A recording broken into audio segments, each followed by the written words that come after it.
Quest Audiobooks presents an unabridged recording of A Body Out at Sea by P.F. Ford. Narrated by Andy Cresswell.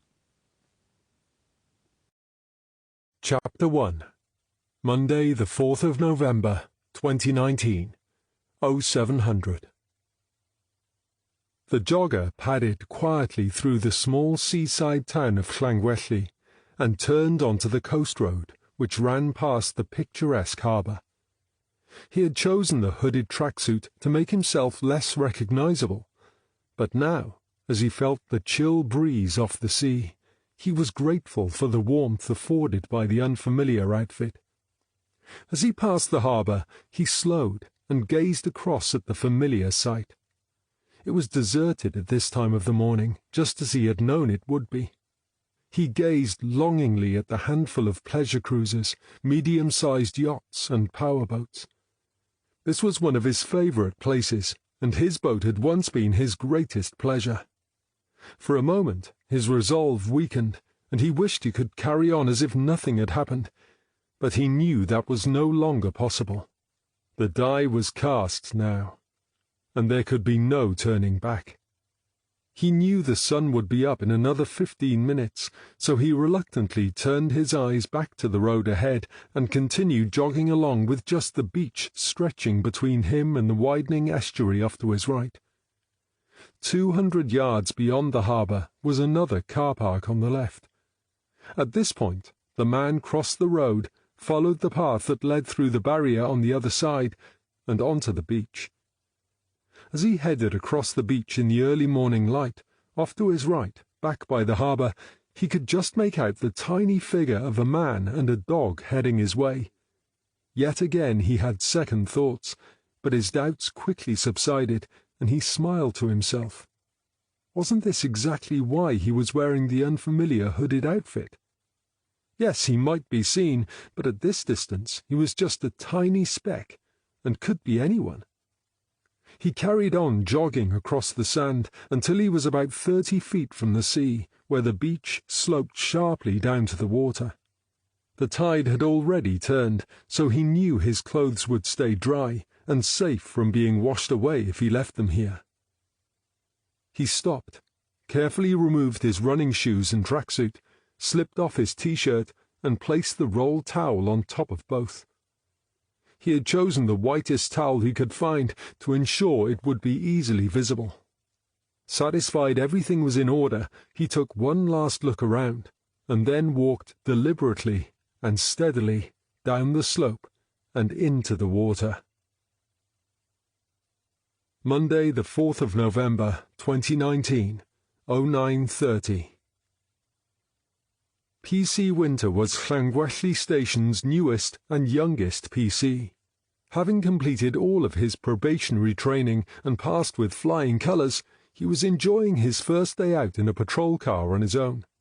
From what he had been told by his colleagues, this job was going to be a doddle, as nothing exciting ever happened around here. He should expect long periods of boredom interspersed with equally long periods with nothing to do. Sitting on his backside twiddling his thumbs wasn't exactly what Winter had signed up for when he joined the police, and he was beginning to wonder if he'd made a mistake. Then he got the call telling him he was going to be first on the scene to a potential suicide. This was more like it. Now he was down on the beach interviewing the witness who had contacted the police to express his concerns. Apparently someone had jogged onto the beach, discarded his clothes, and walked into the sea. The young PC pointed at the neat little pile of folded towel, tracksuit, and shoes. "Now then, Mr. Jones, you're sure this is the same stuff?" The man called Jones looked at the PC. "I already told you. I was a long way off, but there was no one else out here. This must be his towel, and I assume those are his clothes. I'm sure it's exactly the same stuff because my dog came over to investigate, and I shooed him away. I didn't want him piddling on it, see?" "And you say this was at 7 a.m? "It was probably a few minutes after, but near enough." "Do you walk here every morning?" Not every morning, but I walk my dog along here 3 or 4 times a week." "And you've not seen this man swimming here before?" "I don't think so. We see the odd nutcase some mornings in the summer, but not this time of year." "And you're sure it was a man, but you don't recognize him?" Jones pointed back down the beach towards the harbour. "I was too far away to make out who he was, but I'm sure it was a man. The posture wasn't right for a woman. I assumed he was a holiday-maker." "It's a bit late in the year for holiday-makers, isn't it?" "Like I said, I was a long way off, and I didn't recognize him." The PC nodded and made a note in his notebook. "And you say he swam out to sea?" "I saw him walking out against the tide. I watched until he got out far enough to swim, and then I lost sight of him. I dare say I wouldn't have thought any more about it if I hadn't decided to come back this way. It's been well over 2 hours now, and his things are still here." "And you're worried about him?" asked the PC. "Yes, of course I am. Aren't you?" The PC looked suitably chastened. "You're not local, are you, son?" asked Jones. "No, I've not been here long." "Aye, I thought not, because if you were, you'd know." "I'd know what?" "The reason I assumed he was a holiday-maker. The locals know how cold the sea is this late in the year, no matter how warm it might be on shore. And this guy wasn't wearing a wetsuit or any other sort of protection. I mean, the sea's freezing this time of year. How long would you stay out there?" "Who, me?" asked Winter. "It wouldn't matter to me if it was midsummer. I wouldn't go swimming off this beach because of the signs warning about riptides." "There we are, then. That's 2 reasons not to swim off this beach, and that's precisely why I called your lot. So, what are you going to do about it?" The man stared at Winter expectantly. This was the first time the young PC had had to deal with anything like this, and whilst he was keen to appear competent, he was also determined not to be rushed into doing or saying something that would make him look a fool. In reality, he wasn't certain what the correct procedure was, but he knew someone who did. "If you can just wait here for a couple of minutes," he said, "I need to call this in and get the wheels turning." He walked a few paces away from Mr. Jones and spoke into his radio. Chapter 2. Monday, the 4th of November, 2019. 10 o'clock. D.I. Sarah Southall walked across to the open door of her office and called out, "Norm, have you got a minute?" She walked back to her desk, picked up a sheet of paper, then leaned back against the desk. A few seconds later, D.S. Norman peered around the door. "What have we got?" asked Norman. "They've asked us to look at this." Southall handed Norman the sheet of paper. "Is there anything exciting?" Norman was reading. "This looks like a suicide to me." "It looks like a potential suicide," she corrected him, "but a body hasn't been found." "Yeah, well, that doesn't surprise me. The sea's a big place to find a body." "The Coast Guard is on the way to manage the search, but I want you to go down there and make sure we have done everything we could." "Can't we pass this on to Region? I thought they were the cream of the crop and we were the crap. So how can we get first dibs at this?" "You mean you want to pick and choose which cases we take? Wouldn't that make us as bad as them?" "You're right," said Norman sheepishly. "It would be pretty dumb to hand the moral high ground back to them after you fought so hard for the last case." "Precisely," said Southall. "And anyway, Superintendent Bain has asked me to make sure we don't ease up while we're making a good impression. He thinks this could be a critical period for us. Apparently the Chief Constable is impressed that we solved a murder on our own. He wants to see if it was a fluke." Does that mean he thinks there was something wrong with our investigation? No, it's not that. It's the opposite. According to Superintendent Bain, the Chief Constable says he feels it's time to pull the rug from under Regent's feet, but he wants to make sure we're trustworthy. The thing is, the CC's never had time for Bain before, so we can't be sure if he means it, or if Regent are pulling the strings and we're being set up for a fall. Ah, I see, said Norman. So it's possible any case we get could be some sort of trap. And if we get it wrong, we take Nathan Bain down with us, right? Southall nodded. We can't ignore that possibility, but we can't turn any cases down without looking weak. What about the cold case we were going to use as a test case? The mystery woman in the graveyard? Taking a break one day, Southall and Norman had been strolling through a graveyard when they discovered a headstone to an unknown woman erected by the local villagers. They had planned to use her as a cold case training exercise when things were quiet. Yeah, it's a pity. I wanted to make a start on that this week, but we must put her on the back burner for now. This has to take priority. I'll get down there right away, said Norman. Hopefully the guy just likes a long swim and he'll be back on the beach by the time we get down there. Can you handle this without me? Only I've got a mountain of paperwork to catch up on. I'll be here if you need me, of course. I can use the team? Yes, of course. Take Dylan. Just keep me in the loop, will you? So where are we going? Asked DC Dylan Thomas as he drove Norman out to the car park. Apparently some guy went for a swim off the beach early this morning and he hasn't come back. Is it a suicide? Possibly, said Norman.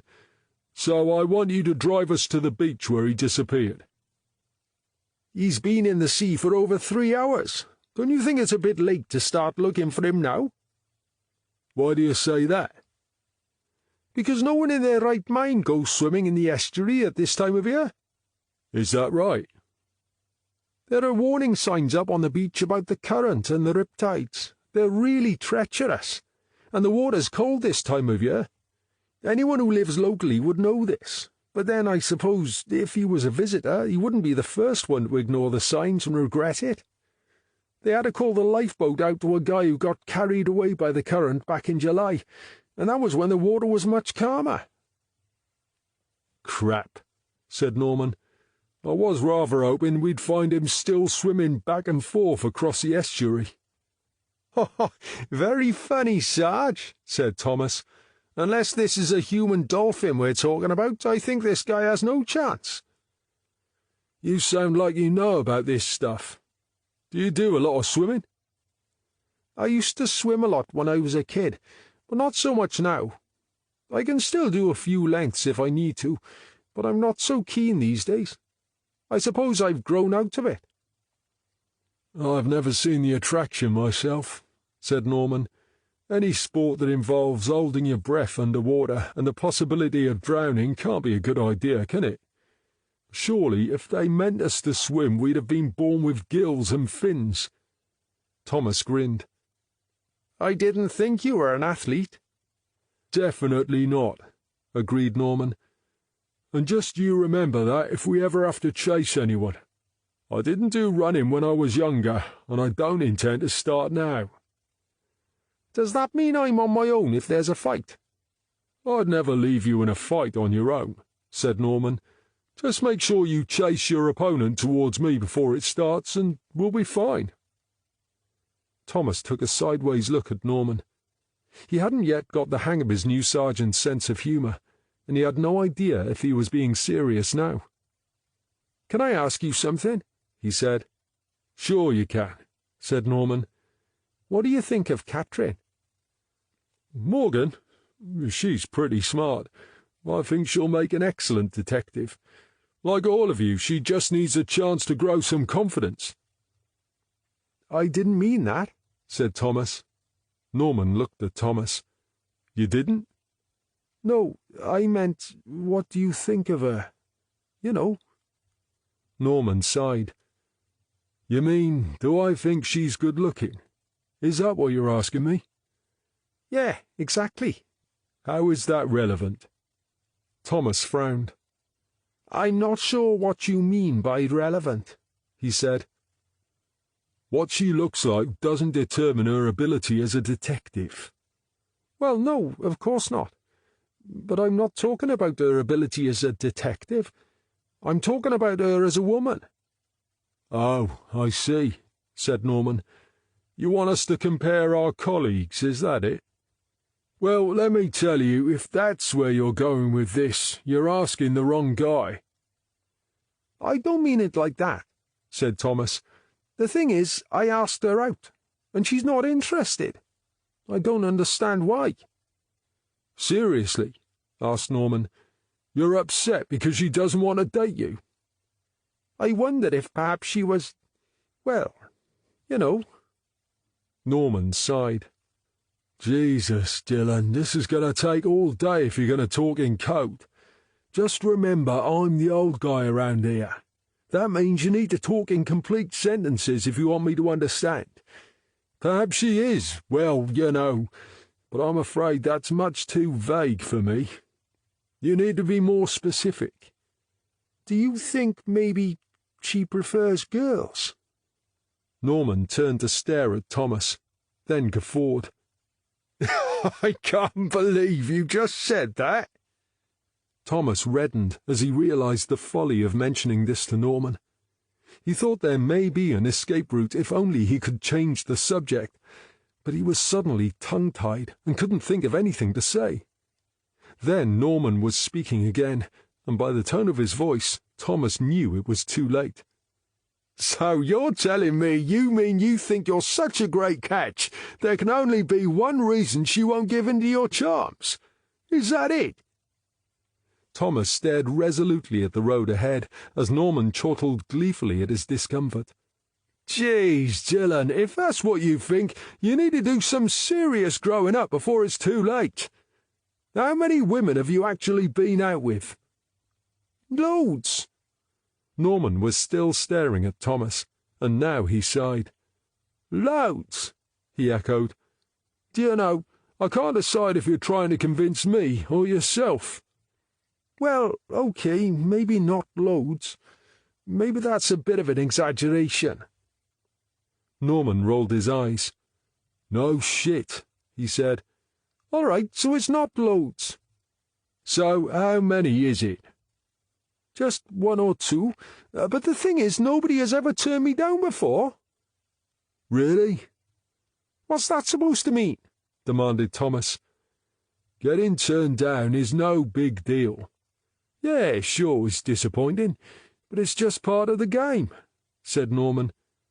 Do you have any idea how many women weren't interested in me before I met my wife? There must have been dozens. But it never occurred to me that maybe they were lesbians.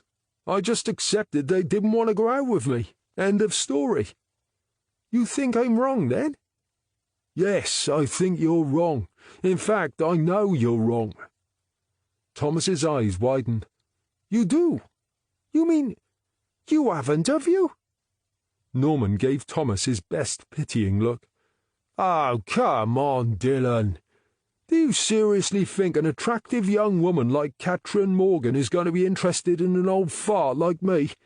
I mean, look at me. I'm old enough to be her father. And I'm worn out. And besides, do you seriously think I would start a relationship with a subordinate? Ah, said Thomas triumphantly. So you admit you think she's good-looking?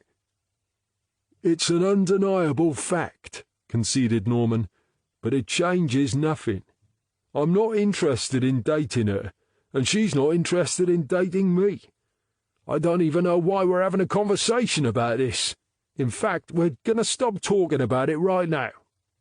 Sorry, said Thomas. Let's just stop right there, said Norman. I'm going to give you some advice now, and then the subject is closed. Okay? Okay, yes, right, said Thomas. First, when a woman says she doesn't want to go out with you, remember she has the right to choose who she spends her time with. Don't take it as an insult. Just accept her decision and move on. Second, it's never a good idea to take any relationship with a colleague beyond friendship.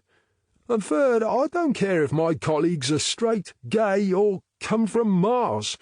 As long as they're honest and can do their job, I don't really care. Is that it? That's my last word on the subject.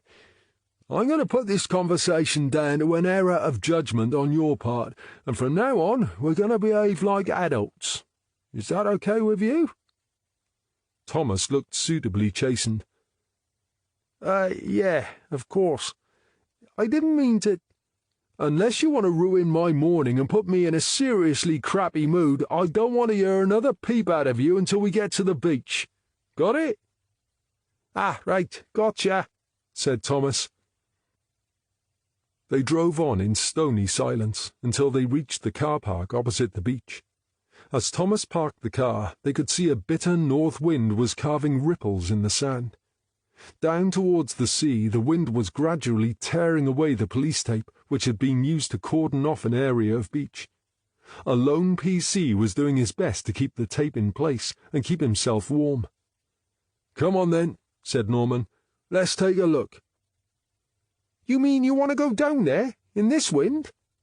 "What do you think I meant when I said I wanted to see where he walked into the sea?" "But you can see from here, can't you?" Norman opened his door. "Don't be such a wimp," he said as he climbed out.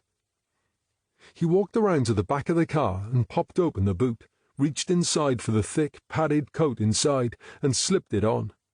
Thomas sidled optimistically alongside him, but there was only the one coat in the boot. Thomas muttered a curse and turned up the collar of his suit jacket. Norman looked at the young detective. "Are you all right?" he asked. "Only I'm sure you just swore." Thomas frowned. "Who, me? You must be mistaken." "You definitely used a word that begins with F," said Norman bluntly. "Well, of course I did. This wind's going right through me. I'm freezing my bloody balls off," said Thomas. "I hope you're not expecting me to take notes. My hands are shaking so much my writing'll be illegible." Norman beamed and patted his chest to emphasize the thickness of the coat. "Next time maybe you should bring a coat. I'm toasty warm in here." "Well, that's good to know," said Thomas bitterly. "It makes me feel so much better. Perhaps if you told me we were going to stand out here in the gale-force wind, I could have brought a coat of my own. The only good thing about this is that it's not raining." Norman looked up at the sky. "Yeah, that's unusual," he agreed. "But I'm sure the rain gods will see to that before the day is out." He looked at Thomas. Maybe he was giving the young guy a bit of a hard time. "You're not just cold, are you?" he asked. "Do you want to share?" "It's just a bit weird to think someone would be that desperate he'd just walk into the sea like that and sort of give up." "So this is your first suicide, right?" asked Norman. Thomas nodded. "Well, let's not jump to any conclusions just yet. We don't know for sure that's what the guy did," said Norman. He opened the back door of the car, reached under the front passenger seat, and pulled out a waterproof coat which he handed to Thomas. "I get to keep the warm coat on account of my old age, but I'll let you borrow this one. It's not as warm as mine, but it'll keep the wind out."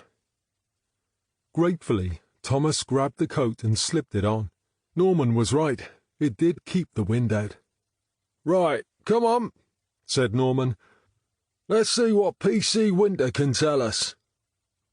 They set off across the beach towards the struggling PC and his cordon, which began just at the point where the beach dipped sharply down to the sea.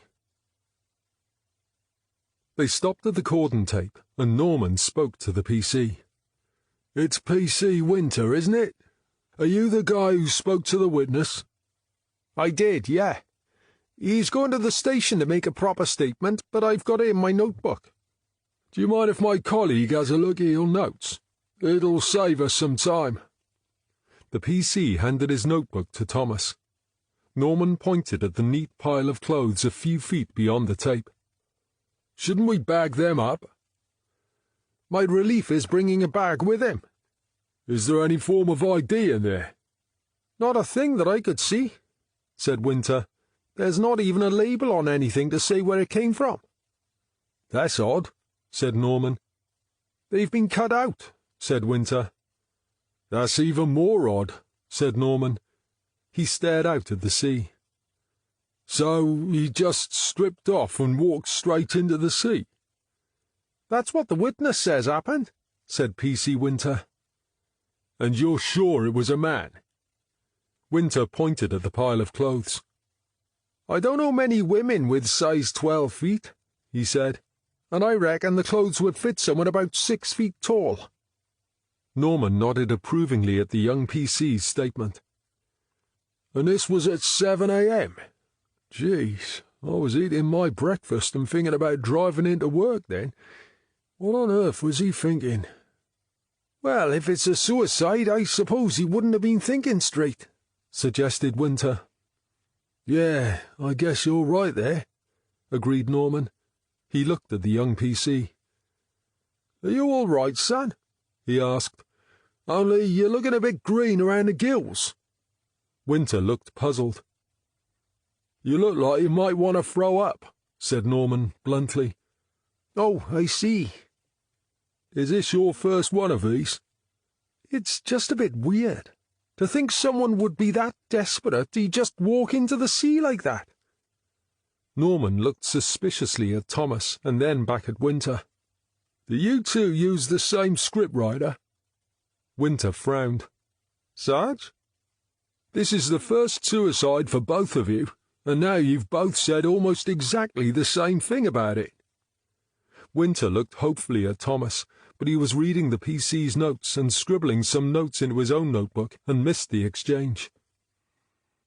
"Oh, never mind," said Norman. "The thing is, we don't know this is a suicide yet, do we?" "We don't?" asked Winter. "Have you ever heard of Reginald Perrin?" asked Norman.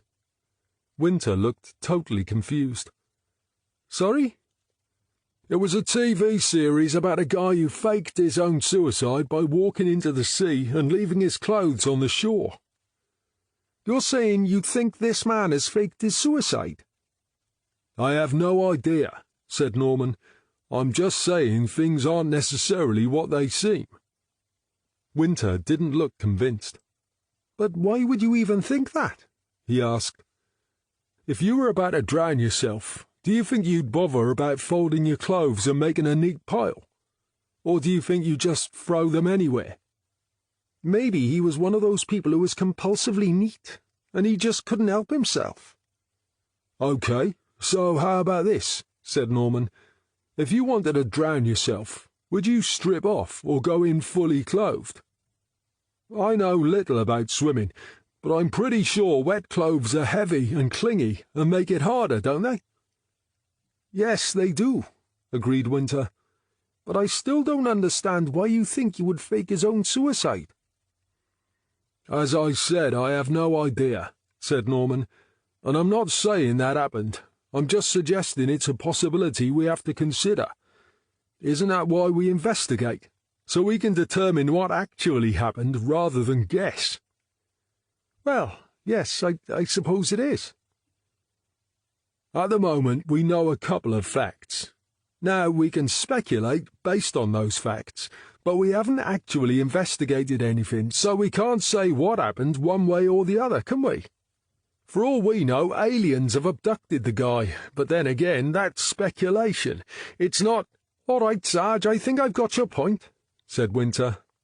Norman grinned and pointed across to the car park.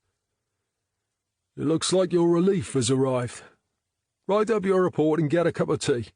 You'll feel better for it."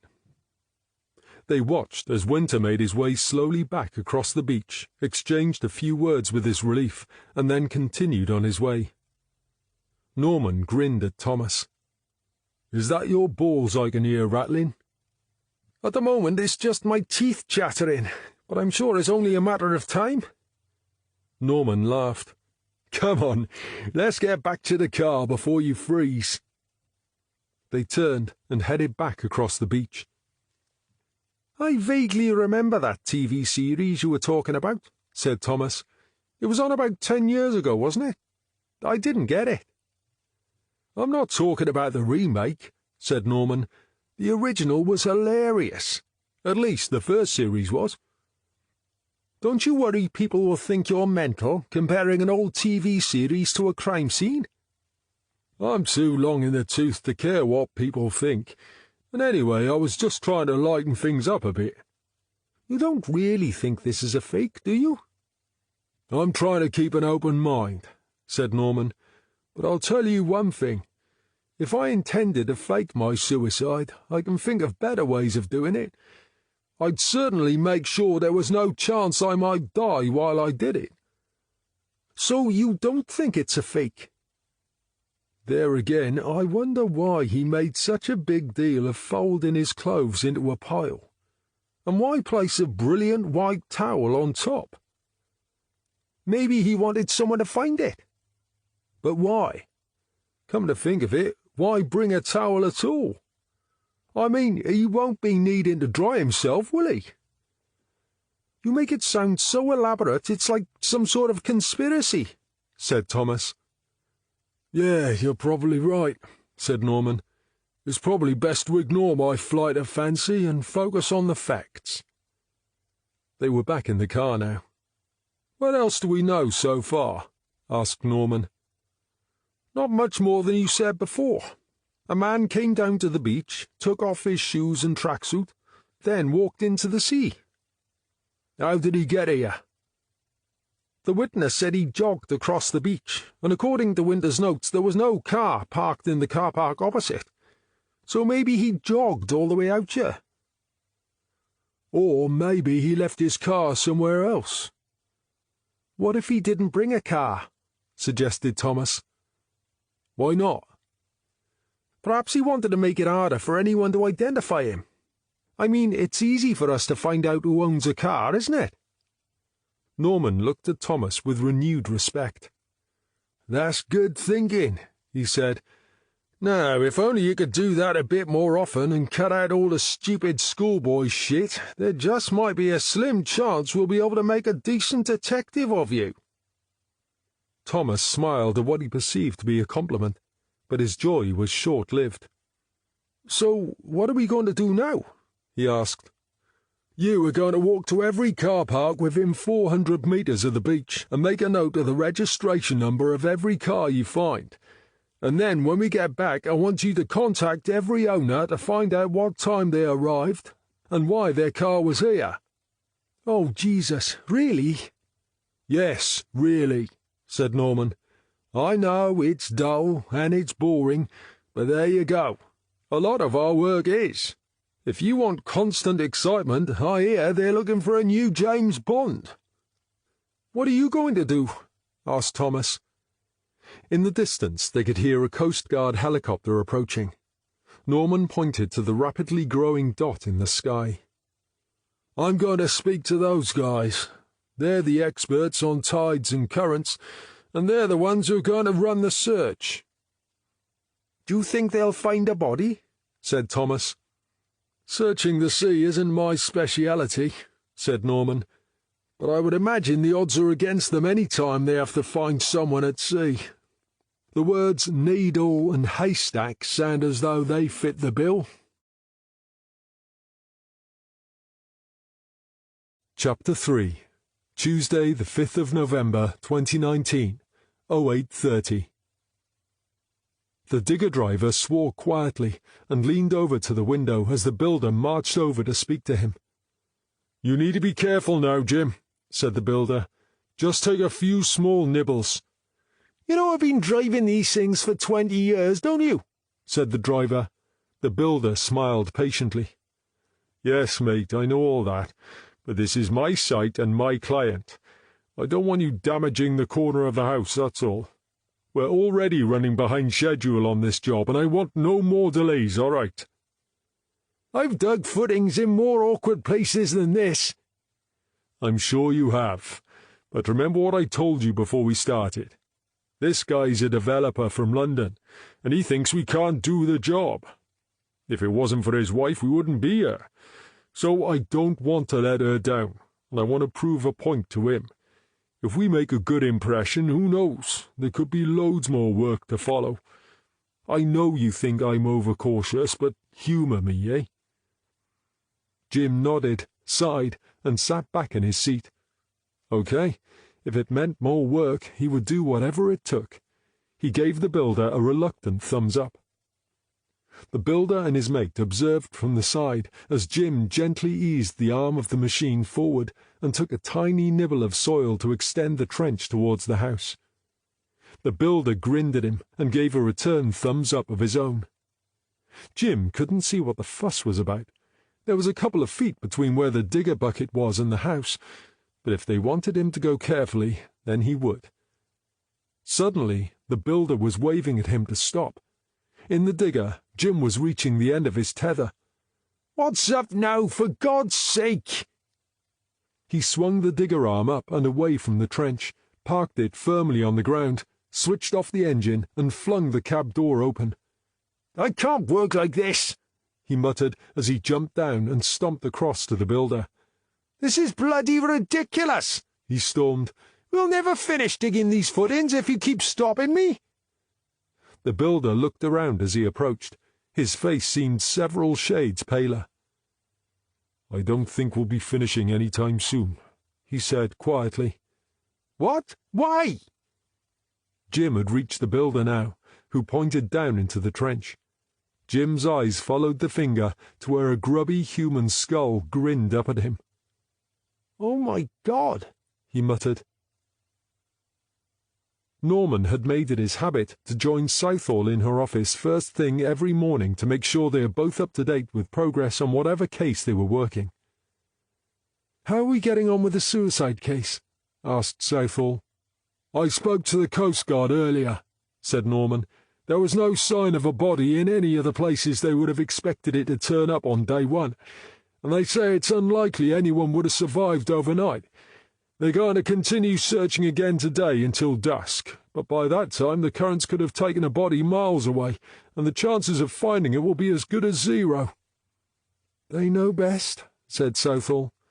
"Are we any closer to find out who this man was?" "No one local has been reported missing, but if he was from out of the area and travelling on his own, he could have come from anywhere. All the camping and caravan sites, guest houses and whatever are being contacted and asked to check for a missing guest. But so far we've come up with nothing." "So where do we go from here?" Norman sighed and shook his head. "There's a list of registration numbers of vehicles within 400 metres of the beach. I've got Thomas calling all the owners, but it's a long shot. We didn't start checking the car parks until late morning, so a lot of these people would have arrived way after our man did his thing on the beach. There's also the possibility the guy didn't use a car." "That would suggest he's local, wouldn't it?" asked Southall. "But surely someone would notice if their husband or boyfriend went for a run and didn't come back, wouldn't they?" "I have to agree, it doesn't seem to add up." "It's got me beat at the moment," admitted Norman. "But with no ID, no one reported missing, and no body, what can we do?" "We must be missing something," said Southall. "For sure," said Norman. "But right now, I have no idea what it is." Southall's phone rang. Norman excused himself and went back to his own desk, but he'd hardly sat down before Southall was calling him. When he looked up, she was still on the phone, but beckoning him over. "I've got a job for you," she said as she put the phone back on the desk. "Some builders have dug up a skeleton, or to be more accurate, they found a skull." "What about the suicide?" "You just told me you're stuck at the moment, so it won't hurt to push it to one side for a couple of hours, will it?" "I guess not," said Norman. "So, where are we going?" "I have a meeting with Superintendent Bain in 10 minutes. You can handle this, can't you?" "Oh, right, sure. Where am I going?" Southall tore a sheet from her notepad and held it out to him. "Green Finches. That's a pleasant name for a house," said Norman as he glanced at the note. "Take Katrin with you. Uniforms are already there." "I'll catch you later," said Norman. "Katrin," he called as he walked through the incident room. "Come with me, please." Morgan grabbed her coat and followed Norman through the doors.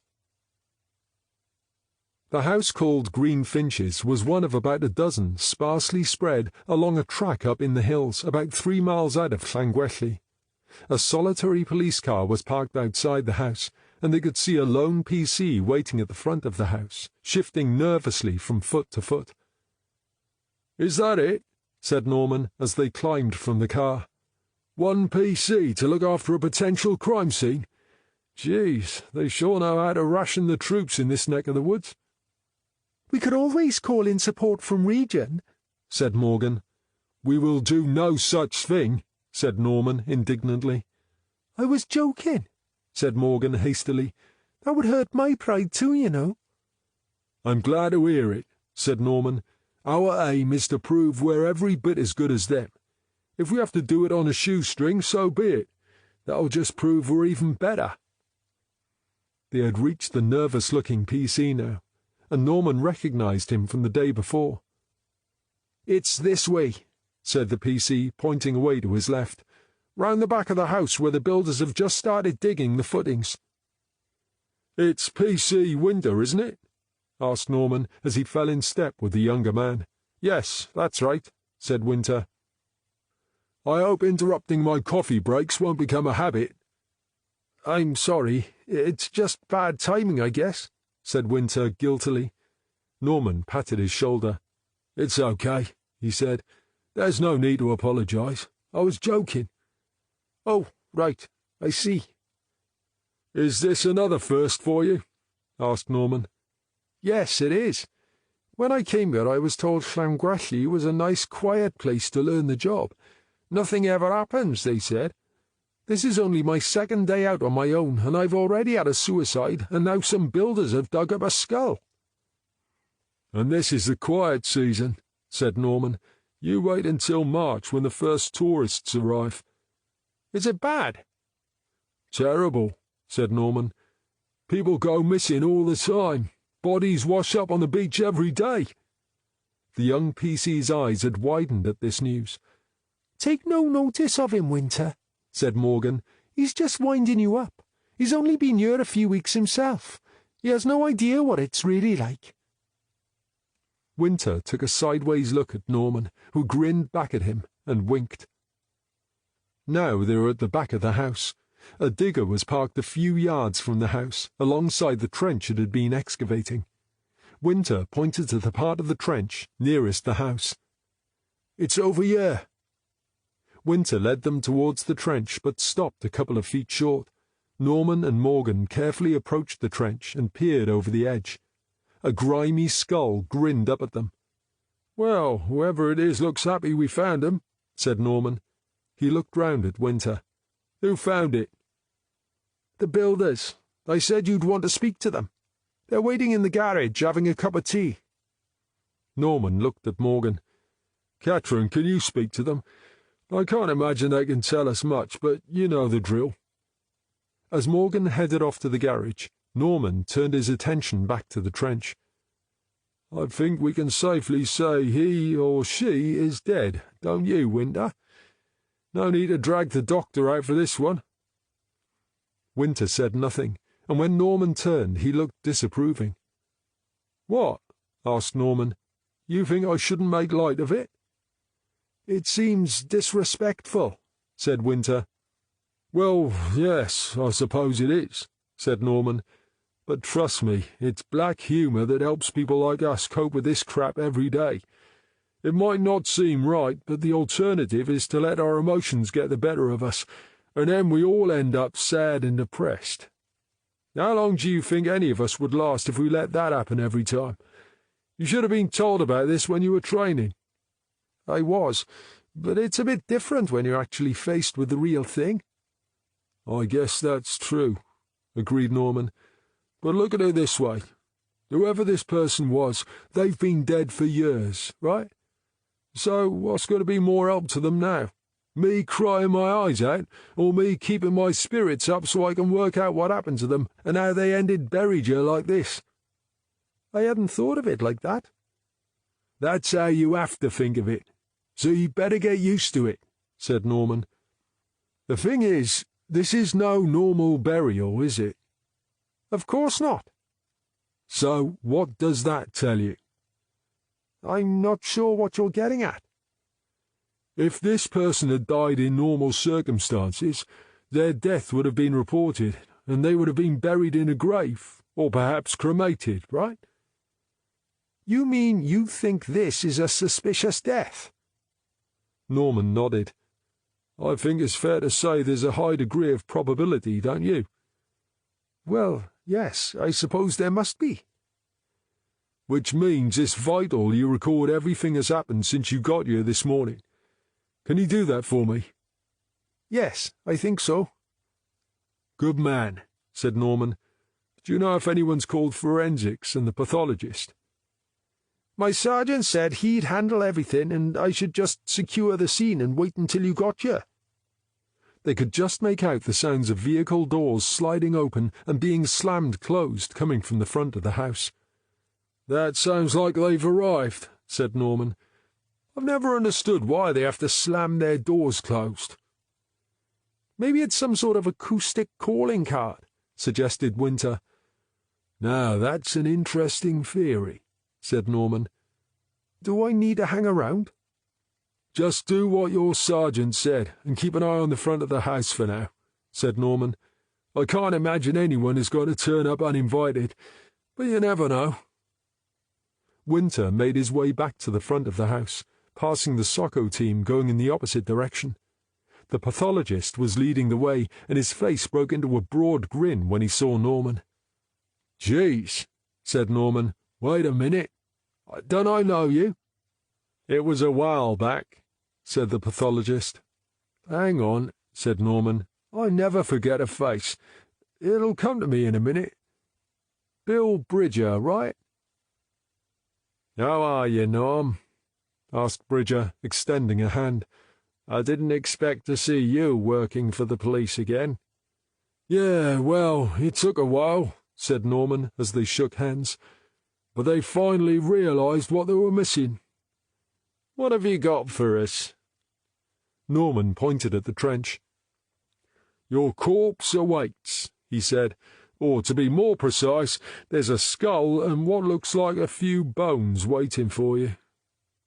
The pathologist peered down into the trench.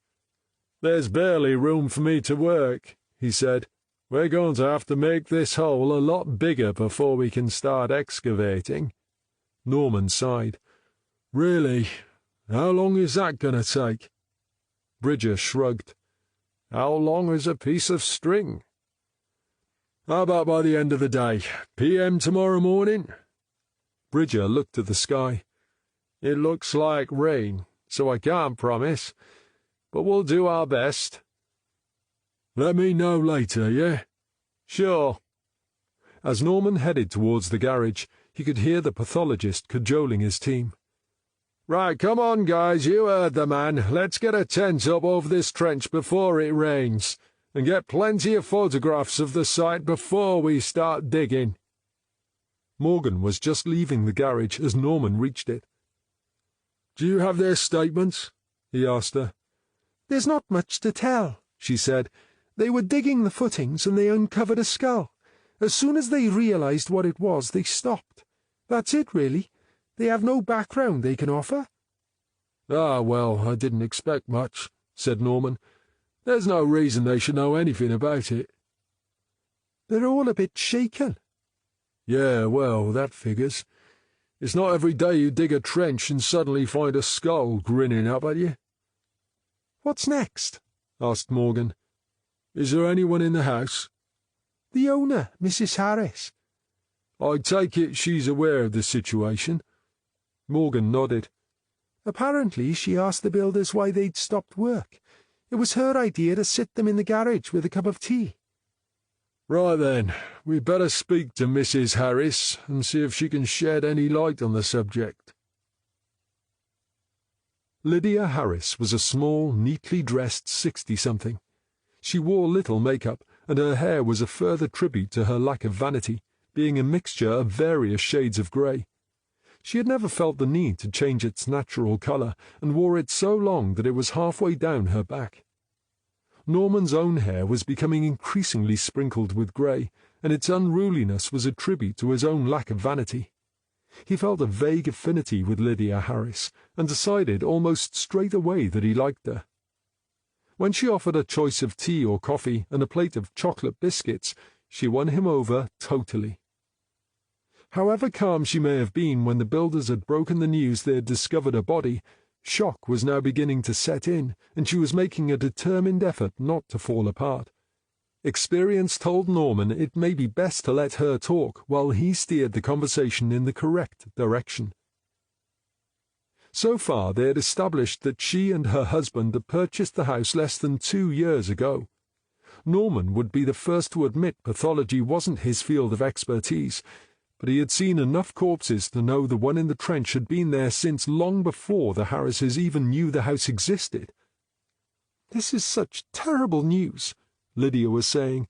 "I don't know what my husband is going to say. He never wanted to move down here." "So you're not local, then?" asked Norman. "I didn't think that was a Welsh accent." "Good heavens, no. My husband is a property developer. He works up in the city, but he retires at the end of the year. It was my idea to move here. I thought it would be a wonderful relief to get away from all the stress and retire somewhere peaceful." "He wasn't keen?" "Let's just say he had reservations. All our friends and family are in London and the south of England. His intention was to see more of them when he retired. It took a lot of persuading to convince him we could make the house bigger so they could come and stay here with us." "So that's why you're building the extension?" asked Morgan. "That's right. We're supposed to be adding 2 more bedrooms with en-suites. We were hoping to have it ready for Christmas, but I don't suppose that's going to happen now, is it?" "It's difficult to say how long we're going to be needing the site," said Norman, "but I can promise we'll be out of your hair as quickly as we can." "Will you need to speak to my husband? It's just that he stays up in London during the week and only comes down at weekends." "I'm sure whatever happened here took place a long time before you moved in, so we probably won't need to speak to him," said Norman. "I expect you can tell us all we need to know." "I doubt if my husband will want to stay here after this, and I'm not sure I want to stay here now." "I understand it must be very disturbing." "Disturbing? It's horrific, Sergeant. Would you want to live here after that?" For a few seconds Norman was lost for an answer, but Morgan quickly stepped in to fill the void. "I'm not sure how either of us would feel in your situation," she said soothingly. "Can you tell us something about the people who lived here before you bought the house? All I know is the previous owner was a rather frail lady in her 90s. We bought the house after she died, so we never actually met her. We only dealt with the estate agent and her solicitor. I believe her name was Sutherland, or something like that, but I can't be sure." "Was this house already extended?" asked Norman. "Only I couldn't help noticing the brickwork. There seems to be a newer part and an older part." "You sound like my husband. That's the first thing he said when he saw the house. According to him, whoever built the extension should have used the same bricks, but was too lazy to find them. I didn't even notice myself, but then I'm not a builder. From what we've been told, they extended the part where the builders are working to accommodate the husband when he became ill. Is it relevant?" "Probably not," said Norman. "I just couldn't help noticing, that's all." "I'm sorry I can't be more help." Norman felt they'd got all Mrs. Harris could give them. "No need to apologize, Mrs. Harris," he said, getting to his feet. "You've been very helpful. There's no reason you should know what happened before you got here, but if you could let us have the name of that solicitor, it would be really helpful." "OK, Catherine," said Norman as they drove away. "I'd like you to drop me off at the station, then go find this solicitor and speak to her," said Norman. "We want to know how she got involved, how long the Sutherlands have been living there. Was there a past event that might suggest a suspicious death, anything like that?" No problem, said Morgan, and see if she knows when they built that extension. It might just tell us when the body was buried. Southall was still at a meeting when Norman got back, but Thomas was sitting at his desk staring into space. He jumped visibly when Norman spoke. "How are you getting on with those registration numbers?" No luck so far, Sarge." Norman held his hand out, and Thomas reluctantly passed him the list. There were 24 registration numbers on the list, but he had ticked only 15. Norman tossed the list back onto Thomas's desk.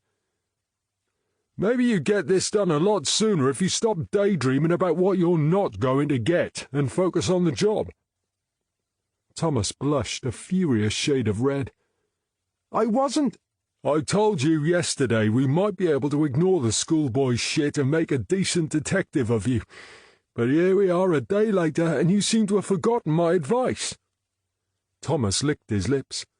"I'm sorry. It's just so boring." "Yeah, as I also said yesterday, a lot of what we do is boring. The thing is, it's the boring stuff that usually solves cases, so you have to do it properly. Now, you know what we're looking for, so stop wasting time, get your finger out and do your job. When you've finished, you come and find me, okay?" "Yes, Sarge." Having left Thomas in little doubt where he stood, Norman stomped from the office in search of coffee. Norman took his time making his coffee to allow his normal good humour to reassert itself. He wondered if perhaps he was being a little hard on Thomas. Southall had told him from the start that she had reservations about the young detective's maturity and suitability for the job, but was that clouding his judgment? Reluctant as Norman was to give up on anyone, he couldn't deny Thomas's performance to date had been mediocre at best.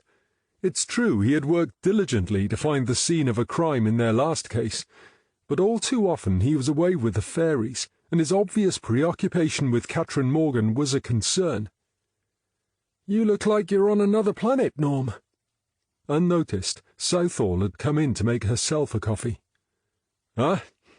Sorry, you're right. I was miles away," said Norman. "Are you okay? Anything wrong?" "No, not at all. I think I may have found myself a little cottage to buy and renovate. I was just trying to imagine how I might change it." "You found somewhere already? Well done you.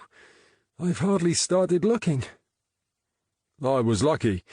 I was walking past as the guy was putting up the for sale board. The place is empty, so I waited until he left and looked around. Basically, it's a wreck, but it's up on the hill near the cemetery. It has the most amazing views out across the sea. So I went to speak to the estate agent that very same day." "It sounds great," said Southall, "but I'm not sure I would fancy taking on a renovation project." "That's the thing," said Norman. "I'm about as handy as a bicycle with no wheels. I would have to get a builder to do the work." "It'll be quicker. It's not as if we can guarantee to have time for that sort of thing." "Yeah, agreed. But it will also cost money. The estate agent said he'd wait a couple of weeks, but he couldn't wait forever, so I need to figure out what I want to do to the place, find a builder, and get a quote." "Wow, look at you settling in for the long haul." "I like it here. I've got nowhere else to be, so why not?" "I'm not knocking it, Norm. I'm a little envious that you've found somewhere already. Anyway, back to business. Tell me about the body." "Basically, some builders were using a digger to dig a trench and dug up a skeleton in the process. They're building an extension to the existing building, so they were working right next to the house." "Isn't that an odd place to bury a body?" "I thought so too, but they're building an extension to an existing extension. So maybe there was a handy trench there when someone needed to hide the body." "Do we know when they built the previous extension?" "We're trying to find that out." "And it's definitely not a recent burial?" "It's just a skull and a pile of bones, so it must have been there for a few years. Sockos are excavating it now, so they can take it back to the lab." "Any ideas?" "The people who own the house only bought it 2 years ago, but someone buried the body way before that, so I'm certain they're in the clear. The lady we spoke to said they bought the house after the owner died, so she knows very little about the previous owners, but she gave us the name of the solicitor who acted for the family in the sale. Catherine's gone there now to see if she can learn anything that might help us. What about the pathologist? He says if he can get the body moved today, we can go over there tomorrow morning. He's not hanging about. I guess there's not a great deal of slicing and dicing to do when it's just a skeleton, said Norman. Anyway, that's all I've got so far. Are we going to run both these cases? Do you think we can handle it? I think we can try. We'll definitely have to put our mystery woman from the graveyard on the back burner now. As long as we don't forget all about her, said Norman. I'd still like to find out who she was and where she came from. We won't forget her. We'll be back on her case just as soon as we can. Well, in that case, I don't see why we can't try to do both. Let's try it and see how we get on, said Southall. How did the meeting go? Meeting? Said Southall vaguely. Oh, that. I think sometimes they call these gatherings just for the sake of it. With that, she collected her coffee and headed off. Norman watched the door close behind her before he followed. He knew Nathan Bain well enough to know he wouldn't have called Southall to a meeting unless he had good reason. So why was she being evasive? And if there was a problem, how could he help if she wouldn't share it? Morgan caught up with Norman as he followed Southall back to the incident room. "How did you get on?" he asked. "Was she any help?" "Yes, I think so." "Okay, save it until we catch up with the boss. There's no point telling it twice." They made their way into the incident room and crossed to Southall's office. As usual, the door was open, and she saw them coming. "Ah, Catherine, how did you get on?" Apparently, an old couple, the Sutherlands, had lived in the house for 20 years before the Harrises. Mrs. Sutherland succeeded her husband, and the solicitor was asked to handle the sale as part of the estate after she died. It turns out there was a lot of money as well as the house, but the rest of the family were only interested in cash, and insisted the house be sold and the proceeds added to the pot. "How long ago was this?" asked Southall. "The house went on the market just over 2 years ago, and sold more or less straight away." "Recent, then?" "Oh, yeah. Whatever the reason the body was there, I don't think it had anything to do with the old girl's death, or the will. There was something interesting, though. 5 years ago, Mr. Sutherland, who was even older than his wife, walked out to the house and never came back." "What? You mean he left her?" asked Norman. "Not exactly. He had dementia. She left him at home to go shopping one day, and when she came back, she couldn't find him. The assumption was that he went for a walk and got lost." "Did she know when they built that extension?" "She doesn't know exactly, but if they built it to accommodate the husband when his dementia got bad, it must have been before he disappeared." Yeah, that would make sense," said Norman. "I assume they found him," said Southall. Morgan shook her head. "They had every police officer in Wales looking for him. The locals organised searches. They used helicopters, lifeboats. You name it, they tried it. But there was no trace of him, or his body. Eventually they found a jacket near the sea that he had been wearing and concluded he must have fallen into the sea and drowned." "But without a body, wouldn't there have been some hassle over a death certificate? How could they sell the house?" "When he was first diagnosed with dementia, he had set up a power of attorney agreement that came into effect if he ever got to the point he was incapable of making informed decisions. When that happened, everything signed over to Mrs. Sutherland." "Which happened when?" asked Southall. 2 years before he went missing." "So, when he disappeared, he had no assets?" "Exactly," said Morgan. "That rules out bumping him off for his money as a motive," said Norman. "What would happen if he suddenly turned up now?" asked Southall.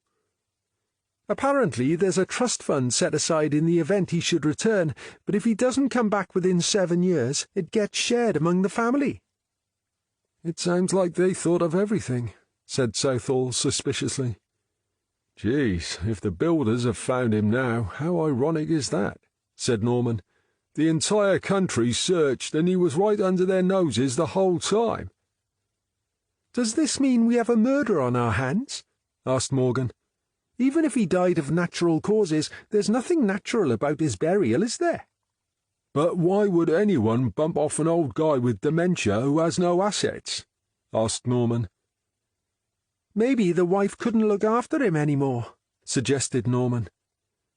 But there was plenty of money, said Southall. Why murder him when she could afford to pay for a care home? Maybe they had agreed some sort of pact that she would look after him and never put him in a home, said Morgan. Perhaps that's why she had the house extended. Southall smiled. I see you've given this some thought already, Catherine. Morgan smiled. Who knows? Maybe they even decided there would come a time when she would help him go. It's an enormous step from wanting to look after someone to helping them die, said Southall. Hang on a minute, said Norman. I can accept a 90-year-old woman might suffocate her husband as an act of compassion, but why would she then hide the body? And how would she have moved the corpse and dug the hole to bury him? I mean, he wasn't just under the surface, he was at least 3 feet down. I know I couldn't do it. How fit was this woman? Morgan frowned. This was a flaw in her theory she hadn't considered. According to the solicitor, she was tiny and very frail, she said. Not exactly a classic grave-digging physique, then, said Southall. Maybe she had an accomplice, suggested Morgan. Perhaps a family member who couldn't wait for the inheritance. But you just said everything had signed over to the old lady, so wouldn't you need to bump her off too? Asked Norman. I think we need to see that will, said Southall thoughtfully. Do you want to wait until we've seen the pathologist? Asked Norman. I mean, we don't even know if it is the old guy's body yet. It wouldn't hurt to get ahead of the game, though, would it? Said Southall. Are you busy, Catherine? You want me to go back there? Yes, please. It won't hurt to see what else you can learn from your solicitor friend. Sure, I can do that, said Morgan, and headed from the office. I'd better see how Thomas is getting on with his registration numbers, said Norman. How's he behaving? Asked Southall. Can I reserve judgment on that? If he's a problem, Norm, we need to get rid of him. We're not a big enough team to carry a passenger. Yeah, but he found the crime scene last time. Southall didn't look convinced. I'll tell you if I think he won't make the grade, said Norman. I just want to give him a chance. Maybe you're being too soft, said Southall. Perhaps he's one of those people who responds better to a kick up the arse rather than an arm around the shoulder. Right, I'll bear that in mind, said Norman. Chapter 4 Wednesday, the 6th of November, 0900. I should warn you, we have a new pathologist, Norman advised Southall as he drove her to the mortuary. Is that a problem? I worked with him a few years ago, said Norman. He's good, but he can be a bit blunt. Blunt is okay, as long as he knows what he's doing. I don't know if he still does it, but when I last worked with him, he was a bit of a goth, and used to listen to seriously loud music.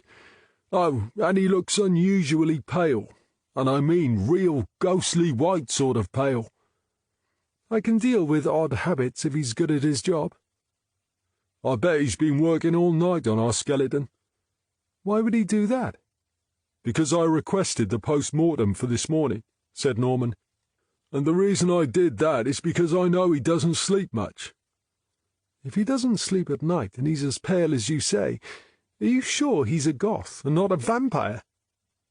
Funnily enough, said Norman, I have considered that. I even thought about bringing crucifixes just in case, but I couldn't lay my hands on any. The pathologist had seen them coming and was waiting inside the door as they entered. Norman made the introductions. D.I. Southall. This is Bill Bridger, a pathologist with a difference. Bill, meet my boss, D.I. Southall." "Pleased to meet you," said Bridger as he shook her hand. "Dare I ask what the difference is?" said Southall. "He never sleeps, and he has appalling taste in music," said Norman. "I'm thinking pot and kettle with music, Norm," said Bridger. "I've heard the crap you listen to." "I'll second that opinion," said Southall. Norman ignored the insult. "So, have you identified the body?" he asked eagerly. "I think I can safely say I have some news for you." "So, who is this guy?" Bridger gave them a coy smile.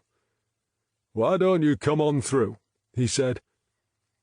"You're not going to make me watch you dice and slice, are you?" pleaded Norman. "It's okay, Norm," said Bridger, leading them towards his office.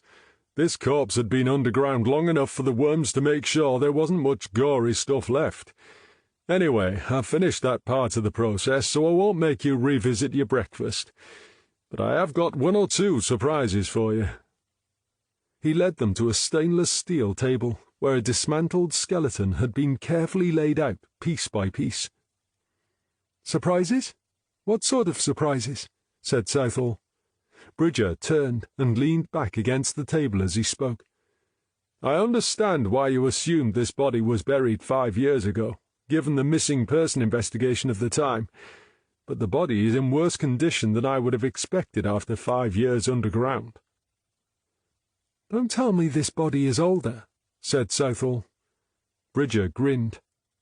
"If only it were that simple." As the pathologist turned to reach across his desk for some photographs, Norman glanced at Southall, who seemed equally puzzled. "I give you Exhibit 1, said Bridger, handing them each a photo. "It's a photograph of a dismantled skeleton," said Norman, "and I'm guessing it's the one laid out on the table here." "Still sharp as a knife, I see, Norm," said Bridger. "So age hasn't diminished your powers too much. But, to be more exact, it's a photograph of a dismantled female skeleton." "What?" said Norman. "Sorry to destroy your theory," said Bridger, "but this is the skeleton of a Caucasian woman, probably aged somewhere between 35 and 50. "Well, that's a turn-up for the books," said Southall. "We were expecting you to tell us it was a man in his late 80s. Have you any idea who this is?" Now Bridger smiled. "Isn't that where you lot come into the picture? If I could provide all the answers, you'd be out of a job, wouldn't you?" Norman smiled to himself. "So what can you tell us, Bill?" he asked. "Depending on various factors such as temperature, dampness, and such, a body under the ground would probably decompose to this extent in 8 to 12 years. "So it definitely has nothing to do with our missing man," said Southall wearily. "I'm afraid not." "What about the cause of death?" asked Southall. "Now that I can tell you." He picked up the skull and turned it around to reveal a large crack. "It's our old friend, blunt force trauma." "Are you saying she was murdered?" asked Southall. "No, I'm saying she suffered a blunt force trauma." Now Bridger looked a little smug, a look which Norman thought really didn't suit him. "Are you suggesting it could have been an accident?" asked Southall tetchily. "If so, how do you explain the burial site?" "That's for you to determine," said Bridger. "I just give you the facts about the body. That's my area of expertise. Yours is to interpret those facts in relation to your inquiry and work out what it all means." Southall sighed. "How about you have a guess?" suggested Norman. "I can't be certain." "Yeah, we understand that," said Norman. "It's just that we could do with something to go on." "Further tests might prove I'm way off the mark." "Oh, come on, Bill. Stick your neck out and give us a hint. We won't hold it against you if you turn out to be wrong. Why don't we start with when was the body buried?" I estimate somewhere between 5 and 15 years ago. A window that big isn't very helpful. Couldn't you narrow it down a little? Didn't you just say you thought the body had been in the ground between 8 and 10 years? Asked Southall. Bridger smiled. You're right, Inspector, I did. But at this stage I can't guarantee how accurate that is. So it wasn't around the same time the old guy went missing? Suggested Norman. I don't think so, said Bridger. Southall glared at Norman. This is all very well, but how does it help us? She asked irritably. I don't know, said Norman. Maybe it doesn't help at all. But we know they extended the house before the old guy disappeared, which means it was more than 5 years ago. Now, if Morgan finds they extended it around the same time this body was buried, it could explain why it was found so close to the house. Southall nodded thoughtfully. Norman had a point. We also found a small suitcase, said Bridger. The contents are pretty much dissolved, but it looks like clothing, probably a woman's, but I'll have to update you on that. Is there anything else you can tell us? There is this, he said, reaching across his desk. He produced a small evidence pouch and handed it to Norman, who held it up to the light. Is this a ring? He asked. It's a 24-carat gold wedding ring. Luckily, it was still on the dead woman's finger. Can we take it? Asked Norman. It might help us identify the body. Bridger couldn't offer any further help, but he provided a copy of the report on his findings so far and an assurance that he was still working on the remains and would keep them informed of his progress. Norman thanked him, then followed a now moody Southall back to their car. "Call Judy Lane and ask her to check for women reported missing aged between 35 and 45, between 8 and 12 years ago," said Southall. To Norman's surprise, she climbed into the driver's seat as he made his phone call. He handed her the keys without comment, walked around to the passenger side and climbed in. He waited until they were 5 minutes into their journey before he spoke. "I know you're the boss and you're disappointed it's not who we thought it was, but if you're in a crabby mood, you shouldn't take it out on Bill Bridger. He's just doing his job." "I didn't take—" "Sure you did. It pissed you off because he didn't tell you what you wanted to hear, and you got shitty with him." "As you say, I am the boss," said Southall testily. "A little respect wouldn't go amiss." "That works both ways," said Norman. "You've been shitty with me, too." "I have not." "Look, I will not argue with you. I have much better things to do with my time, but I will remind you that you were the one who suggested I should be free to speak my mind if I thought it necessary." Southall felt herself reddening, but she said nothing. "I'm happy to respect your position and your rank," said Norman, "and I think we've got off to a brilliant start. But if you want me to continue to respect you as a person, you have to earn it. And trust me, treating people like shit sure won't do it." The rest of the journey back to Llangwelly station passed without further conversation. But Norman didn't mind that. It gave him time to read through the summary Bridger had given them and to think about what they had just heard. He was hoping there might have been something Bridger hadn't mentioned, but despite reading through it twice, he couldn't find anything new. "I'm sorry I've been in a mood," said Southall as she parked the car. "Hey, look, we all have them," said Norman. "All I'm trying to say is there's a good chance we're going to be needing Bridger's help again. So pissing him off on day one isn't the smartest idea you've ever had." "Okay, Norm, I think I've got the message." Norman knew a warning when he heard one, and decided silence might be the better option right now.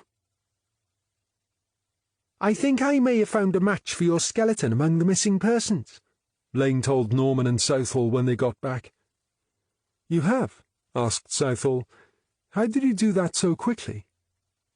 "The initial search brought up quite a few possibilities, but only one of those who went missing locally was never accounted for. And guess where she was staying when she disappeared?" Norman crossed to her desk as she was speaking and peered over her shoulder. "Don't tell me it's in a house called Green Finches," he said. I think that would be too easy, said Southall. Not quite, Norm, said Lane, moving her seat so Norman and Southall could see her monitor more easily. It's in a house called Swallow's Rest, but I pulled up a map and look, the nearest neighbouring house is Green Finches. Norman and Southall stared at the map on Lane's screen. Widely spaced houses showed along a narrow country lane, but in the centre of the map, 2 houses were closer together than the rest. It's those 2 in the middle, said Lane. The only 2 that are close together, said Southall. That's right, said Norman. I didn't take a great deal of notice of the other houses down the lane the other day, but I remember thinking those 2 seemed closer than the others. Have you requested the case file for this, Miss Purr, yet? Asked Southall. I've only got the online summary, said Lane. The paper file is in the archive, and I've asked for it, but they told me they can't find it, and also they say I don't have the authority to ask for it anyway, as I'm only a DC. They say it has to be a DI or higher to make such a request. Oh, do they? Said Southall, storming towards her office. We'll soon see about that. Was it something I said? Asked Lane, as she and Norman watched their boss stomp across to her office.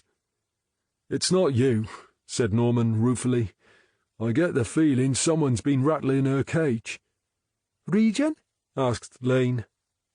They didn't go much on us solving that murder case, so that's my bet, said Norman. And if they have anything to do with holding up that file, I think she may be about ready to go to war. Well, good for her, said Lane. It's about time someone stood up to those bastards. You might remember you're the one who spends most time here, said Norman. If the shit hits the fan, you'll be the one fielding most of the phone calls. Lane smiled and winked at him. Don't worry, Sarge. I might give the impression I wouldn't say boo to a goose, but trust me, I will not take any shit from anyone at Region. Those days are over.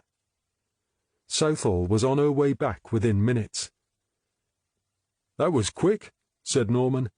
Southall smiled.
I just need to know I can trust her to do her job. Then I told him it would be better for all concerned if he grew up and tried to behave like the adult he should be at his age. Then maybe we could trust him to do his job." "Do you think he's going to be a problem?" "Honestly, I don't know," said Norman. "If it's a crush, it'll pass. But if it becomes an obsession, then, yeah, it could be a problem." "Do you know what Katrin thinks about it?" "She hasn't complained to me, if that's what you mean, so I don't think she sees it as a big deal. In fact, she was reluctant to tell me about the car owners because she didn't want to get him into trouble." "Do you think she can handle him?" "From what I've seen so far, I think Katrin can handle just about anything. But that's not the point. She shouldn't have to deal with that sort of crap from anyone, especially a colleague." "That's exactly what I was thinking." "So, what do you want to do about it?" "How about if I speak to her about it, woman to woman?" "Maybe we could sit them both down and talk it through," suggested Norman. "Or we could put them on a job together and see what happens." "Seriously?" asked Southall. "I'm sure there must be a rule against that." "If we put Thomas back in the uniform and send him to another station, it would solve all our problems in one go," said Norman. "Perhaps this might be one of those occasions where I turn to Superintendent Bain for advice," said Southall. Norman chuckled. "Or not," he said. "Knowing Nathan, he'll put them in a boxing ring and let them sort it out themselves." You may have a point there." "Anyway, you said you told Dylan you'd get back to him.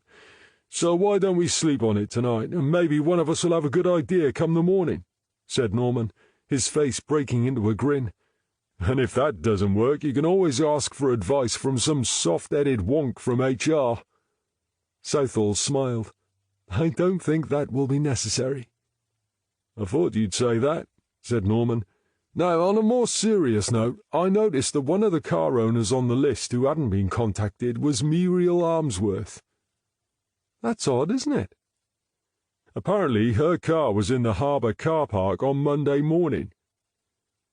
"What would Muriel be doing at the harbour that early in the morning? She said she hates boats." "Yeah, it's a bit weird, isn't it? Do you want to go back out there and ask her why it was there?" asked Norman. Southall looked at the clock as she digested this information. "Not now. Let's leave it until tomorrow. And before we go up there, we'll call in at the harbour to see if Richard Ainsworth's boat is there, or if anyone there has seen him recently." Chapter 7. Friday, the 8th of November, 2019, 0900. In the peak holiday season, or at the weekend, the picturesque little harbour at Llangwelly would be a hive of activity. But now it was midweek in November. Without a steady stream of tourists looking to go on a sightseeing trip, the half-dozen pleasure cruisers that normally operated from here were moored by the quayside. A man was scrubbing at the deck of one boat, but otherwise the place was deserted. A small wooden pontoon reached out opposite the pleasure cruiser moorings, with a dozen sleek, expensive-looking motor cruisers tied up on either side. Southall led Norman around the harbour wall until they reached the pontoon. "What was the name of his boat?" she asked. "Blue Yonder," he said, following her onto the pontoon. "Do you think maybe it's a metaphor?" "For what?" "Escaping the woman who hates him," suggested Norman. Southall smiled. "I see what you mean. Muriel wasn't exactly oozing with love for him, was she?" "I guess Cupid's arrow must have got poisoned somewhere along the line." "And it looks as if she was wrong about him being out on his boat," said Southall. "It's this one here." Norman stopped alongside her. "That's got to be the one," he said. "There can't be two boats here with the same name. Maybe he came back last night." "There doesn't seem to be anyone on board," said Southall. "Do you think we're supposed to shout ahoy or something?" "Why don't I climb on board and take a look?" suggested Norman. He stepped gingerly aboard the boat, which was big enough that it barely rocked at his weight. He stopped dead at the slight movement, holding so tightly to the rail that his knuckles turned white. "Are you okay?" she asked. He managed an embarrassed smile as he turned to her. I must have forgotten to pack my sea legs when I moved from Tinton. Been a long time, has it? You just need a bit of practice and you'll be fine. The truth is, I had no sea legs to begin with, he confessed, so it wouldn't make any difference how much I practice. I'm just glad we're not out at sea. All that puking. And now that really would be embarrassing. Southall chuckled. You should have said, I don't mind boats. It's okay, said Norman. I'm your bagman. It's my job. I can do this. He made his way carefully to the cabin door, but there was no doorbell to ring, and for a moment the alien environment almost got the better of him. Then he seemed to get a grip and shake himself out of it. He rapped on the door with his knuckles. "Hello?" he called. "It's the police. Anyone on board?" The only response was the gentle lapping of the water against the hull of the boat. He tried the door, but it was locked. "Rats," he said. "After all that excitement, there's no one here." Southall pointed at the man across the harbour scrubbing his boat deck. Maybe that guy working on his boat can help us. "Yeah, maybe," said Norman, cautiously heading her way. "Just hang on a minute while I get off this thing." Southall offered her hand as Norman climbed from the boat, and the strength of his grip surprised her. Wow, that's quite a grip you have. You weren't joking about your lack of sea legs, were you? "I'm sorry," he said as he stepped onto the pontoon. "I have this thing about boats and drowning. Did I crush your fingers?" She massaged her hand. I'm sure it will be fine once the blood starts flowing again. Perhaps if we have to board any more boats, it would be best if you let me do it. They walked back down the pontoon and along the wall back to the harbour entrance. The man had stopped scrubbing at his deck and was now watching them. As they got nearer, he jumped from his boat and walked towards them. "Can I help you?" he asked. Norman flashed his ID. "I'm D.S. Norman, and this is D.I. Southall. Is the harbour master around?" The man smiled. "This harbour's not big enough or busy enough to employ a proper harbour master. I'm Alan Williams. I'm the nearest thing we have."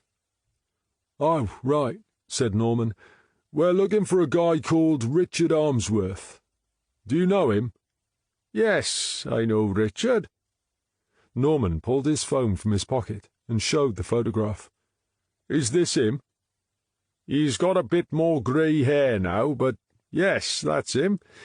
You won't find him here, though." Norman pointed across the harbour. "We were told he owned the Blue Yonder, over the other side there. Our information is that he's often down here, or out at sea." "Ah, well, he used to own the Blue Yonder, but he sold it a couple of months ago. That's why you won't find him here." "Really?" said Southall. "That's interesting. We were told he loves his boat." "Oh, he loves boats, all right, and for several years he was here all the time. But over the last couple of years he's been coming here less and less, and, to be honest, I wasn't surprised when he told me he wanted to sell." "Do you know why he stopped coming here?" "He never actually said, but I got the feeling he might have moved away." "He didn't say where?" "As I say, it was just a feeling I got. Of course, it could be that he had another boat somewhere." "Another one?" said Norman. "That one looks big enough to me." "It depends what you want to do," said Williams. "Richard's retired, and he's an experienced sailor. Maybe he wants to sail around the world. Something the size of Blue Yonder is okay for sailing a few miles along the coast, or maybe popping over the island, but long distance? If it were me, I'd want something bigger." "But you don't actually know for sure if he has another one?" Williams waved his arm in the general direction of the harbour. "The thing is, if he had another, bigger boat, we don't have a spare berth to accommodate it, so we would have needed to moor it somewhere else. Perhaps that's what I picked up on when I thought he was going away." "So when did you last see him?" asked Norman. "That would have been 2 months ago when he handed Blue Yonder to her new owners." "And he hasn't come back since?" "I understand he was here early on Monday morning. Apparently he'd found some spare keys for Blue Yonder, and he came down to meet the new owners and pass them on." "What time was this?" "It must have been early. I got here just before 8, and Blue Yonder had already put to sea." "And you're definitely not expecting to see Richard soon?" Williams shook his head. "I guess he has no reason to come here now."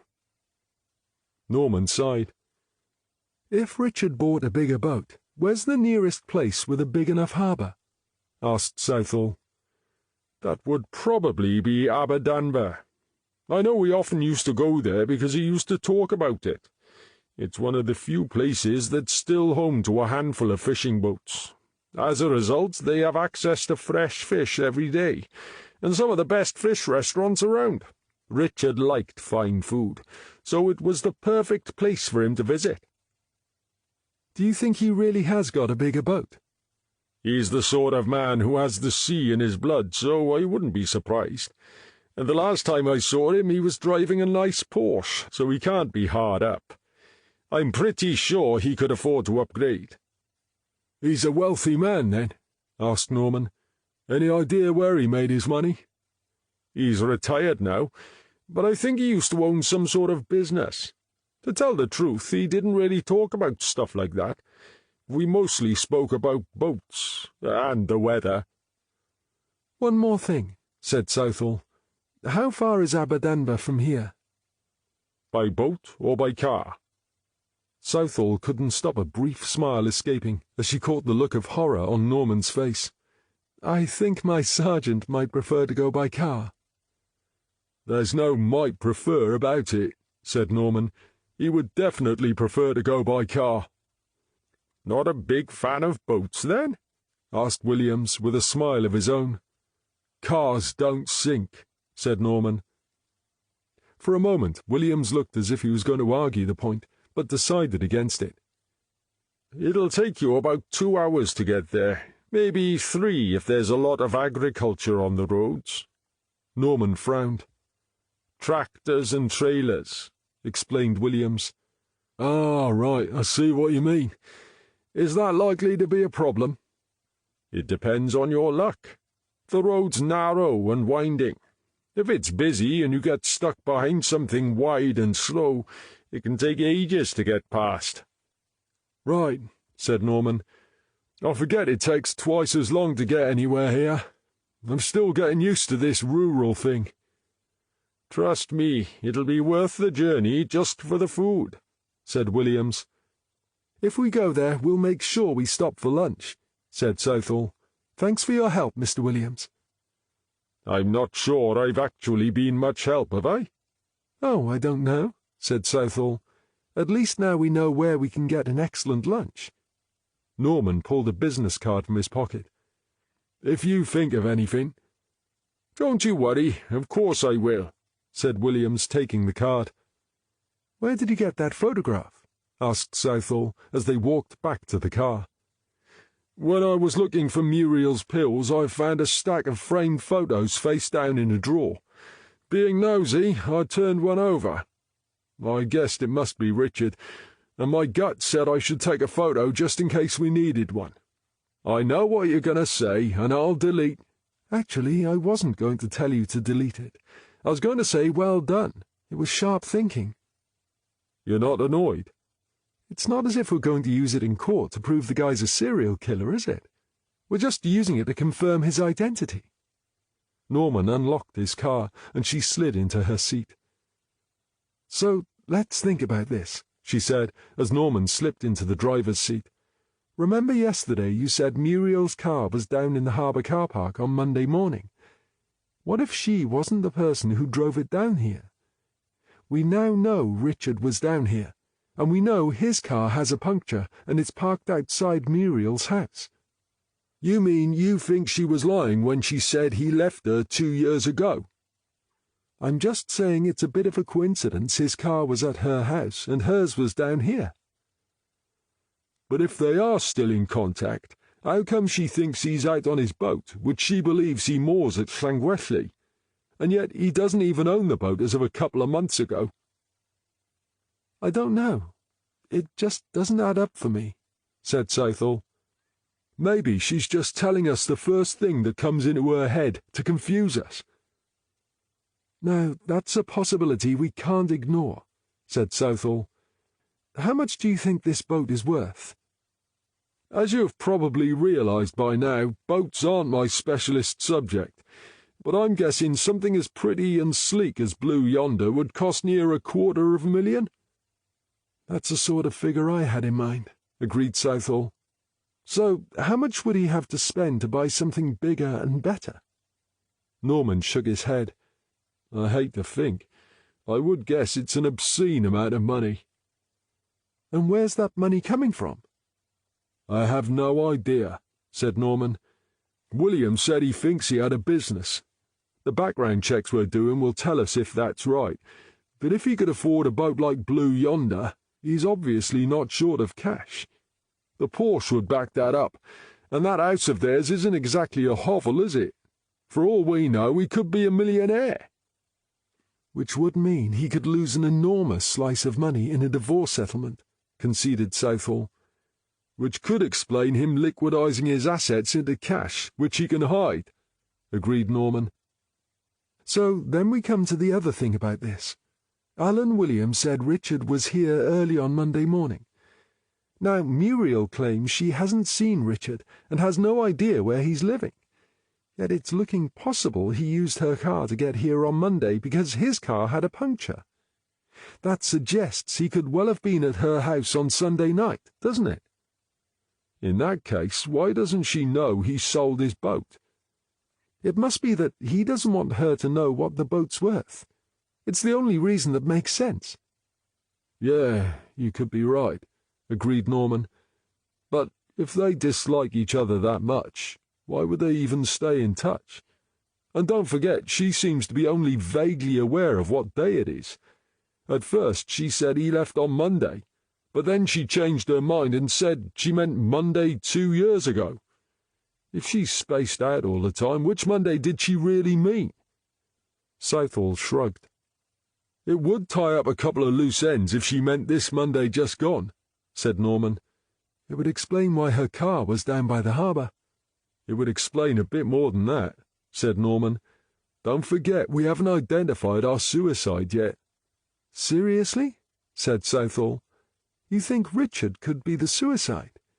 How do you come to that conclusion?" "I'm just saying it's a possibility. The guy was tall, and Richard's tall. He was seen jogging onto the beach, but we have no idea where he was before that. What if he drove down to the harbour, handed over some boat keys, and then jogged on down to the beach?" Southall thought for a minute. "So Richard Ainsworth is the man who walked into the sea? It's an enormous leap, isn't it? I mean, where's your proof?" "I know it's a long shot, and the guy's probably going to turn up tomorrow, but—" "Although, I suppose stranger things have happened," said Southall thoughtfully. "You're starting to agree with what I'm thinking, aren't you?" said Norman. "I mean, you have to admit it could be possible, right? But could Muriel really hate Richard that much that she wouldn't report him missing?" "Maybe she doesn't realize where he's gone, or she really doesn't care if he's dead," suggested Norman. "Or perhaps she knows exactly what's happened, and she's being selective with her memory. Don't forget, it's difficult to know if she's for real or just playing games." "Is she really that devious? I'm not sure I can buy that." "Well, I wouldn't put it past her," said Norman. "OK, so let's look at it another way, and ignore Muriel for a minute," said Southall. "Why would Richard sell his boat and release all that money if he intended to end it all?" "Maybe he wanted to give the money away." "But the car must be worth a fair few quid. Why not sell that as well?" "That's a fair point," said Norman. "But maybe he has different feelings about the car. Perhaps he was so fond of the boat he wanted to make sure it had an owner who appreciated it, so it wasn't just left to rot in the harbour." Southall frowned. "Do you really think someone as embittered as Muriel would leave it in the harbour? She said she hates the boat. She would sell it at the first opportunity, wouldn't she? Or maybe sink it just to spite him. Yeah, you're probably right about that last one. Perhaps he thought so too, and wanted to make sure she couldn't sink it, or sell it and profit from it. Southall considered for a moment. No, I'm sorry, but I'm not sure I can buy into him selling the boat if he was going to kill himself, said Southall. That smacks of long-term planning, and in my experience suicides don't plan that far in advance. I'm not so sure about that, said Norman. What if he had some sort of terminal illness? Maybe he knew he only had months to live, and he planned his suicide because he didn't want to die a lingering death. If he's as wealthy as we think, why would he walk into the sea to die? Drowning's a horrible way to go. Why would he do that when he could afford to go to Switzerland and have help to commit suicide in comfort? Now it was Norman's turn to consider. Yeah, when you put it like that, I have to agree it doesn't quite add up, does it? So what else could he be up to? What if he knew the builders would find Annabelle's body, and he knows how it got there? Don't forget he's on our short list of suspects. You're certainly full of theories this morning, said Southall. You didn't slip a few of Muriel's pills into your pocket yesterday, did you? You think my imagination's gone a bit wild, said Norman. Well, okay, here's another idea. What if he's not up to anything, and we're barking up the wrong tree? What if he just left Muriel, and he's sitting in a fish restaurant by the harbour in Aberdamba right this minute, admiring his nice new, bigger boat? I can't deny that's a possibility, but my instincts are telling me he is up to something. I just can't figure out what it is. She studied Norman's face for a moment. I can see from your face you haven't finished coming up with bizarre ideas, so if you have another theory about this one, I'd love to hear it. Norman thought Southall would probably laugh at his theory, but what the hell? This one's not about Annabelle's death. It's about the suicide. Okay, well, that's our case too, so let's hear it. There was something about the suicide scene that didn't seem right to me. The guy wears a hoodie-style tracksuit to run down to the beach, presumably so no one will recognize him, but carries a towel with him, right? Now, why would he need a towel? If he's going for his last ever swim, he won't be drying himself afterwards, will he? So why did he take a towel? Ask yourself, why would he take off the tracksuit and fold it up so neatly, and then place the towel on top? And not just any towel, but a brilliant white one that you can see from miles away. And another thing, heavy wet clothes would make it easier to drown. So why take them off? Don't you think it's all a bit strange? Okay, so what's your theory? I think the guy took the brilliant white towel so he could use it as a marker on the beach. I think he wanted to make it easy for us to find his clothes. So why would he do that? I would be happy to accept it if it led us to a suicide note or something that would enable us to ID the guy, but the pile of clothes drew a blank, so what's the point? There is one idea that occurred to me, but I'm sure it's way off the mark. That's one idea more than I have, Norm. You really want to hear it? I mean, it's a bit left field. It's another case we're trying to solve, and we've got nowhere so far, so I'm open to any suggestions right now, no matter how bizarre. Okay, well, this'll sound crazy, but perhaps he's doing a Reginald Perrin. Who or what is Reginald Perrin? He was a fictional character who thought his life was so futile and pointless he faked his own drowning so he could come back as someone else and start again. Southall considered for a moment. I have to say it's an idea I would never have considered. Look, I'm not saying that's what happened, but you asked for suggestions. And that is one suggestion that would never have occurred to me, said Southall. That's probably because I'm talking about a work of fiction. For some reason it was the first thing that came into my head when we got down to the beach on Monday morning. But then maybe my imagination has gone overboard this time, and I'm talking through my backside." No, said Southall. "It might be an outrageous idea, but that doesn't mean we should dismiss it just yet. At least let's talk it through." Norman shifted in his seat. He had been expecting the same reaction he'd got from Thomas, and Southall's enthusiasm for the idea surprised him. There again, he knew she had a sense of humour. Was she playing along with this so she could make fun of him? "I'm wishing I'd never suggested it now," he said ruefully. "Why?" "I think you're going to pick my idea apart and make fun of me." "No, I promise you I'm not." "Are you sure? You understand I have no evidence to back this up, so right now it's just a pie-in-the-sky theory." "Norm, honestly, I am not mocking you. I can't disagree with you, it is pie in the sky, but I genuinely think it's an interesting idea." Then she added an afterthought. "If it is Richard." "He's as close as any other idea we have," said Norman warily. "And for this idea to make sense, you need to assume it's him, just for now." "Okay, I can do that."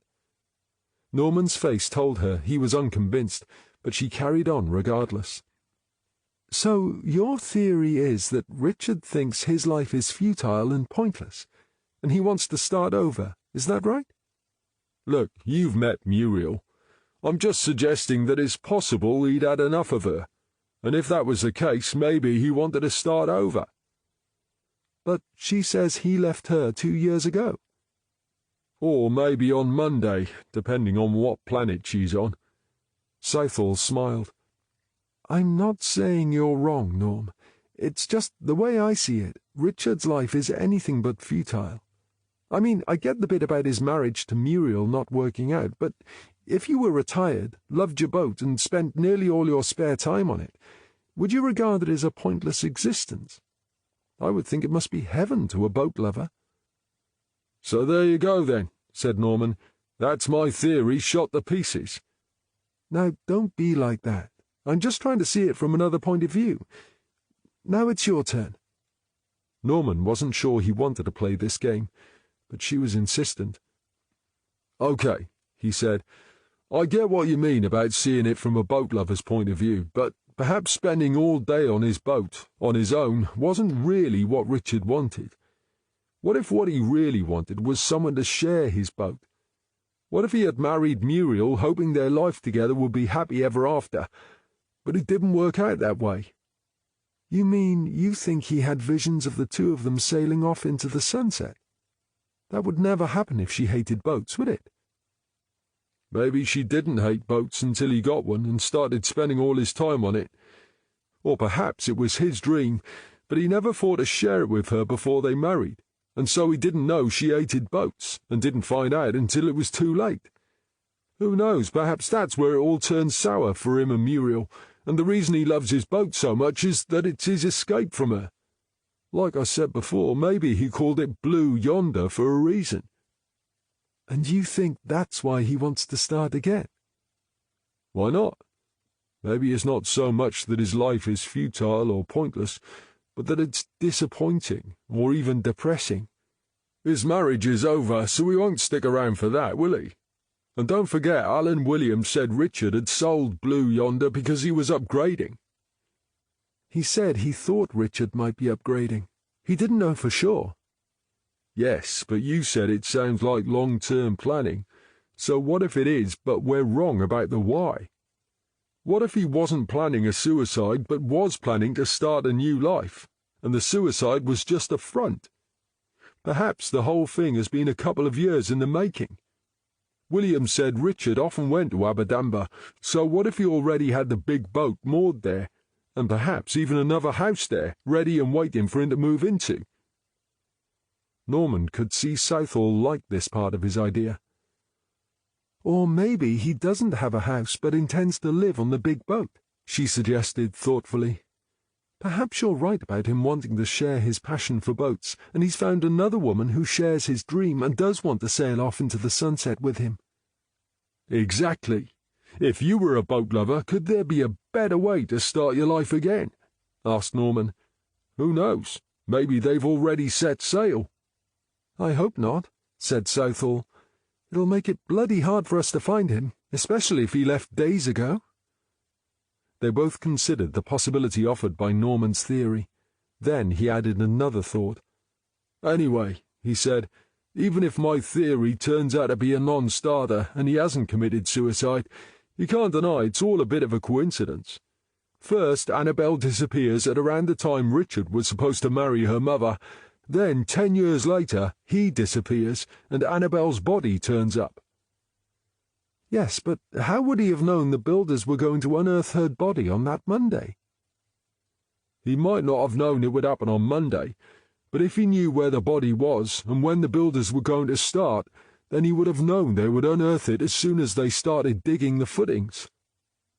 Southall nodded. I think you're right. We need to take a serious look at Richard Ainsworth, alive or not. If he is alive, I want to know where he is and what he's up to. I also think we need to take a much closer look at Muriel and what she knows about Richard's whereabouts. We can make a start right now with another visit to her house. For sure, said Norman, and he started the car and pulled out onto the road. Now, said Southall, for the time being, let's assume your fake suicide theory is correct. Then the next question has to be, how did Richard pull it off? Norman grinned. There's something you need to understand about how this works, he said, tongue firmly in cheek. When Nathan Bain persuaded me to come out of retirement, it was a cunning plan to allow me to dream up outlandish theories to embellish your investigations. But that's where my role ends. My job is to come up with the theories. The challenge is for the rest of you to make sense of them. Southall laughed. So he knew about your bizarre imagination and the challenges it would present? Sure he did. Don't forget we worked together way back when. Well, that's okay, said Southall, because it just so happens I'm willing to accept your challenge. We will figure out how to make it work. Norman settled back in his seat. Not for the first time since he had arrived in Llangwelly, he felt genuinely happy with his life and the way things were working out. Right, said Southall. So let's assume you're right, and Richard Ainsworth is the man who walked into the sea. Now we know he went down to the beach, stripped off his clothes and swam away. The problem is, everyone who knows anything about the estuary agrees it's almost certain death, unless you're young, fit, and a damned powerful swimmer.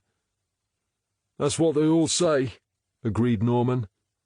So, for your theory to work, we need to work out how did a man who's in his early 70s swim into that cold water with its deadly riptides and not get swept out to sea? And if he swam through it and didn't drown, where did he swim to? You know, now you say it like that, it is sounding even more outrageous, said Norman. Are you sure this idea isn't too far-fetched? Has it occurred to you that maybe we're supposed to think it's far-fetched? Said Southall. What if we're supposed to think it's so unlikely we dismiss it without a second thought? And, as I said earlier, we're not going to abandon this idea without first having a good long look at Richard Ainsworth. Hang on a minute, said Norman. I think you may have already answered the "how did he do it" question. I have? A few minutes ago you said maybe there was another woman waiting to sail off into the sunset with him. What if you're right? What if there is another woman, and she's a sailor, like him? Maybe she was in a boat, waiting out on the water to pick him up. Perhaps she was waiting offshore with a boat and a pair of binoculars, and the brilliant white towel was used to let her know where and when he was entering the water. Wouldn't the Coast Guard have noticed the boat? I have to confess I'm not sure how the Coast Guard works, said Norman. There wasn't much call for it in the Hampshire countryside. They pick boats up on radar, don't they? But do they even have radar on the estuary? I mean, it's not exactly an international shipping lane with supertankers ploughing up and down, is it? I see what you mean. And thinking about it, perhaps if it was a small enough boat, it wouldn't show up on radar anyway. And here's another idea, said Norman. The witness said Richard headed out to sea. But it's an estuary, right? It's not open sea unless you head south. Perhaps he started off heading south so it looked as if he was swimming out to sea, but in reality he was just heading out to where his new lady friend was waiting in her boat. She could have picked him up and ferried him across to the other side where they had a car waiting. And now you're thinking, Norm. Now it's starting to look like a real possibility. But what about the currents and riptides? I haven't worked that one out yet. I'm guessing the current takes you out to sea, but we need to speak to someone who knows about these things to confirm that. They drove on in thoughtful silence for a couple of minutes. You don't think we're in danger of trying to make the facts fit my theory, are we? Asked Norman. Southall turned a smile in Norman's direction. Don't worry, Norm. I'm not suggesting we ignore other possibilities. We'll ask Catherine to keep monitoring missing persons reports, even though that's produced nothing so far. In the meantime, as your theory includes a potential link to Annabelle's death, it won't hurt to bear it in mind as we continue our investigations. It was the family liaison officer who opened the door when they arrived at Muriel Ainsworth's house. You look disappointed to see us, said Norman. I was hoping you and my relief arrived early, she said. Is it that bad? Asked Southall. The woman's a nightmare. All I want to do is make sure she's okay, but she seems to regard me as the devil incarnate because I won't tell her where we've hidden her booze. Oh, that bad, said Southall gloomily. I'm sorry. Has she actually said anything that might be useful? I wish. Mostly she rambles on and on about how she's suffered 2 shitty husbands and the injustice of having the good one die too early. And when she's not doing that, she hurls abuse in my direction and demands to know where her whiskey is. And there we were thinking it was just us she hated, said Norman. Well, I'm sorry to disappoint you, but I'm afraid you're not that special. After spending the best part of 24 hours in her company, I can assure you she seems to hate everyone. To be honest, I would imagine even the best husband in the world would eventually turn into a shit if he had to put up with her. Has she said anything specific about her ex-husband, Richard? Asked Southall. Not specifically. It's mostly aimed at husbands in general, apart from husband number 2, who must have been closely related to Jesus from what she says. What time does your relief arrive? Asked Norman. She should be here in the next 20 minutes. OK, so how does this sound? You make us all a cup of tea, we'll take over babysitting, and you can chill out until your colleague arrives. What do you think? Her face broke into a broad grin. Seriously? I think that's the best offer I've had in weeks. I'll take it. Norman returned her grin. Yeah, I thought you might say that. The FLO pointed to a room down the hall. The dragon's in her lair. Right, said Southall. Let's see if we can douse her fire with a few awkward questions.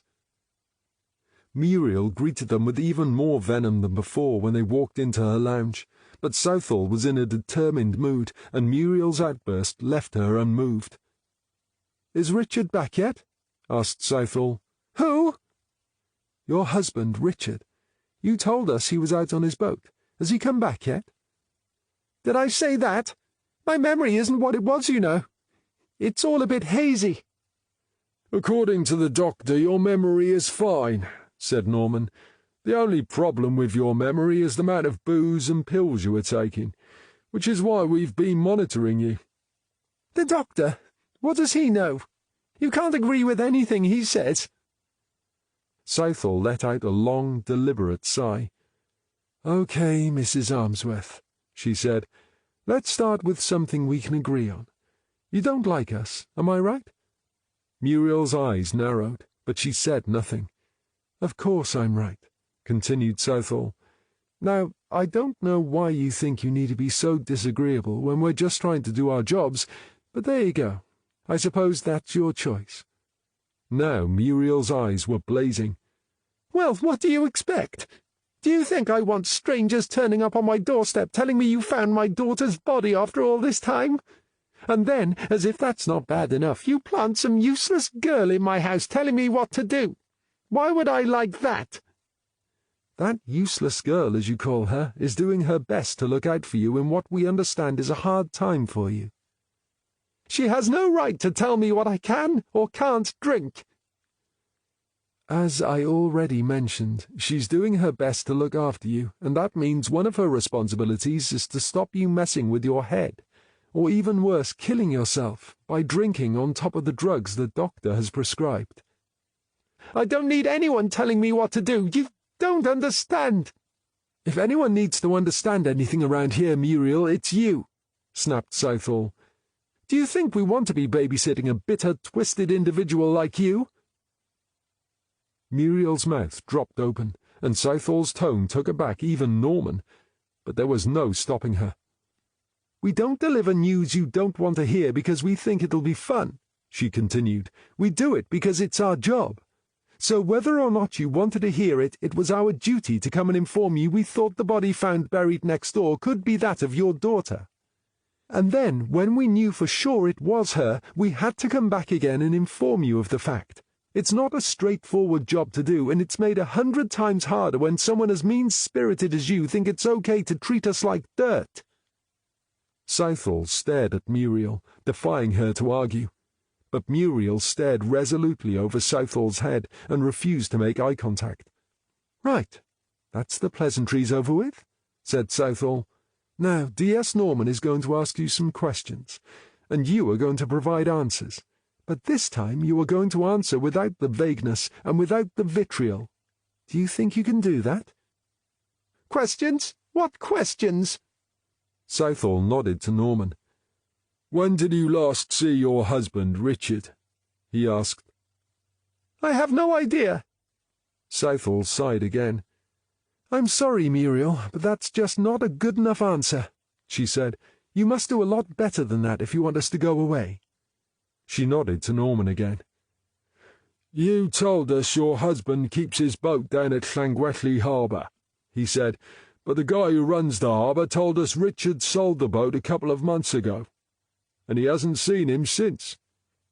Muriel glared sullenly at Norman. "So, what do you want me to say?"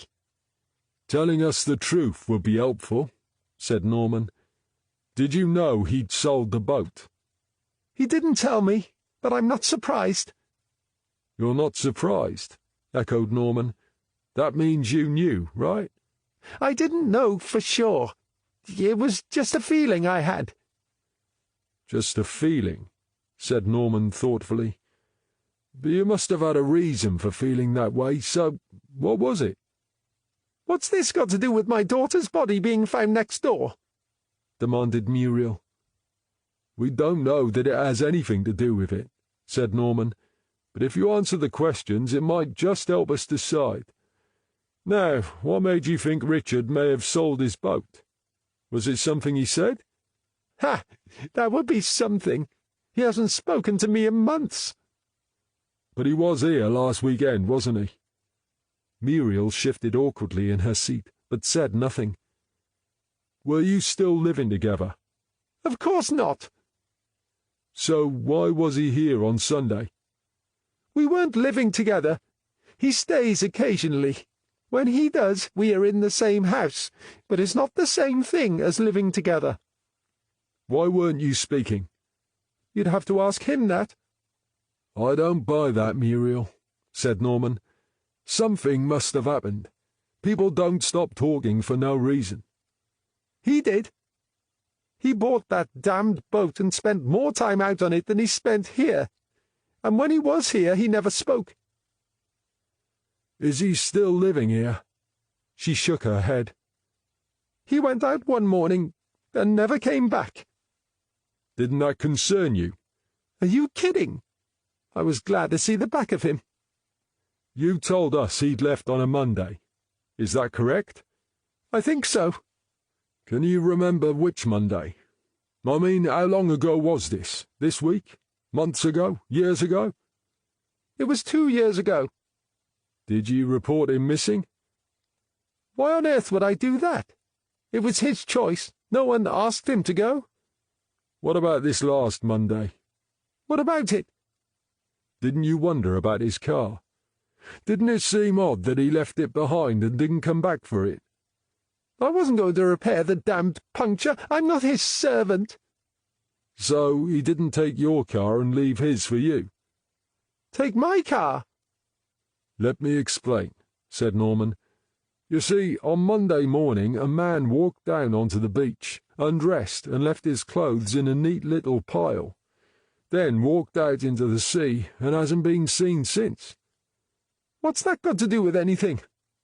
Well, your car was parked in the harbour car park that morning, and I'm guessing you didn't drive it down there as you hate boats. Wait, you mean you think Richard drove my car down to the harbour and drowned himself? That's a theory we're considering. Muriel smiled. That's not possible, she said. I would have noticed if my car had been missing, and it wasn't. But we recorded every car registration number within 400 metres of the scene that morning, and your car's number was on the list. You must be mistaken. I work part-time on Monday afternoons, and I always drive to work in my car. You didn't get a lift down to the harbour to pick it up? No, I did not. So how did it get back here? I'm telling you, it was never down at the harbour. It was here in the garage. Norman looked at Southall. Could she make sense of this? Why did you smile when we suggested Richard drowned? I wasn't smiling about him committing suicide. It's your insistence you know where my car was when I know it was here. I get the impression you despise Richard. The feeling's mutual. We despise each other. Do you think he's the sort who would commit suicide? I've never considered the idea before, but I can't say that I believe it. Okay, said Southall. So how come he's not been seen since? Not been seen by whom? Well, by you, for a start. He doesn't want to see me any more than I want to see him, so that proves nothing. What about his friends down at the harbour? No one there has seen him in over a month. Why would he go there if he'd sold his boat? But they would still be his friends. One thing you need to understand about Richard is that terms like friends and family mean little to him. People are like things to him. They are there to be used and then discarded as he sees fit, much like that car out front. So you don't believe he committed suicide? I'd love it to be true, but I don't think so. But why would he fake his suicide? I'm afraid I can't answer that. She knows more than she's letting on, said Norman, as he put the car into gear and pulled away. She didn't convince me either, agreed Southall. And what she said makes your fake suicide theory look a lot more of a possibility. Maybe they're still in touch, and this whole we despise each other thing is just a cover. I'm not sure I'd go along with that. She's seriously bitter and twisted about something, and I'm sure it's to do with him. Leaving her for another woman would do that. I'll admit that's a possibility, said Southall, but men cheat on women all the time. If that's all he's done and she knows, why not tell us? Maybe she's too vain to admit he found someone else more desirable. Oh, come on, Norm. If Muriel was vain, she'd hardly let us see her in that state, would she? You reckon? Southall looked across at Norman, with his wild hair and clothes that always made him look slightly crumpled. She smiled and shook her head. It's a woman thing, Norm. You wouldn't understand. You're right there, he said. Even at my age, there are still many things about women that remain a mystery to me. Whatever's going on with Muriel Ainsworth, we'll let her think we believe her for the time being. Let's see what our background searches can dig up. Then we'll talk to her again. That sounds like a plan, said Norman. And another thing. If her hatred is all about another woman and Richard has already left her, Would that be a good enough reason to fake his suicide? My gut feeling is telling me there must be more to it than that, and the most obvious link has got to be Annabel. "How are we getting on with the searches?" asked Southall when they got back to the incident room. "Richard Ainsworth used to own a software business," said Judy Lane. "He started it 12 years ago when he came to England." "What do you mean, when he came to England?" "He was in Australia before that." "He's Australian? That's additional information." "No, he's not Australian. He has a UK passport," said Lane. "When we found that out, we split the job. I'm focusing on post-2008, when he arrived back here, and Catherine's looking into his background prior to that." "So what can you tell us post-2008? In 2008, he arrived from Australia and set up a software business." "Where did the money come from?" "He had 100 grand of his own money, which he got from selling his share in a similar business in Australia." "It's not mega bucks, but it sounds like he knew what he was doing," said Norman. "Right," said Lane. "Initially he only had 2 employees, but then in 2009 he met Muriel Dormand, and she invested in his business and became a partner. You know the next bit. Richard and Muriel arranged to get married. Annabel disappeared. The wedding was postponed, but eventually went ahead a few months later." "Let's focus on the money for now," said Southall. "How much did Muriel invest in this software business?" 200 grand. "What? Where did she get that sort of money?" "She already had a house from her first marriage, which ended in divorce, and then she inherited another enormous house and a couple of million when her second husband died." Southall raised her eyebrows. "They were only married 5 years, but there were no suspicious circumstances about the death. I checked," said Lane. "He had cancer." "Hang on," said Norman. "This software company had only been operating for a year, and she pays twice his initial investment to be a partner. How come it was suddenly worth so much?" "Because of the potential," said Lane. "Apparently Richard had developed antivirus software, which was proving to be one of the best around." "And he built that from scratch?" asked Southall. "I thought these things take years to develop." "That's my understanding," said Lane. "My guess is that he had been working on it in Australia and brought it with him." "I wonder if his old Australian partners knew about that," said Norman. "We can check it out if you like," said Lane, "but I think the next bit will interest you more." "Go on," urged Southall. "Richard launched his antivirus software in 2012, and after a slow start it eventually sold like gangbusters. So much so that in 2016 he sold the company for 20 million and retired." "So presumably Muriel got 10 million for her half share," said Norman. "Geez, why would she hate the guy so much if he made her all that money?" "Because she didn't get 10 million, said Lane. "How come?"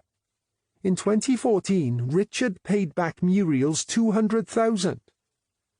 "But if the software was already launched and selling, the company must have been skyrocketing in value," said Norman. "Surely Muriel would have known." "Maybe not," said Southall. "Perhaps Richard installed her as a sleeping partner. If that was the case, she might know nothing about the business. It's possible she never even visited the site, and would have no idea what was going on other than what Richard told her." "We don't know that for sure," said Lane, "but that's how it's beginning to look." "Wow, so it looks as if he set her up from the start and married her just to make the con even more believable," said Norman. "That would explain why she hates him so much." "If that were me, I would have kicked him out there and then," said Southall. "And yet it seems he was still staying at the house on odd occasions right up to last weekend. Surely she would have known he had sold his business for a small fortune." "I think I might be able to shed some light on that," said Lane. "Richard has been diverting money into a second bank account for years. Most of the proceeds from the business sale went to this second account." "I knew it," said Norman. "He didn't commit suicide. I bet he's planning to live the life of Riley somewhere like the Cayman Islands, laughing at all of us idiots running around looking for him." "I don't think he is heading for the Caymans," said Lane. "He's probably keeping his head down, but I think he's still here in Wales." "What makes you think that?" asked Southall. "Because he's still using his old address for everything, as if he's still living with Muriel." "Is he?" said Southall. "That's very interesting. So does this mean he really is still living there, and Muriel is telling us a fairy tale? Or is she unaware he's using that address?" "Yeah, well, my money's on her being a storyteller," said Norman. "She'd know he was using her address because he'd still be having post from the banks delivered there. That would be a bit of a giveaway, wouldn't it?" "Not if he's had it all redirected by the post office," said Lane. "We've had FLOs in that house," said Southall. "They would have noticed if Richard was still living there, wouldn't they?" "Now you come to mention it, I saw nothing to suggest he was living there," said Norman. "But his car was outside, remember?" He scratched his head. "Jeez, this is doing my head in. I wish I knew what the hell was going on with those two." "Well done, Judy. That's great work," said Southall. "I've had my suspicions about Muriel right from the start, and now I'm convinced both she and Richard are playing games with us." "So what are we going to do about them?" asked Norman. Southall considered for a moment, then came to a decision. "Right," she said decisively. "Judy, I want you to keep digging into Richard's finances and check with the post office to see if he has set up a redirect. Norm, on Monday I want you to get a search warrant for Muriel Ainsworth's house. If she wants to play games, so can we." She turned to Catherine Morgan. "What can you tell us about Richard's time in Australia?" Morgan sighed. "Not much so far. Whatever he was doing out there, he was keeping a low profile. I haven't turned up anything online, so I've made an official request for help, but the time difference means we probably won't hear much until late this afternoon." "That might be a little optimistic," said Southall. "The chances are you won't hear much before Monday, but never mind. He has a British passport, so see if you can find any trace of him in the UK. If he was born in Australia with British parents, that might not be the case, but it's worth a try." Southall looked up at the clock. "Okay, everyone, it's Friday and it's 3:30 p.m. I have to brief Superintendent Bain, and I'd like you all to keep digging until 5 p.m. And then I don't want to see any of you again until Monday morning." Morgan and Lane looked up, surprise etched on their faces. "Yes," said Southall, "you have an entire weekend to yourselves. You know weekends off are rarer than hen's teeth, but I think you've earned it. So make sure you enjoy it." Norman waited until Southall had left, and then, under the pretext of checking Lane's work, he took the case management file across to his own desk and thumbed through the pages until he found what he was looking for. Then he reached for the phone. 5 minutes later, humming happily to himself, Norman opened up a map of the coastline on his desk. He would be the first to admit he knew almost nothing about tides and currents and cold water, but logic seemed to suggest that whether you wanted to swim across the estuary or cross by boat, you would pick the shortest distance every time. He placed a stubby finger on Llangwelly Harbour and traced a line across to the opposite side of the estuary. Just offline, slightly to the north, he could see a tiny village called Ferry Dock. More words were printed on the map next to the village name, but they were just too small for him to read without his spectacles. It took several minutes of searching before he found them, but when he put them on and read the words on the map, a huge grin took over his face. "Yes," he said, as he did a little fist pump. "Now we're cooking." Chapter 8. Saturday, the 9th of November, 0900.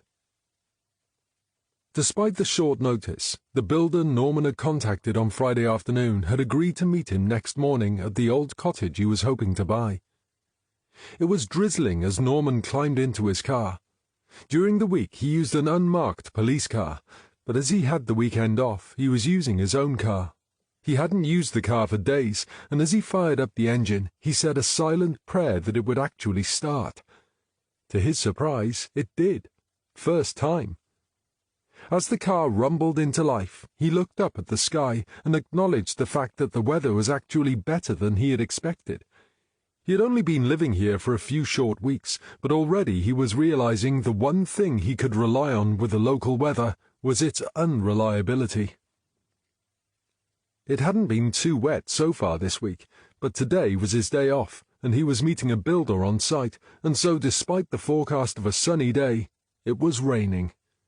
But Norman was a glass-half-full kind of guy. Yes, it was raining, but at least it was just drizzle, and not the usual torrential stuff.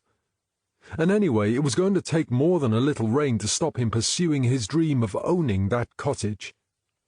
He switched on the windscreen wipers, and then held his breath as he recalled what had happened the last time he used them. That last time, when he had switched them off, they had stopped right in his line of sight and refused to move again even when he had switched them on and off several times. He had eventually manhandled them into the correct stop position and had intended to call a mechanic to repair them. But then he had gone to work and using his nice, tidy police car, and promptly forgotten all about it. He watched apprehensively as the wipers seemed hesitant to cooperate. He thought about switching them off again in case the motor burned out. Then he sighed with relief as they slowly wheezed into motion, gradually gaining enough momentum to push their way across the screen. There was a loud clunk as they reached the other side, and then, after a brief hesitation, and with what appeared to be an enormous effort, they creaked back the other way. Norman watched the wipers anxiously and thought a snail would probably be faster traversing the screen, but it was what it was, and they would have to do. He was grateful it wasn't raining any harder, because although the wipers made an acceptable job of moving the water around the windscreen, they didn't actually clear it away. He smiled ruefully as he slipped the car into gear and pulled away. He really must book his car in for a service. There again, perhaps the better option would be to face up to reality and take it to a scrapyard. The cottage was off the beaten track down an unmade lane, and as Norman approached, he was pleasantly surprised to see a pickup truck parked on the rough ground in front of the cottage. He parked next to the truck, and as he switched off his engine, the driver's door swung open and a man jumped out and waved to him. Norman jumped from his car and offered the man his hand. "Wes Harding, right? In case you don't remember, I'm Norman." "I remember," said Harding. "It's hard to forget. It's not every day you dig up a skull." "Yeah, it must have been a real shock. Are you okay now?" Harding shook his head. "I guess I'll be okay, but I think it might take a while for the digger driver to get over it." "I'm afraid I can't offer any advice about how to deal with it," said Norman. "There's no standard to follow. Everyone copes in their own way." "This probably sounds insensitive, but do you have any idea when we might be able to get back on site? I'm not in a rush. I've got other work, but not everyone wants their job done early. It's the scheduling, you know." "I can't imagine it would be for much longer, but I can't say for sure," said Norman. "To be on the safe side, you're probably best to assume you won't be on site for at least another week. Can I ask you how you got the job in the first place?" "Mrs. Harris contacted us about 18 months ago. But to be honest, I thought the job would never happen." "Oh, really? Why's that?" "Planning permission was granted a year ago, but every time she booked us in to start the job, we got put off. 3 times it happened." "Why was that?" "It turns out her husband is some big-shot developer up in London. I reckon he doesn't trust a small-town Welsh builder to do the work to the right standard. His wife told me he wanted to bring people all the way from London, but she dug her heels in and refused. They argued over it for almost a year, but it's her project and she wasn't willing to pay their ridiculously inflated prices." "So she got her way in the end?" "She wore him down until he finally gave in and gave us the go-ahead. Now I'm determined to prove we're just as good as any London builder and make sure he has nothing to complain about, so all this turmoil is a bit of a setback." "It would have happened wherever the builder came from," said Norman. "No one can blame you for what happened." "Yes, but even so, I don't know how you can deal with that stuff all the time." "You learn to treat it as just another job," said Norman. "Fortunately, it's not like that all the time. Anyway, that's not what we're here to talk about." Harding grinned at Norman and pointed at the cottage. "Sorry, you're right. We're here to talk about your house." "I'm sorry I didn't give you much notice. I only found out I was going to have the day off just before I called you." "That's okay. I have another job to look at later, and you're just down the road, so it made sense to come here first. I got here a bit early so I could have a quick look around before you got here," he said. "Did you say you wanted to renovate or demolish and start again?" Norman looked at the cottage in dismay. "It's not that bad, is it? It looked great when I first came to see it, but that was on a beautiful sunny day. I have to admit, on a grey day like this, it doesn't look quite the same." Harding grinned again. "Relax, Mr. Norman. I'm joking. It's in pretty good condition for its age, and that view is amazing." "Really? You're not just saying that? What about the roof?" "As far as I can tell, the roof's not been like that for long, so there's not too much water damage. I'm sure we can sort it out without too much trouble. What I need to know, though, is what else you want to do." "Why don't we go inside, and I'll show you what I'd like to do, and you can tell me if it's possible. I want to make the most of the view, obviously, but maybe you'll be able to suggest something even better." "Come on then, let's have a look." Norman led Harding towards the cottage. "Look, Wes, I'm not going to call you Mr. Harding all the time, so you don't have to call me Mr. Norman. Norm'll do just fine." It was midday, and Norman was down by his favourite roadside coffee bar, chatting with the owner, Terry. "You look pleased with yourself, Norm." Norman grinned. "Yeah, I am pleased, Terry. It's not every day you get to move a dream a little closer to becoming reality, and I did that this morning." "So you've decided? You're going to buy the cottage up on the hill?" "I've been up there with a builder this morning, and I think between my ideas and his advice we've come up with something that will look amazing, and better still, it's within my budget." "Oh, mate, I'm thrilled for you. When I first met you, I had a feeling you were going to fall in love with this place." "You're right. I really do love it here. There's something about it. Even the rain doesn't seem to dull my enthusiasm for it." "I told you you'd get used to it. Give it a couple of years and you'll grow webbed feet like the rest of us." As they were talking, a woman approached. Norman moved aside to allow her to speak to Terry and order her coffee. As Terry prepared her drink, he chatted with her. Norman smiled to himself. He had seen Terry in action many times, and he admired the way this amiable young man seemed able to engage with anyone and everyone. "You know you're building quite the reputation," the young woman told him. "It's just coffee," said Terry. "No," she said, "there's more to it than that. From what I hear, you don't just make great coffee. You offer a warm welcome, and great service, too. Now I've seen it for myself, I can understand why you're doing so well." "I can vouch for that," said Norman. "I come here most days, and you're right. It's not just for the coffee." The woman turned to listen to Norman, then smiled at Terry. "There you are," she said. "That's exactly what I mean." Terry looked embarrassed. "I'm just being me," he said. "I just do my job the way I think it should be done." "Look," she said, "my name's Faye. I work for the Llangwelly magazine and website. My job is to fill the magazine with stories and adverts. We give a copy to every tourist who comes here so they know what they can do, where they can find stuff, and where to eat. I think they should know where they can get a great cup of coffee, too." "This is a sales pitch, right?" said Terry. Faye looked slightly crestfallen. "I'm not saying I'm not interested," said Terry hastily.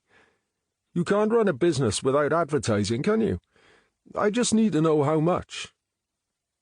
"You're new here, aren't you?" "I didn't get my license in time for the season, because some idiot at the council faffed around and lost my application," said Terry. "So, yeah, I guess I am. I'm just trying to get established with the locals in plenty of time for next year." She handed him a price list and pointed to the relevant price. "We're nearly full, but I've got one last spot for an advert. It's for a half page, but I'll let you have it for the price of the smaller one," she said.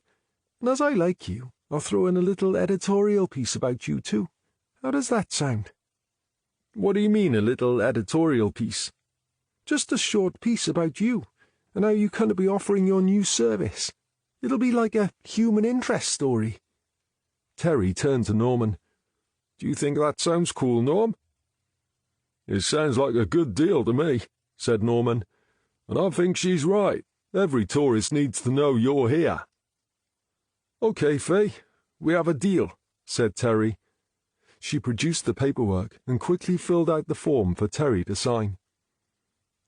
"If you just sign here," she said, "I'll come back Monday and we can sort out the ad, and I'll do a brief interview so I can write the story." Terry had the pen poised, ready to sign. Then he had a thought. "I get to see it before you print it, right?" "Of course," she said, "and if you want anything changed, I'll be happy to do it for you. I want it to be right so you'll come back and advertise again next year." "Have I got to pay now?" "We can sort that out on Monday." Terry scrawled a signature on the form. "Here you go, babe," he said. "I'll sign my life away just for you." "Oh, great," she said. "Now I just need to find one good local story, and that's the whole thing wrapped up." "What sort of story are you looking for?" asked Norman. "It's got to be something local, and preferably something that relates to tourists." "So something like a story about a local service or a local personality," suggested Norman. "Yes, that's exactly the sort of thing." "Do you have a deadline?" "End of next week. Why, have you got something in mind?" "My name's Norm. Are you in a hurry?" "No, why?" Norman pointed to the table and chairs set up alongside the coffee bar. "How about you join me while you drink your coffee, and I'll tell you my idea." Faye took a quick look around. She had no idea who this man was, but he seemed harmless, and they were in a public place. "Okay," she said. He ushered her over to the table, settled her in a chair, then sat down opposite her and spoke. "You want a human interest story, right? Well, I think I may have just the thing you're looking for." "So, what do you think?" asked Norman 10 minutes later. Faye pushed her chair back and got to her feet. "It sounds like a great story," she said. "You like it, huh?" "I do, yes, but I can't promise anything. It's not the sort of write-up we usually do, so I need to check with my boss and make sure it's okay to run. You need to do the same. I wouldn't want to upset anyone." "I know," said Norman. "I need to run it past a couple of people for approval. Do you have a card?" She fished a business card from her handbag and handed it to him. "I must do the interview by Thursday at the very latest," she said. "Trust me, you'll know if it's going to happen before then." Norman watched Faye as she made her way back to her car, climbed inside, and drove off. "You look like you've fallen in love, Norm," said Terry with a grin as he came over to clear the table. "Huh? You think so?" asked Norman. "Well, I hate to disappoint you, but you're way off the mark. I think I may have made a friend, though." There was one more thing Norman wanted to do before he went home, so he made his way down to the harbour. It was the weekend, so he figured that with any luck someone would be down there working on their boat. Sure enough, he could see 2 boats moored on the far side, and set off around the wall to reach them. A man was washing down the deck of his boat while another was coiling ropes. "Excuse me," said Norman, fumbling in his pocket. "This is probably going to sound stupid to a boat lover, but I know nothing about boats and stuff, so I need a little help. I saw on the map that there's a village called Ferry Dock on the other side of the estuary, and it says there's a landing stage there. Can you tell me what that means?" The man smiled indulgently. He was tempted to make fun of the visitor, but then the sight of Norman's warrant card persuaded him that perhaps that wouldn't be the best idea he'd ever had. "Years ago there used to be a ferry that carried people across the estuary, hence the village name Ferry Dock." "So that's what the landing stage was for, right?" asked Norman. "That's right, although the ferry is not used now." "Is the landing stage still usable?" "Oh, yes, it's still used, but by pleasure boats rather than a ferry." "So if someone wanted to get from here to there, they could row across and tie up at the landing stage?" "You wouldn't want to row against the current, but a small motorboat would do the job. In fact, although there's no official ferry service running to a schedule, there are still 1 or 2 people who will take you across if you want to go." "Even though it's out of season?" asked Norman. "You'd have to be lucky to just stumble across someone, but you can arrange it in advance," said the man. "And the landing stage is sound, right?" "Do you want to borrow my binoculars so you can see it from here?" "Could I do that?" "Yeah, sure. Just hang on a moment while I get them." "Geez, thanks, I'd really appreciate that."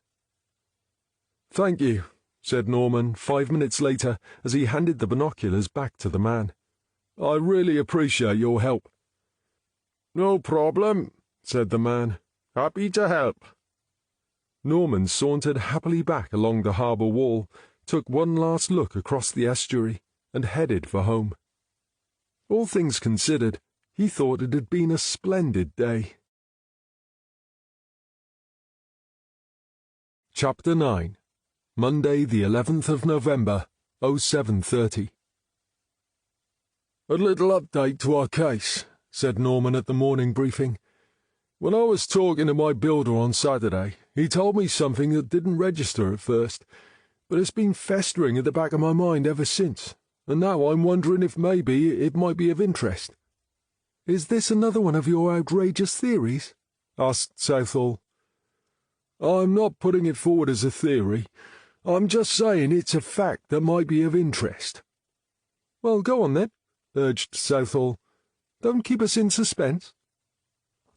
"My builder, Wes, is one of the guys who was working at the Harris's house when they uncovered Annabelle's body. According to him, the Harrises got planning permission for their extension about 18 months ago. Wes and his guys were supposed to start work on it a year ago, but the job kept getting postponed." "So why didn't they start?" asked Southall. "Apparently Mr. Harris is a developer up in London, and he wanted to bring his own builders in to do the job. However, Mrs. Harris was paying for the work and balked at the extra expense. She also thought they should support local businesses and use local builders." "Which they did, didn't they?" "Yes, but the thing is, it took her a year to get her own way." "I'm sorry, Norm, but why would that interest us?" asked Morgan. "Don't you think it's a coincidence that Richard waited until the builders started work to fake his suicide?" "Ah, right. I see what you mean.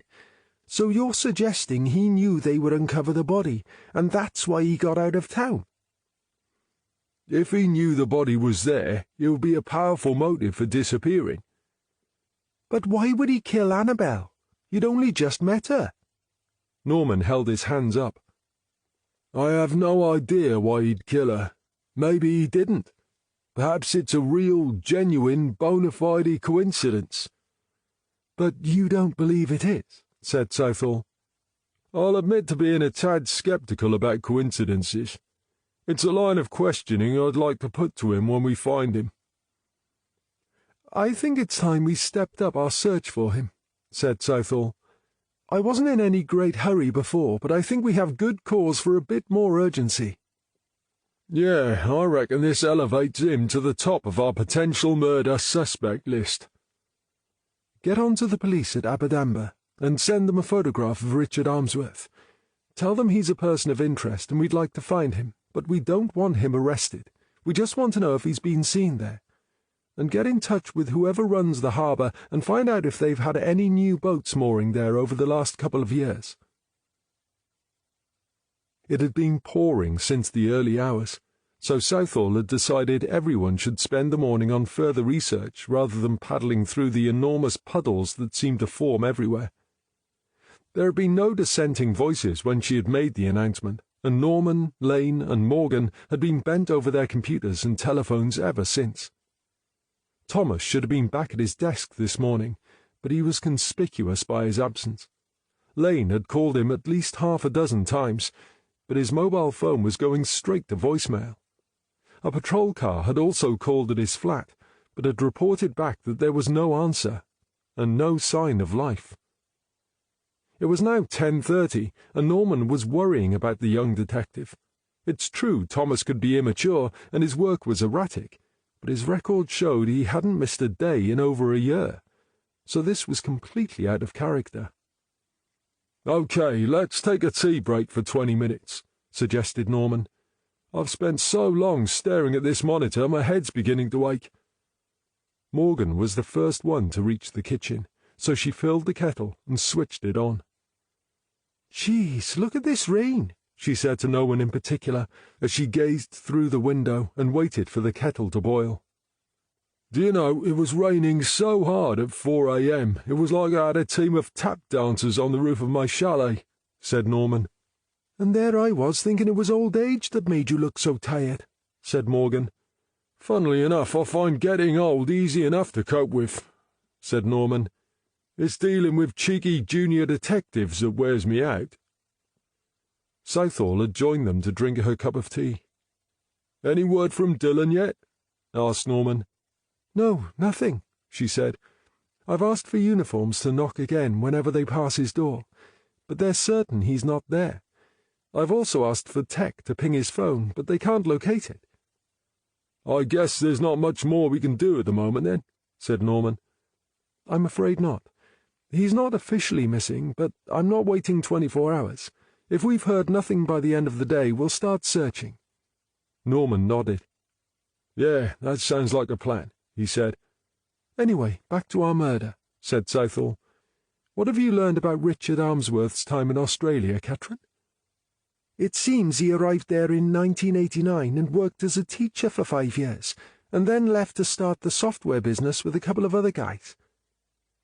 "Did he have a teaching background?" "Apparently he had teaching qualifications from England and arrived on some sort of teacher exchange scheme." "So he was teaching in England before he went to Australia? Who's looking into that side of it?" "I've started," said Lane, "but I've not been able to find a trace of anyone called Richard Ainsworth leaving the country during 1989. I've tried a couple of years on either side, but it's as if this Richard Ainsworth didn't exist until he reached Australia." "Ah," said Norman, "that sounds like he's switched ID." "That certainly thickens the plot," said Southall. "People don't change their ID for no reason. Do you know where he last visited before he reached Australia? It might tell us where he got hold of his new ID." "Yeah, but hang on," said Norman. "If this was an official teacher exchange, wouldn't there be a paper trail? And if it's an exchange, wouldn't that mean there must have been an Aussie coming over here to take his place? Surely you can't just arrive and magically have a teaching vacancy waiting for you. There must be records somewhere. The schools would know who was coming and which school they were exchanging with." "You're right," said Southall. "These schemes must have been arranged through a central hub somewhere. There'll be records of which teachers went over there, which schools they went to, and who they exchanged with." "I'll get on to that straight away," said Lane. "What about you, Norm?" asked Southall. "Well, I've been working on this idea of Richard faking his own drowning. Now, the one issue we had with this idea was how he would have managed swimming against the riptides and currents. Everyone says you need to be young, fit, and a seriously powerful swimmer, even if you had an accomplice waiting with a boat. How about if you had swum the English Channel? I reckon that takes a powerful swimmer, don't you?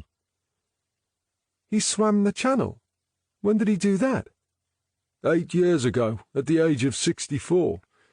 He got within 3 miles of the French coast before cramp got the better of him. Apparently he was swimming for 10 hours before he gave up. Now, I don't know about you, but I reckon anyone who can do that would have a good chance of being able to cope with the currents in the estuary for a few minutes, don't you? Nice work, Norm, said Southall. I like it when someone comes up with an outrageous theory and then provides evidence to show it might be more than just a fanciful idea. So we're going to keep running with my idea? Asked Norman. Well, we've got nothing else right now, have we? Apart from coincidence, I'm not exactly sure how it fits in with our dead body, but everything else we seem to learn about Richard Ainsworth is pointing to him being up to no good, so why not?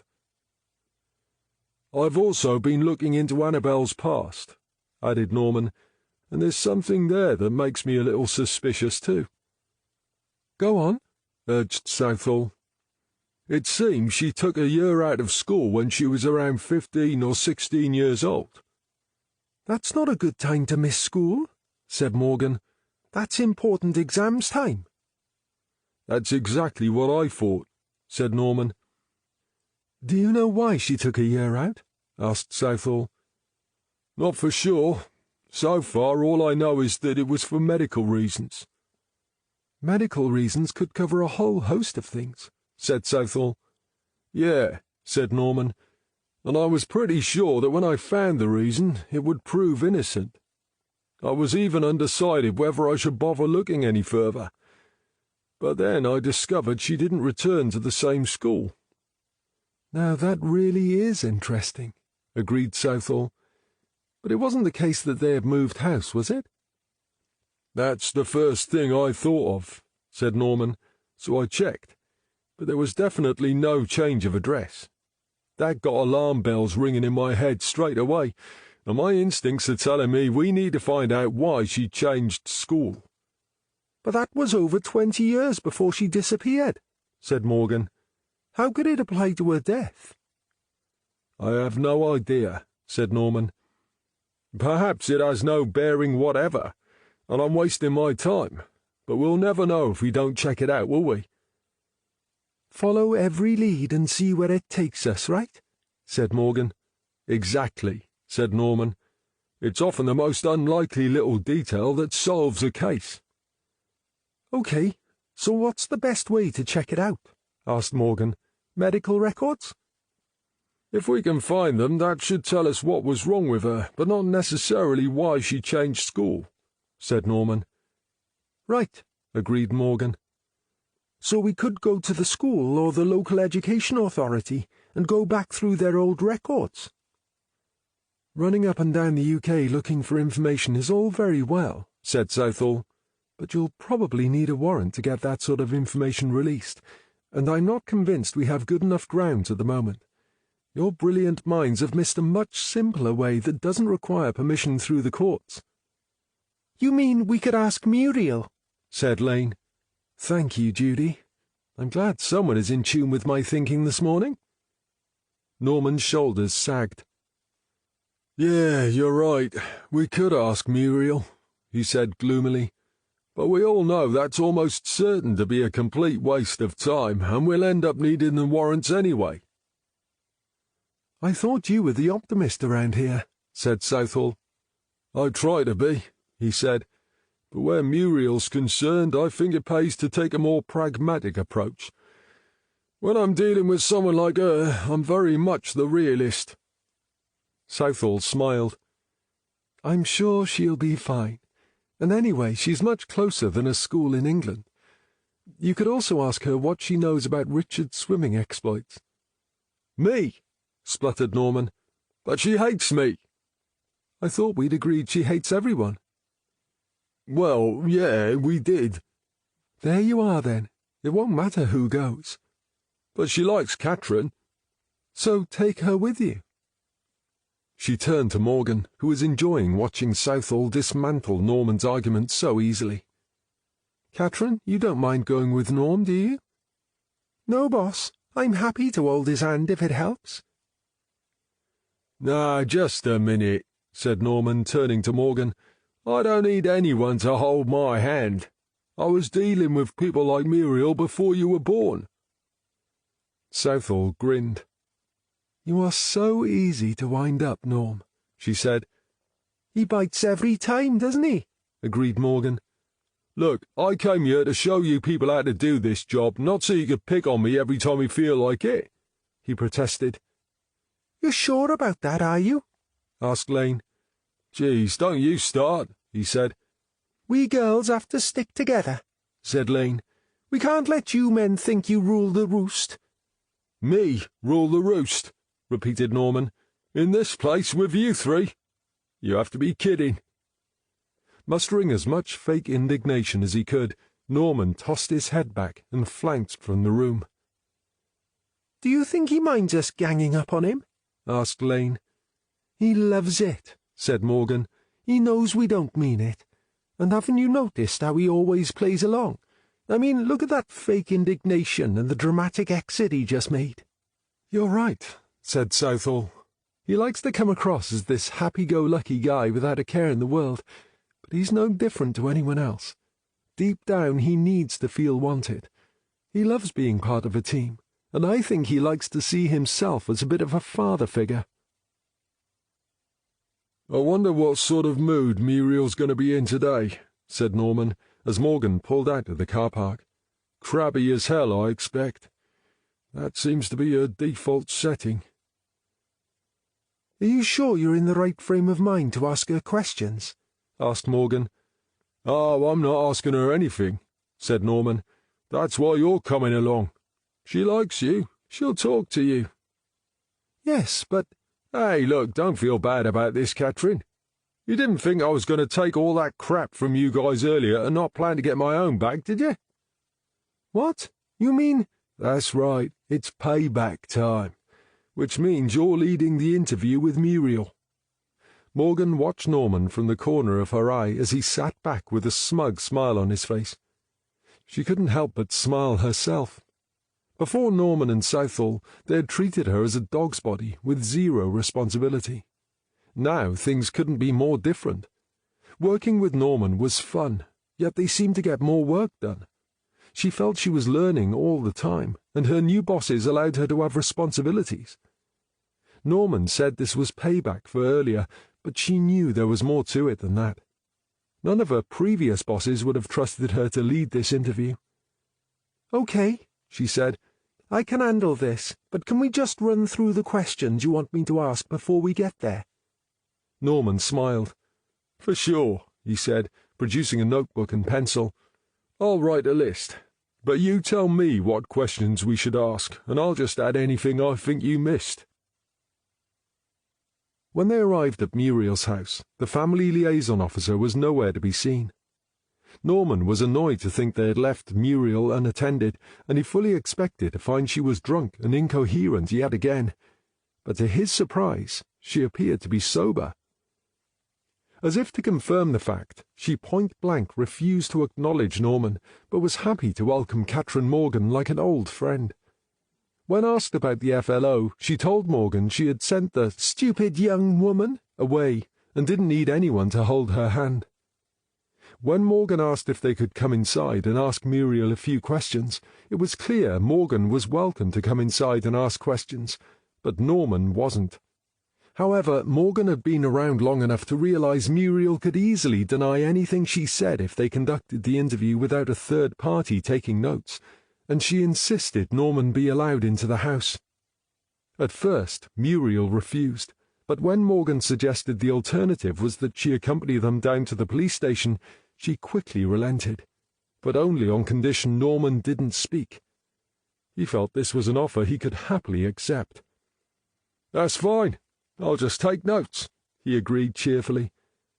After a few pleasantries to set the tone, Morgan introduced the first line of questioning. "Is it true that Richard once tried to swim the English Channel?" "Yes, he did. But what does that matter? Do we really have to talk about him?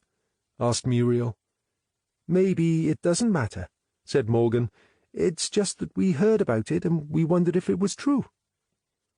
Are you married? Asked Muriel. Me? God, no, said Morgan.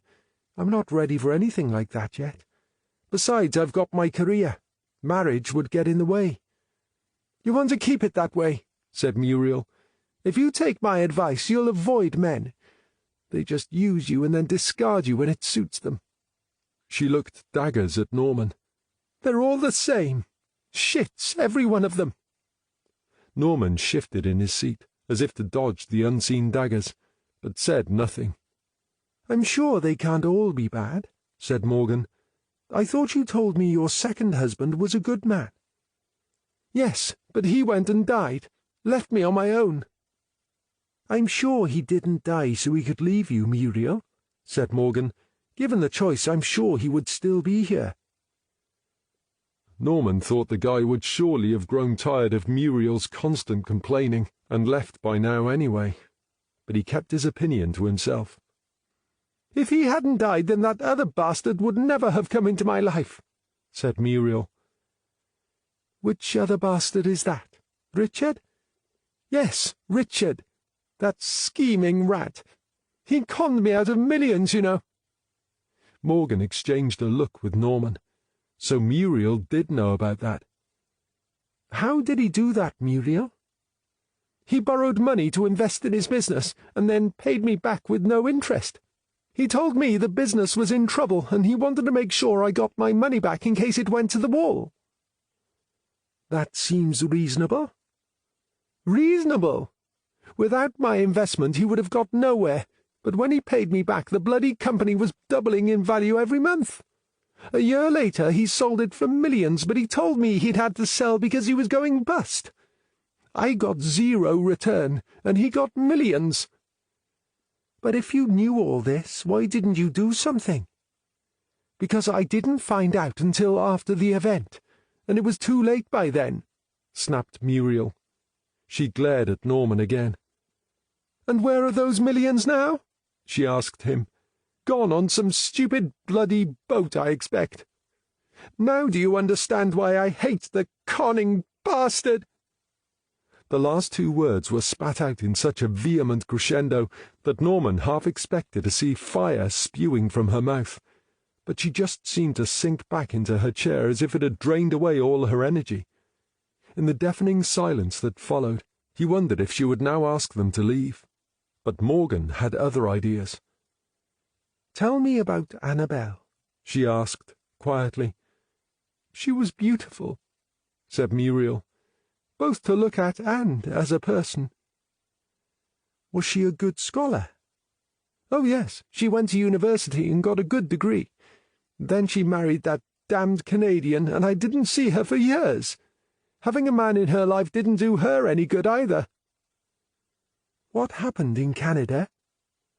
"I don't know. She wouldn't say. But I think he mistreated her. For years he wouldn't let her come back here to see me. It was only when the wedding was arranged that he finally relented." "I understand her husband didn't come to the wedding. Is that right?" "He was supposed to come. Annabelle came on ahead because he said he couldn't get away from work. The plan was that he would arrive the day before the wedding, but then he said he couldn't get away from work after all.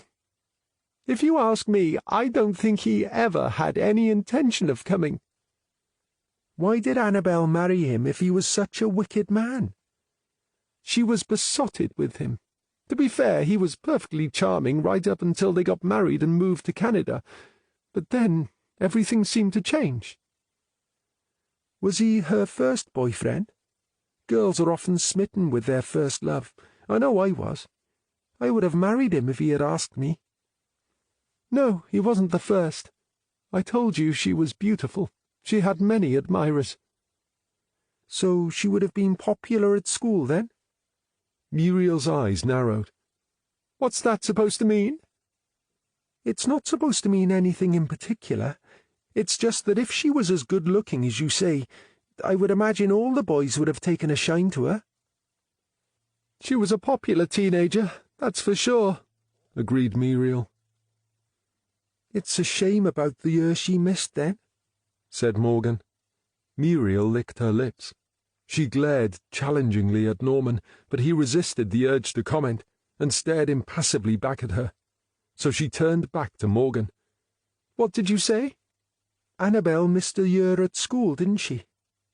It's a pity. It must have messed up her exam chances. I told you she went to university and she got a good degree. Yes, but she was a year behind most of her peers, wasn't she? And changing schools at that stage wouldn't have helped her chances, would it? I don't know what you're suggesting. I'm not suggesting anything, Muriel. I'm just curious to know why Annabel took a year out of school and then, when she went back, she went to a different school. She was unwell. For a year. What illness would have kept her out for a year? What difference does it make what school she went to? The poor girl is dead now. But it might have something to do with why she's dead. Nonsense! Does that mean you know how she died? Don't be so ridiculous. Of course I don't know how she died. I didn't even know she had died until a couple of days ago. So you can't be sure her absence from school had nothing to do with it? Muriel couldn't dispute such simple logic. If you must know, she was being bullied at school and it made her very ill. We couldn't send her back to the same school after that now, could we? Bullied? Just a minute ago you were saying how popular she was. Yes, well, there's no accounting for teenagers, is there? They can change their opinions for no apparent reason, and they can be very cruel when it suits them. She stared defiantly at Morgan, but Norman had expected Muriel would try to evade the issue, and had made sure Morgan wouldn't be so easily deflected from her task. Now she responded to Muriel's challenge with a disarming smile. Why don't you tell us what really happened, Muriel? I've just told you. Yes, but I think you're being a little economical with the truth, don't you? I don't know what you mean, said Muriel innocently. Okay, let me put it another way, said Morgan. I think you're lying. How dare you? Snapped Muriel. I've never been so insulted in my life. Really? Said Morgan. I find that hard to believe. I'm afraid you're bullying me now, Catherine, said Muriel. It's such a pity. I really thought I could get along with you, but now I think you've outstayed your welcome. As a result, I'm afraid I have nothing more to say. I think you should both leave. Morgan looked at Norman, who nodded his head, and they began to get to their feet. Okay, said Catherine. We'll leave. But I'll tell you this, Muriel. You're lying, and we will find out what happened. It'll just take a little longer if we have to do it the other way. Muriel's head snapped up, her eyes wide. What other way? We'll go to the schools involved and ask questions and search records, said Norman. That means a lot more people will know we're looking into Annabel's past, and we'll find out what you're hiding. Muriel swallowed hard and gripped the arms of her chair. You can't do that, she hissed. Sure we can, said Norman, and we'll probably be back to arrest you once we've finished. What utter rubbish! You think so, do you? Said Norman. This is a murder investigation, and we have reason to believe you're obstructing our inquiries. Now, experience tells me we'll be able to prove that's the case once we poke around in the old records, and when we do, I'll be more than happy to come back here and charge you with obstruction. Or you could offer a little cooperation now and spare yourself any further embarrassment. They waited a moment, but Muriel said nothing, so Norman nodded to Morgan, and they headed for the door. Wait, called Muriel. Sit down, both of you. Obediently, they walked back to their seats and sat down again, waiting in patient anticipation. It was a full minute before Muriel spoke. I really don't understand why you have to dig into Annabel's past, but I suppose if you won't let sleeping dogs lie, I'll have to tell you. But there's no need for anyone outside this room to know Annabel's business, do you understand? "I can guarantee we'll do our best to keep it quiet," said Norman, "but if it proves relevant to her death, that won't be easy." Muriel hesitated for a few moments before she continued. "This is very difficult for me to talk about." "I understand that, but we have to know, and we will find out eventually." Muriel sighed and seemed to sag further into her chair. "If you must know," she said, her voice almost a whisper, "Annabel got pregnant when she was 15. It was a difficult pregnancy, and we agreed to take her out of school to save everyone embarrassment." "Ah, right, I see. That would have been difficult," said Morgan. "Do you know who the father was?" "I have no idea. She wouldn't say. I always thought it was one of her boyfriends from school, but she would never tell us who it was." "Can you tell us who those boyfriends were?" "It was a long time ago. I'm not sure I can recall." "Was it a boy or a girl?" "It was a little girl." "What happened to her?" "Annabel was just 16. She had such a bright future. It would have ruined her life." "She gave the baby up for adoption?" asked Morgan. "Don't you dare judge—" "I'm not judging," said Morgan. "We're just interested in the facts and whether it has any bearing on her death." "How can it possibly have any relevance to her death? This was over 20 years before she died." "It may have no relevance whatever, but there again it could be highly relevant. Maybe the adopted child wanted to meet her actual mother. Perhaps she wanted to make Annabel pay for abandoning her." "Do you really think so?" Morgan shrugged. "Anything's possible. If the child had a rough life and found out her real mother was doing well, she could have been filled with resentment." "But how would she know who their actual mother was?" "It's not uncommon for people to trace their birth mother these days. With so many records now available online, it happens all the time." Muriel stared silently at her hands as she digested this news. She looked worn out and defeated, but Norman wanted a little more information before they left. "Who decided to send Annabel to a different school when she returned?" he asked. "We spoke at great length with the school and made the decision that it would be in everyone's best interests if she didn't return to the same school." "Did they offer any specific reason?" She looked at Norman suspiciously. "Not that I can recall. Why? What do you know?" "I know nothing," said Norman. "That's why we're here asking you these questions." There was a brief standoff as they exchanged glares. Then Muriel seemed to decide. "Right, that really is all I'm prepared to say on the matter. I've answered your questions, so please, I really would like you to leave now." "Okay, Muriel," said Norman. "Thank you for your help. I appreciate this must be difficult for you to talk about." "Never mind your platitudes. Just get out of my house. And if you wish to address me in the future, I'll thank you to call me Mrs. Ainsworth." "In that case, I just thought of one last question, Mrs. Ainsworth," said Norman pointedly as he got to his feet. "What is it now?" "I'd like to know why you never mentioned this to the original investigation when Annabel went missing."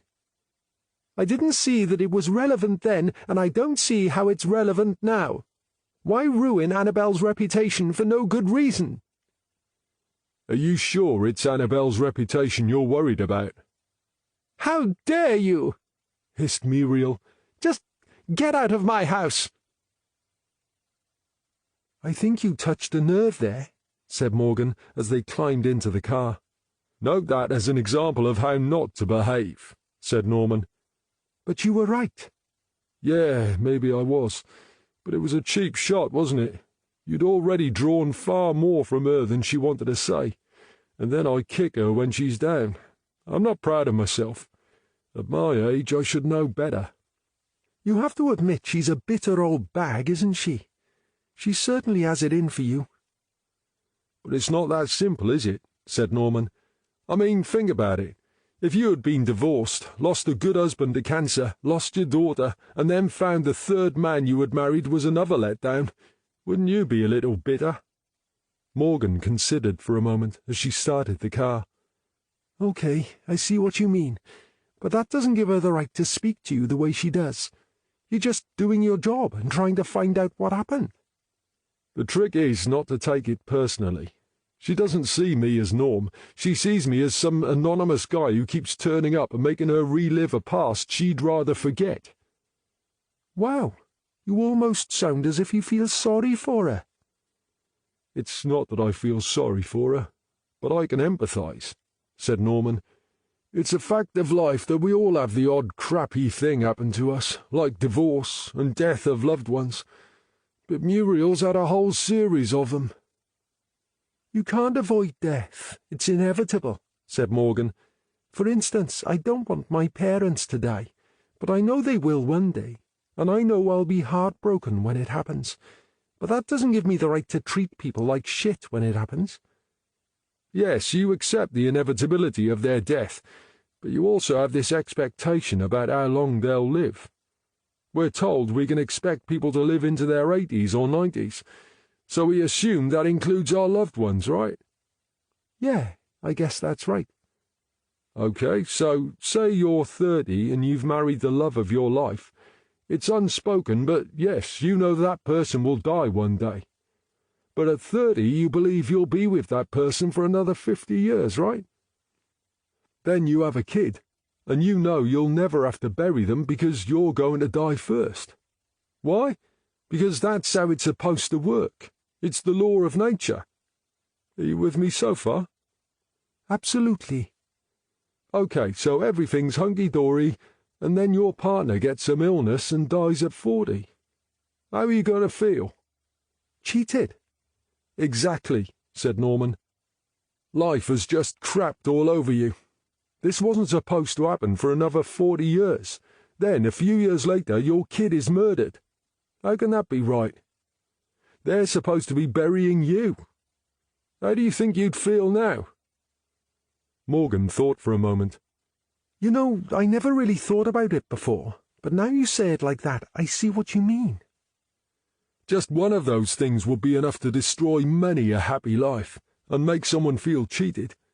So imagine how Muriel feels. When you think about it, she probably has every right to be bitter after what she's been through. "Does that mean we're going to go easy on her now?" Hell no. The fact I can empathise doesn't mean she gets crossed off the list of suspects. It just means I can understand why she's so bitter and twisted. "I'm glad to hear that, because I think she knows a lot more than she's letting on." "Definitely," agreed Norman. "But she's on the defensive now, so we're going to have to tease it out of her bit by bit. Are you hungry?" "Yes, I am a bit."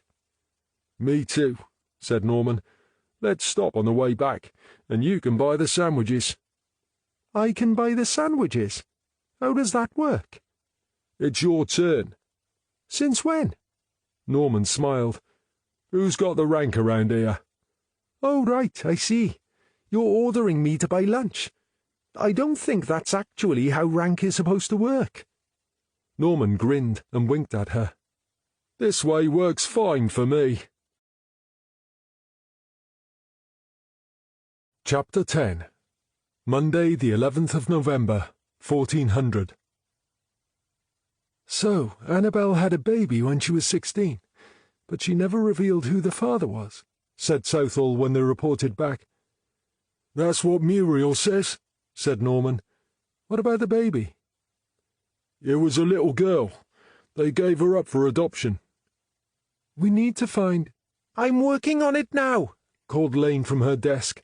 Southall nodded. "Thank you, Judy." "The kid would have been 22 when Annabelle died," said Norman, "which would be a good age to be filled with resentment and looking for answers." "Do you think it's true about not knowing who the father was?" asked Southall.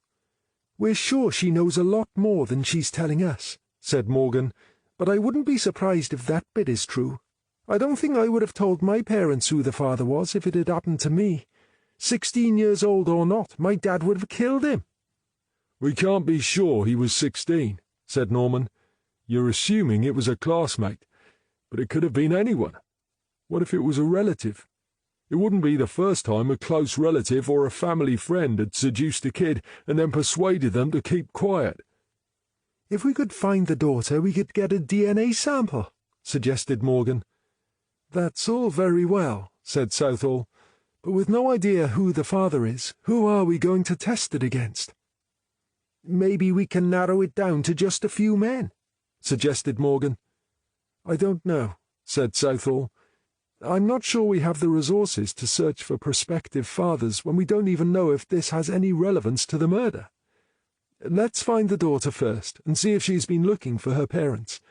Even if she wasn't out for revenge, she may have found her father, and perhaps he took exception. But my feeling is that it's a long shot. As Southall headed back to her office, Morgan returned to her desk to write her report on the interview with Muriel Ainsworth. Norman shuffled after Southall. He waited until she was back at her desk and then knocked on the door.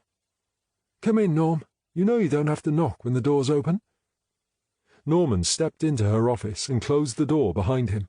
He looked slightly worried. "What's on your mind?" she asked. "Are you worried about where this investigation is going?" Heck no. I'm always worried which way any investigation is going in case we've missed something and we're heading off in the wrong direction. But I don't lose sleep over it. Is this something I need to be worried about, then? You're not going to tell me you're leaving, are you? Are you kidding? I'm just about to buy a house. Really? You're going to buy that little cottage on the hill? I had a builder look at it on Saturday morning. He reckons he can do what I want without breaking the bank, so I told the estate agent I'm good to go. Oh, that is good news. Well done, Norm. She looked at him expectantly. That's not actually why I wanted to speak to you, he said. Oh, is something wrong? Only the fact that the guys at Region are trying to ruin your career. Oh, yes, that.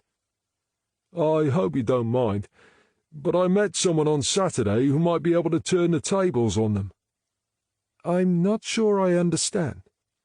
I got talking to this lady who works for the local tourist board. They print a magazine every year. It's filled with adverts and information about what's on and stuff, but they also like to include a few articles about the people behind the local services. They're going to do a short piece on Terry, the guy who runs the mobile coffee bar. And why should this concern me? They especially like those stories where people rise above adversity. And I thought of you. What? Southall's voice had raised an octave. Would you rather have a piece in all the local rags saying how flaky and incompetent you are, or a piece that tells how you've overcome personal adversity and how it's made you into this powerful woman who leads the local detective team? I'd rather not have anyone know anything about me. Yeah, I get that. But it doesn't appear to be an option, does it? I don't know. Look, the magazine goes to print in a few days. It will be out there before Region knows what's happened. And crucially, it will be out there before the deadline they set. And Faye says she knows people on the local newspapers. She thinks they'd run the story too. Faye? She's the lady I met. She's really keen to tell your story. You didn't tell her my life story, did you? No, I did not. I wouldn't dream of doing anything like that without speaking to you first. I merely suggested it was a remarkable story of the resilience of the human spirit in the face of great adversity, and that it was especially relevant as this is the only police station in the immediate area. I think you may be building this into something it isn't, Norm. The way you say that makes it sound like a Hollywood blockbuster. Are you sure it's me building it up and not you playing it down? Anyway, whatever you think, Faye was really keen to hear your story, and she likes the idea of helping another woman get one over on a bunch of men who were just trying to get in her way. Southall frowned at him. You told her about that? It doesn't have to be in the story, but it's a fact, isn't it? She was undecided. Oh, come on, Sarah, urged Norman. I'm suggesting this as a friend. I can't believe you want to sit back and let them walk all over you. I don't want to let them walk all over me. Then why not come out into the open and tell everyone the actual story before the guys at Region do the dirty on you? I'm not one for bearing my soul in public. What will people think? I would imagine their initial thought would be something like, what a terrible thing to deal with, and then, wow, this woman is something else. You mean they'll see me as a hard-nosed bitch? On the contrary, I believe they'll be like me and think you must be made of seriously tough stuff to get through that and rise above it. That's very flattering, but... Look, I'm serious. This has nothing to do with flattery. I've had personal issues of my own, and I can tell you it took me a lot longer to get over them, and they were insignificant compared with yours. The way I see it, if you get your side of the story out there first, what can Region do without looking like a bunch of idiots? I suppose there is that to consider. You'd beat them at their own game. Can you think of a better way of sticking two fingers up at them? I'd have to have full control over what goes into the story. I told Faye you'd say that, but she says you don't have to worry about that. They wouldn't print anything unless you were 100% happy with it and had signed an approval notice. We must run it past Superintendent Bain. Isn't there some rule that this sort of thing has to be approved by the top brass? I already spoke to him, said Norman. He thinks it's a brilliant idea. As for the permission thing, he said not to worry. He's happy to take responsibility. He's going to bypass headquarters and the press office. Why would he do that? I get the feeling he thinks Region has feelers everywhere, and he's not sure who he can trust at headquarters, so he'd rather take them out of the equation and face the music afterwards. And he's prepared to stick his neck out like that, for me? You have to understand, Nathan's an all-or-nothing kind of guy. That's how he works if you're a valued member of his team. He's always been the same. But he hardly knows me. Trust me, he's an excellent judge of character, and he obviously thinks he knows you well enough to have decided about you. As for sticking his neck out, he doesn't think there's that much risk. He says it would be great PR, and the press office are always saying how they like to see more of that sort of thing. And anyway, as he said, what can anyone do once it's published? Southall sat back, raised an eyebrow, and squinted at him. I feel I'm the last one to know about this, and that you two have already set this up. I promise you that's not how it is. The only reason I spoke to Nathan was because I ran into him downstairs earlier. On Saturday I was just chatting with Terry over a coffee, and this woman... Faye? Yeah, Faye came up and sold him some advertising space. Then she mentioned how they're looking for one good, genuine human interest story to complete the magazine, and it just seemed too good an opportunity to miss. So I thought I'd ask her about it. And you're sure you hadn't arranged to meet her? Look, I honestly had no idea I was going to meet her. Don't forget, I didn't even know I was going to have the weekend off until Friday afternoon, so I hardly had time to arrange anything, did I? Sometimes it's just a case of serendipity. It seems you got on very well with this woman, considering you've never met her. I just stopped for a coffee after I'd seen the builder, and she came along to see Terry, and we got chatting. What can I say? It must be my natural charm. And I'm supposed to accept that as fact, am I? Geez, are you always this suspicious? What would I gain by arranging to meet the woman without telling you? I mean, if you don't want to do it, I can't make you, can I? Honestly, I've never set eyes on her before. Heck, I didn't even know about a magazine until she started selling it to Terry. Ask him if you don't believe me.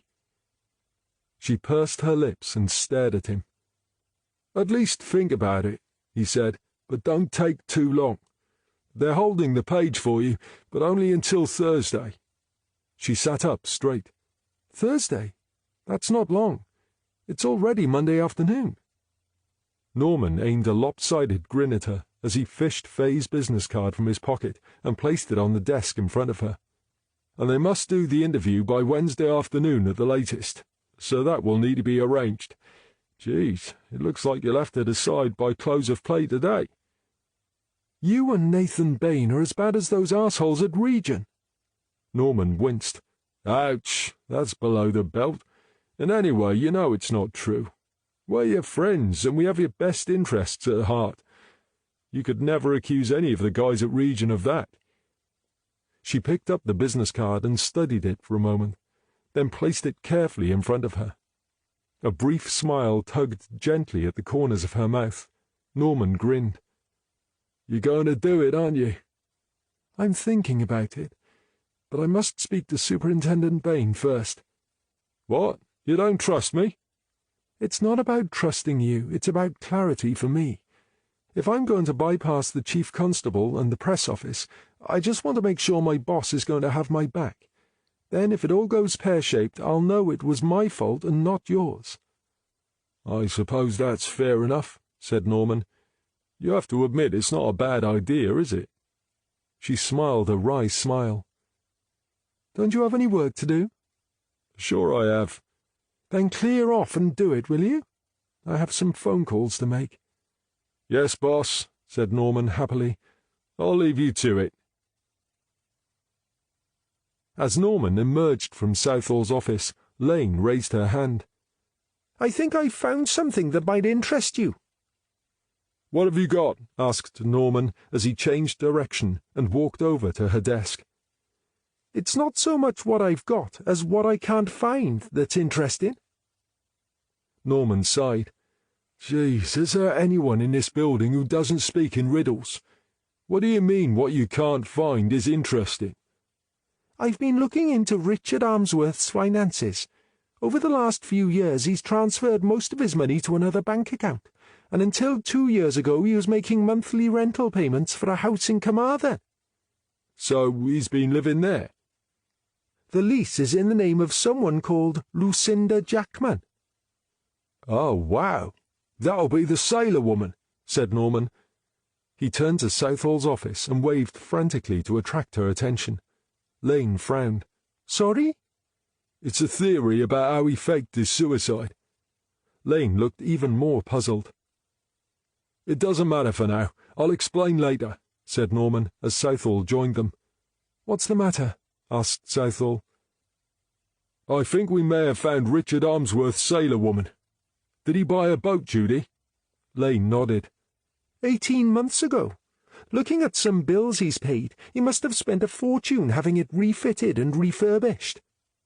"He must have kept Blue Yonder until the new boat was ready to sail," muttered Southall. "Or until he was ready to make his move," suggested Norman. "Do we have a name for the boat?" "Yes," said Lane. "Spookily, it's called Annabelle." "What? You're kidding. He called it Annabelle?" "That's the name it was first registered with," said Lane. "It came with that name. He hasn't changed it." "Do we have an address for this woman in Carmarthen?" asked Southall. "Her lease ended in February 2018. I can't find any trace of her after that." "Damn," muttered Norman. "But back towards the end of 2017, Richard paid cash for a nice big house here in Wales," finished Lane. "Where exactly?" asked Southall. "On the coast, in a town called Aberdanber. It's about 3 hours from here and has a nice harbour and some great fish restaurants," finished Southall. "Oh, do you know all this already?" asked Lane. "No," said Southall, "but we spoke to someone the other morning who was telling us about Aberdanber. Do you have an address for this house?" Lane offered a sheet of paper. Southall took the paper, glanced at it, and handed it to Norman. "Guess where we're going first thing tomorrow morning, Norm?" "Shouldn't we phone first and make sure he's there?" "And let him know we're coming? I don't think so. It'll be a pleasant surprise for him." "What about the search warrant for Muriel's house?" "We can't spread ourselves too thin," said Southall. "Muriel's not going anywhere, and now we've got a lead on Richard. Let's focus on finding him. We'll reassess when we get back from Aberdanber." It was 4 p.m. Norman was thinking it was high time they started taking a bit more interest in what had happened to Thomas. Then Southall called from her office. "Norm, have you got a minute?" "Sure." Norman climbed stiffly to his feet and made his way to her office. "Come in and sit down," she said. "Any word from Dylan?" asked Norman as he settled on a chair. I've just had his aunt on the phone. His aunt? Apparently his mother passed away overnight. Jesus, really? She can't be very old. What happened? According to Dylan's aunt, his mother had been slowly dying for months. She wasn't even 50. You mean the poor kid's been living with that hanging over his head all this time? No wonder he's distracted. Jeez, I had no idea. Nor did I, said Southall. Nor did anyone here. That has to be a serious failure on our part, said Norman. I've been giving the guy a hard time over his performance when I should have been offering him support. I even told him the other day that maybe he was in the wrong job. It's not just you, Norm. I'm to blame too. Don't forget I had a heart-to-heart with him in my office just the other day, and he never said a word about it. Superintendent Bain is taking his share of the guilt too. He says we should all have known. Yeah, but if Thomas chose not to tell us, how could we have known? Why on earth didn't he say? Who knows? Maybe he didn't want us to make a fuss or give him special treatment. I feel so bad about this, said Norman. Where is he? I'd like to see him. I know it's a bit late now, but maybe I can offer some of that support I should have been offering before. I feel bad too, Norm, but we can't blame ourselves for something we didn't know about. Somehow that doesn't make me feel any better, said Norman. I have to apologize to him. It won't bring his mother back. And anyway, he has another problem to deal with right now. What's that? Apparently his father hasn't been coping very well with the situation. He tried to take his own life. Oh my God, said Norman. Dylan is still a kid. He shouldn't be dealing with all this stuff on his own at his age. He isn't dealing with it on his own. Apparently his aunt lives next door to his parents, and she's been looking after his mother and father. She's with Dylan now. I told her we'd like to see him to offer our condolences, but she's asked us to give him a few days to get over it. Yeah, that makes sense, said Norman. To be honest, I'm not very good at this stuff with people I know, and he could probably do without me crying along with him. Let's give it a few days, and then maybe we could both go, said Southall. Norman pointed to the main office. Do you want me to tell the girls? No, it's okay. I think that's my job, said Southall. But I'd like you alongside if that's okay. Sure. Do you want to do it now? I think so.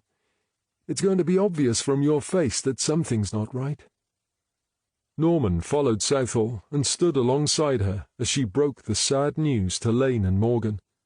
They were both upset, but to Norman's surprise it was Morgan who burst into tears and needed consoling the most. Chapter 11. Tuesday, the 12th of November, 0700. You realize if we can't find Richard Ainsworth at this house and no one knows where he is, he's going to become the red-hot favourite for the suicide, said Southall, as Norman pulled out to the car park. Yeah, well, that's the risk you take when you put forward a theory that's a bit left field. What's up, Norm? You sound doubtful. Are you losing faith in your intuition? I thought, according to your theory, that he already was the favourite, only he was faking. Well, yeah, but only if I'm right. But if your theory is correct, we should find him, shouldn't we? I don't see why you have a problem with that. Also, it's been over a week now, and we've still got absolutely no idea who walked into the sea. The longer this goes on, the more it looks as though your theory about Richard, outrageous as it sounds, could actually be right. What better way to find out than by asking the man himself? A smile crept across Norman's face as they drove out of Llangwelly. I guess you're right. So is it okay if we take a brief detour before we go to Aberdamber? He asked. Will it take long? No more than an hour. Is this about your cottage? I'd love to see it, but I'd rather do it on the way back. We should have plenty of time later. Actually, it's not about my cottage. It's about this case, and if I'm right, you're going to want to do this before we get to Aberdamber. Why is that? We decided it was possible Richard may have faked his suicide by having someone waiting in a boat for him, right? Right, and I think I've figured out where he landed. Right across the estuary from where he walked into the sea is a tiny village called Ferrydock. It would be the perfect place. Southall leaned forward and stared at Norman. Wouldn't the Coast Guard have checked that? 3 or 4 hours had passed by the time they arrived on the scene. Richard and his accomplice would have been long gone. But what about the boat they used? Surely they would have moored it there, wouldn't they? Maybe they thought about that when they planned it, and had a trailer waiting to tow it away. Don't forget these people are used to working with boats, and it was early morning. There's a good chance they could have got away unseen. I thought you knew nothing about waterways and boats and stuff. I don't, but on a hunch I went down to the harbour on Saturday and got talking to a couple of guys who were telling me about the old ferry service that used to run across the estuary between Llangwelly and Ferrydock, and how there's still a perfectly serviceable landing stage over the other side. There's no official ferry now, but apparently the landing stage is still used by 1 or 2 people who take tourists across in the summer months. This still doesn't prove that's what happened. No, it doesn't. But you can't get into Ferrydock from the landing stage without passing the village shop. I called on Saturday, but the owner was away for the weekend. However, she called me last night, and when I described Richard Ainsworth to her, she was pretty sure she saw him last Monday morning. With any luck, she can identify him from a photograph. And you're certain this is the guy you saw? Asked Norman half an hour later. Gwen Taylor studied the photograph again and nodded. Yes, that's definitely him. How can you be so sure? Asked Southall. This was over a week ago. When you're in a small village shop like this, you get to know all the locals, so when strangers come in, you remember them, especially when it's out of season. Another reason this guy stood out was because he was waiting outside the shop before I opened. What time was this? Asked Norman. I open at 8 normally, but when I saw him outside, I opened a little earlier. I suppose it would have been about 7:50. What did he want? Asked Southall. A bottle of water, I think it was. Was there anyone with him? Not that I saw. Was he driving, towing a boat? I didn't see or hear a vehicle. I'm sure he was on foot. On foot? You're certain? Asked Norman. Any vehicle coming from the jetty has to pass right outside my window. It doesn't happen very often, so I think I would have noticed a car pulling a trailer, don't you? What was he wearing? Asked Southall. I can't recall exactly. Casual clothes, I think. He didn't look as if he'd been swimming? Asked Norman. Swimming? No one in their right mind goes swimming in the estuary at this time of year. You are aware a man walked into the estuary off the beach at Llangwelly last week? Asked Southall. Yes, I am, and look what happened. He got washed away, poor soul. That's why no one goes swimming at this time of year. Has anyone reported a boat moored at the landing stage that doesn't belong there? Asked Norman. Not that I know of. Have you any idea where the man was going? I assumed he had a car in the car park. He headed that way. What did you think he was doing here? Asked Southall. I didn't give it much thought, said Gwen. I didn't know him, but he had binoculars around his neck, so I assumed he was a bird watcher. Even though it's out of season? It's never out of season for bird watchers, is it? And anyway, we still get the odd tourist or two even at this time of year. Wasn't it a bit early? Early is good for bird watching. And if he wasn't bird watching, maybe he just enjoys walking on the beach and watching the sun come up. And he said nothing about where he'd been or where he was going? People often aren't very chatty first thing. He was polite enough, but I can't recall him saying much more than hello, a bottle of water please, and thank you. And he was definitely on his own and on foot?" asked Norman. Gwen tutted and folded her arms. "Didn't I already say that? I'm sorry if I'm not saying what you want to hear, but I can only tell you what I saw." "You're right, Gwen," said Norman sheepishly, "and we appreciate your help." "Well, that was weird," said Norman as they walked back to the car park. "And I'm not sure how we can explain that." "His accomplice had a change of clothes in the boat." "But what happened to her and to the boat?" "Come on, Norm, it's obvious. They must have left a car here for him overnight. Then she dropped him off and took the boat somewhere else. That way they wouldn't be seen together." "I guess you must be right. I can't see any other way he could have done it." "Of course I'm right," said Southall, "and the sooner we get to Aberdamber and speak to our friend Mr. Ainsworth, the sooner we'll know I am." "You're not asking me to break speed limits and use blue lights for this, are you?" "Good heavens, no. I wouldn't want you to break the habit of a lifetime and drive fast." "Oh, don't be fooled by the fact I choose to drive the way I do," said Norman. "I took a course once and passed with flying colours. I can drive fast when the need arises. I can do some pretty cool stunt stuff, too." Southall took a sideways look at Norman. "Yeah, right," she said. "Oh, ye of little faith," said Norman.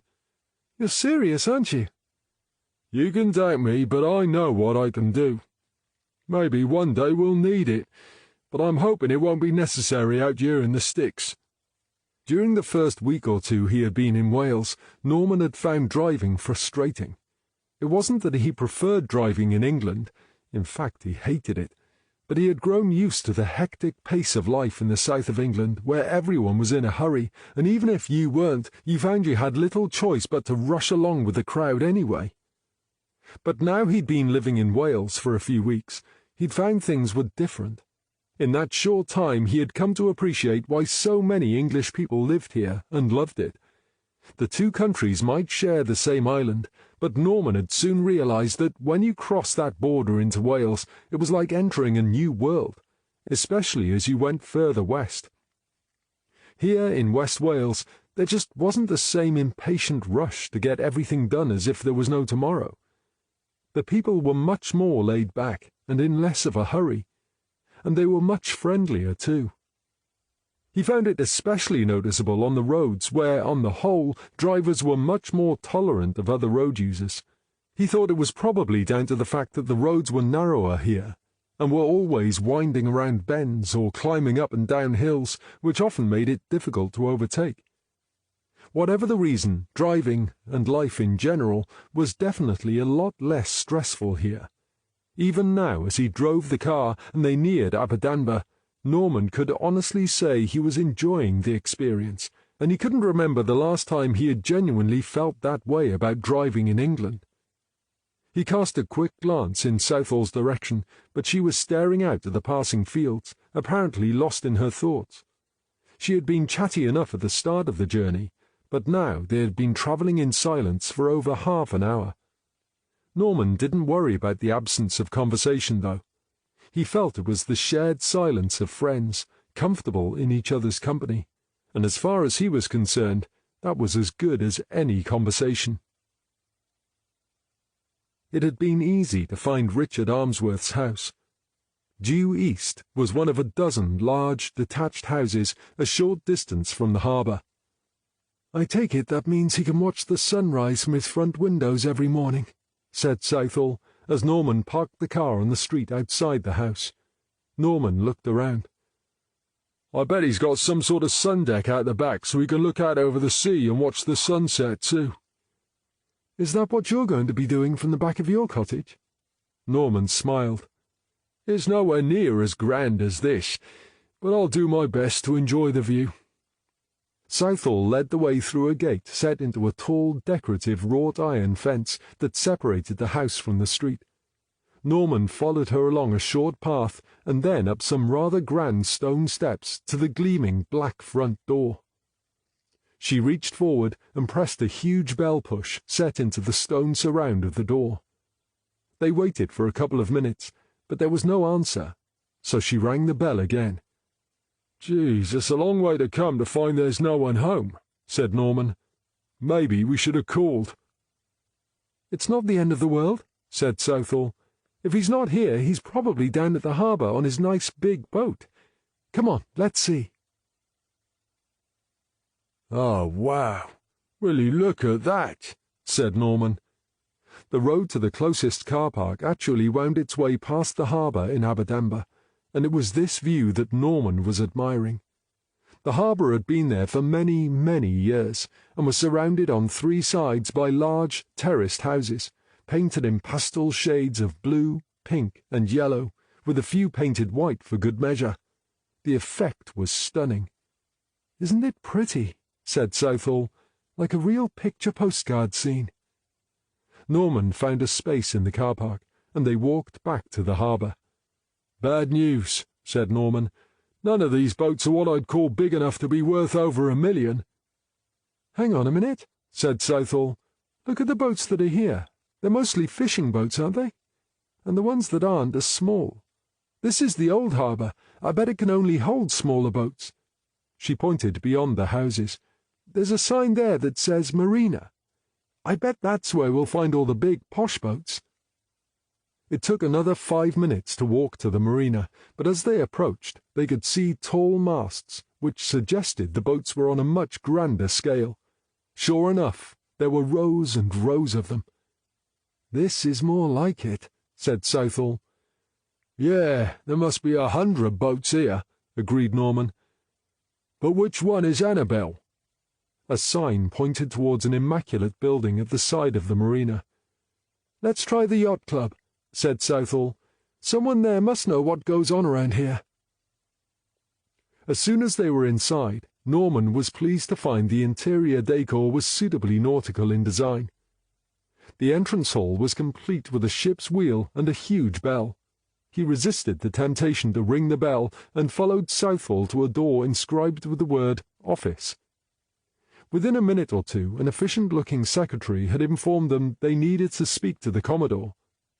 She made a short call and then ushered them up a flight of stairs and through a door which led onto the flat roof above the entrance hall. The secretary led them across to a tall, uniformed, silver-haired man who was standing at the railings looking out over the marina. He turned as they approached. "These are the two police officers, Commodore," said the secretary. "Good morning," said the Commodore, offering a hand. Southall made the introductions as they shook hands. "Detective Inspector. Goodness, this must be important," he said. "I run this yacht club as a tight ship, you know. You won't find anything amiss here." "We're not investigating the yacht club, Commodore. We're trying to locate someone we believe keeps a boat here," explained Southall. "What's he done? Robbed a bank?" asked the Commodore jovially. "We're not sure he's done anything," said Southall, "but we need to speak with him regarding one of our investigations." "Ah, keeping it cagey, are we, Inspector?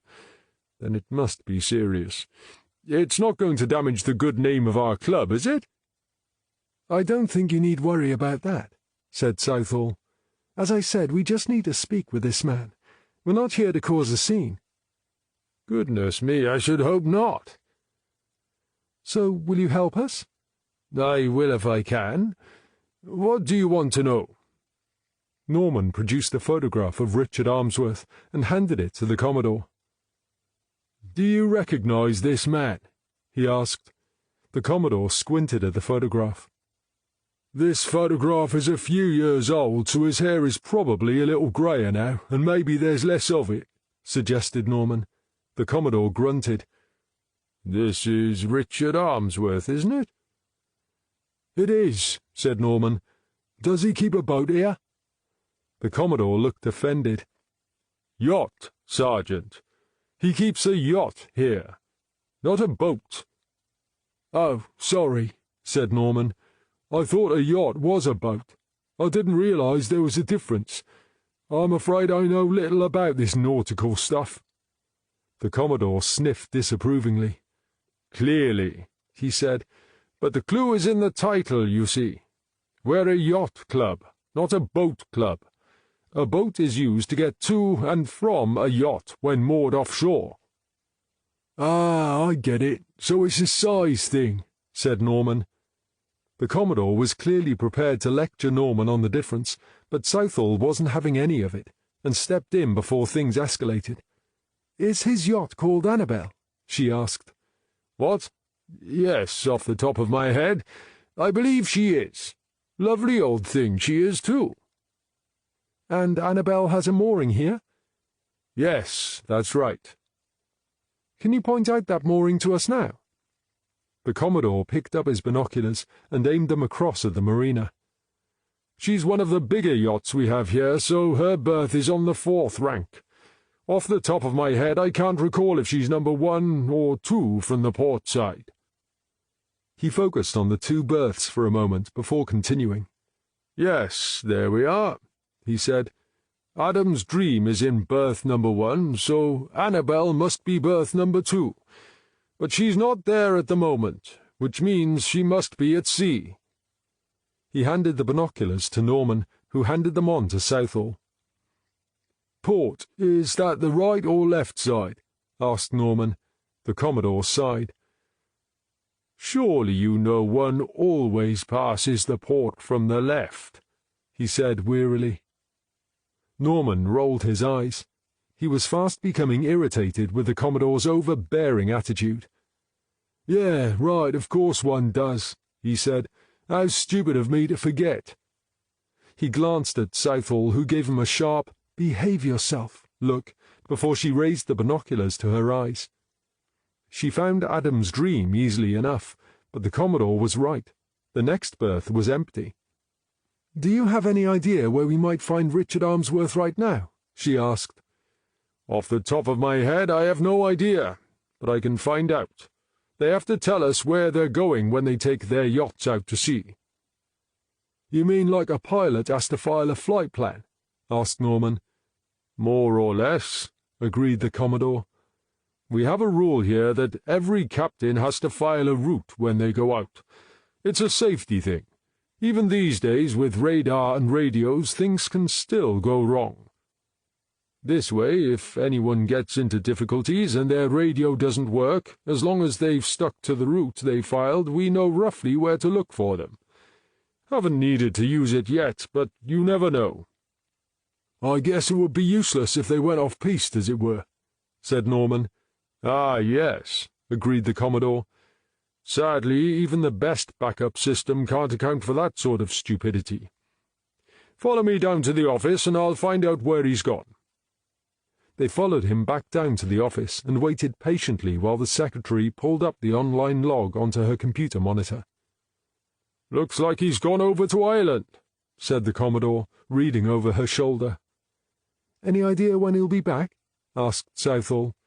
"Tomorrow evening, according to this." "Does he usually keep to his route?" "He's been no trouble before," said the Commodore. "Do you have a contact number for him?" "I'm not sure I should let you know that." "I can come back with a search warrant and a dozen uniforms if you prefer," said Southall, "although it probably wouldn't look too good." The Commodore thought about it for a moment. He wasn't sure if Southall was bluffing or not, but he quickly decided he wasn't prepared to take the risk. "I'll write it down for you," he said, reaching for a pen. He quickly scribbled the number on the back of a business card and handed it to her. She took it with a smile. "Well, thank you for your time, Commodore," she said. "I'm sorry I couldn't be more help." "If you could call my sergeant if you think of anything else, that would be a great help," said Southall. Norman handed the Commodore a card, which he cast a cursory glance at before slipping it into his pocket. Then he watched as they turned and made their way outside. "So, that was a wasted journey," said Norman as they stepped out from the yacht club and set off towards the old harbour car park. "Not exactly," said Southall. "We've got a contact number for our man, and we know he'll be back tomorrow." "Shall we call him now?" "Let me think about that. Right now there's something else needing our attention." "There is?" "If you recall, someone told us there are some excellent fish restaurants around here, and I'm starving." "Oh, right. "In that case it definitely won't be a wasted journey," said Norman. "Where are we going to eat?" "I spotted this nice little place overlooking the old harbour. Why don't we try there?" suggested Southall. "Anywhere you suggest is fine by me." Lunch had been every bit as good as Norman had anticipated. They had managed to get a table upstairs by a window, which meant they had a fabulous view of the harbour, surrounded by the collection of pretty houses, and beyond the houses they could see glimpses of open sea. "It's not a bad place to have lunch, is it?" sipping at her coffee. Norman patted his stomach happily. "It definitely beats a dried-up sandwich in the car, but if you intend to make a habit of this, I'm going to have to ask for a pay rise." "It's not going to become a habit. This is a one-off, and it's my treat," said Southall. No, said Norman. "Let me at least pay my half." "Do I need to remind you who's the boss here?" "But I can't let you do that. This is an expensive meal. If I'd known you intended to pay, I would have—" "You would have what? Gone for the cheapest option? Skipped the starter? That's exactly why I didn't tell you beforehand. This is my way of saying thank you." "Thank you for what?" "For looking out for me. You knew nothing about me before you got here, and yet you had my back right from day one. You know I've got a past, but you haven't pried into it. And now I'm in a fight with those bastards at Region. You're right there next to me, without a moment's hesitation." "I wouldn't be much of a partner if I just stood back and let them crush your spirit without making a fight of it, now would I?" "There are plenty of people who would." "Yeah, maybe there are. But they're not me, are they? I've never been one for siding with bullies, and I'm not about to start now." "I've been very lucky with you and Superintendent Bain. He's very supportive too." "I'm a great believer in giving back what I get," said Norman. Southall smiled triumphantly. "So am I. And that's why this is my treat, and you're not going to argue about it." "Okay, then, if you're going to insist. I'll pay next time," said Norman. And then his mobile phone began to ring. As he fumbled in his pocket for the phone, Southall decided to settle the argument once and for all by going to the desk and paying while he was busy. Norman was just finishing his call as she returned to the table, and he looked up with a puzzled grin.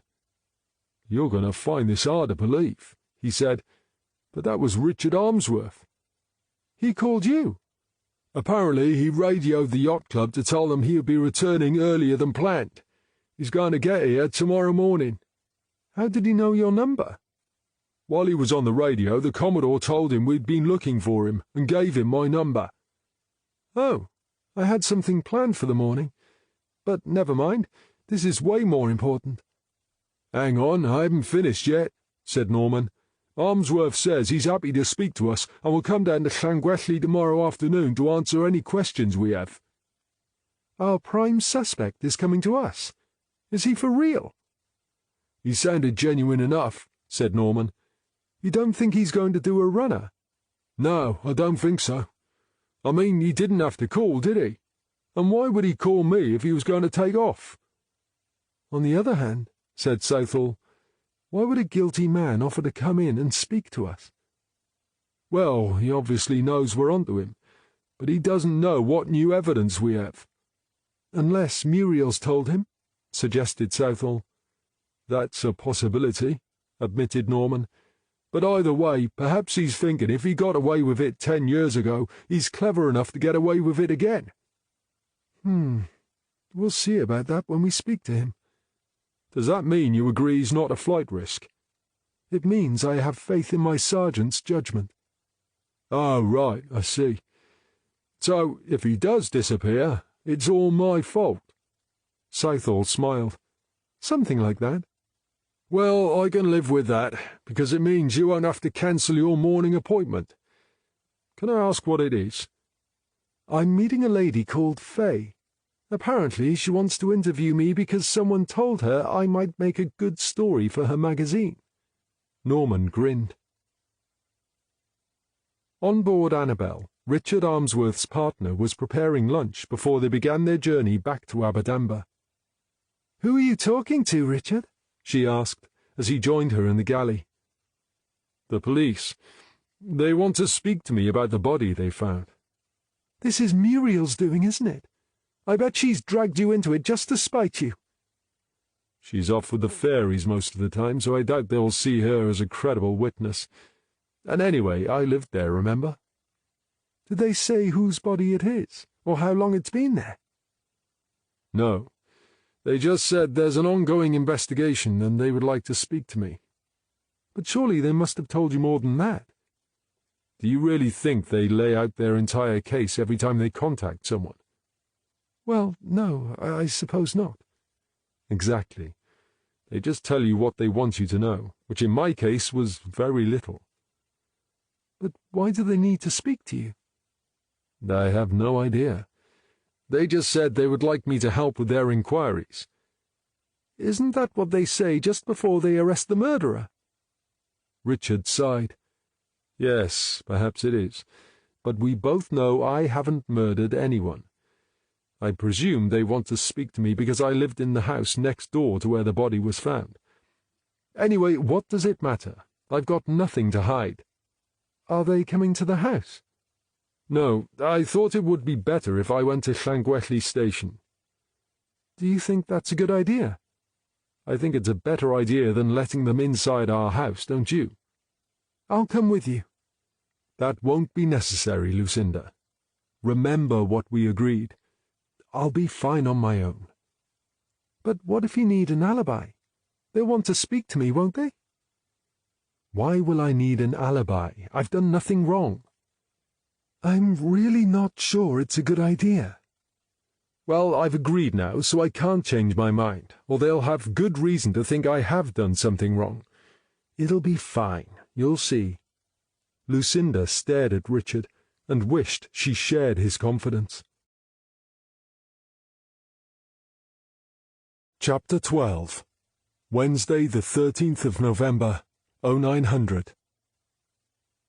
"You're looking pleased with yourself," said Norman, when Lane marched across to his desk. "Is the boss around?" "She won't be in until later, so I'm afraid you must make do with me." "OK, so I suppose you'll do then," said Lane with a cheeky grin. "I found her." "Found whom?" "Annabel Gracie's daughter. Her name was Ashley Taylor. It's now Ashley Hernandez." "Hernandez? Are you sure?" "She married a Spaniard." "OK. So where is she?" "Apparently she went to Spain when she was 20 as part of a language degree course. While she was there, she met this Spaniard guy called David Hernandez. A few months later, she quit her language degree course, married the dashing David, and stayed in Marbella, where she now lives happily ever after with her husband and 2 small children." "When was this?" 2 years before Annabel went missing." "So she could have flown over and been here when Annabel disappeared?" "Well, yes, she could have been, but I don't think the theory that she could have come back to avenge Annabel spoiling her chances of a good life is going to run." "And do you have any good reason for this conclusion?" "For a start, she was adopted by a couple who doted on her and made sure she had the best of everything. Second, the Hernandez family owned 2 very upmarket hotels in Marbella and a couple of nightclubs. If ever anyone fell on their feet, it was Ashley Hernandez." "That doesn't rule her out. I want to know the dates of every visit she has made back to the UK in the last 12 years. "All of them?" "OK, you're right. That's probably unnecessary," admitted Norman. "Let's find out where she was during the month before and after Annabel disappeared."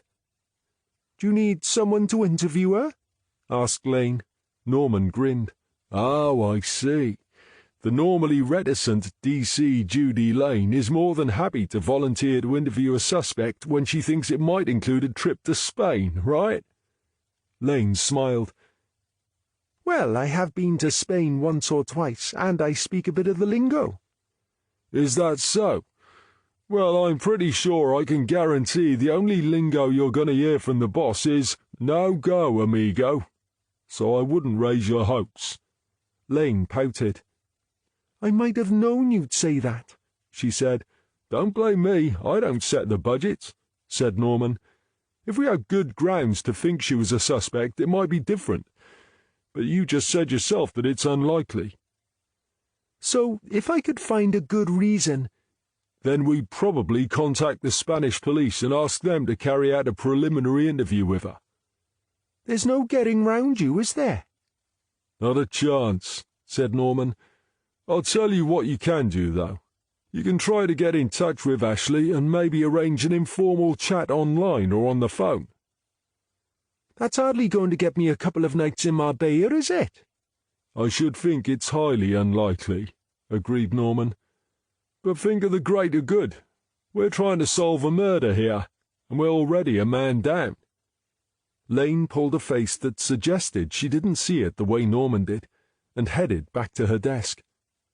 Norman was feeling the need to stretch his legs, so he got to his feet and wandered across to Catherine Morgan's desk. To prepare for the interview this afternoon, he had asked her to put together everything they knew about Richard Ainsworth's time in the UK before he went to Australia. How are you getting on, Catherine? I eventually found a teacher called Richard Ainsworth who went to Australia in 1988. And does everything check out okay? I'm not sure. You've spoken to him, haven't you? We had a quick conversation on the phone. Why? The Richard Ainsworth who went to Australia taught at a school in Whitby, North Yorkshire, and was also born in Whitby. I might be wrong, but as I understand it, a Yorkshire accent is pretty strong, isn't it? I would imagine even 20 years in Australia wouldn't completely eradicate an accent like that. Norman pursed his lips. You'd need to speak to an expert to be sure, he said, but I would expect there to still be at least a trace of an accent, and some expressions would stick. That's excellent work. Well done, Catherine. Do you want me to keep on digging? For sure, said Norman. We need to figure out what it might mean, or if it means anything at all. Leave it with me. I'm sure it means something, and I'm determined to find out what it is. It was just before 1 p.m. when Southall returned to her office. Lane and Morgan were taking a quick lunch break, so Norman was the only one there. So, how did it go with Faye? He asked. She was fine, but I didn't enjoy revealing so much of myself. Norman gave her a sad smile. Yeah, I understand, he said. But it's got to be better to have the truth coming from you than some bullshit interpretation of the story from Region, hasn't it? Southall sighed. Yes, I suppose you're right. When does it get published? Faye's going to send me a copy of the story this evening, and as long as I'm happy with it, and Superintendent Bain is happy with it, it will go to press on Thursday evening and be distributed next week. She even reckons it's such a wonderful story it could well be reprinted all over the place. That's fantastic, said Norman. I don't know about that, said Southall. I'm sure it'll be great, he said. I've got a feeling about Faye. She won't let you down.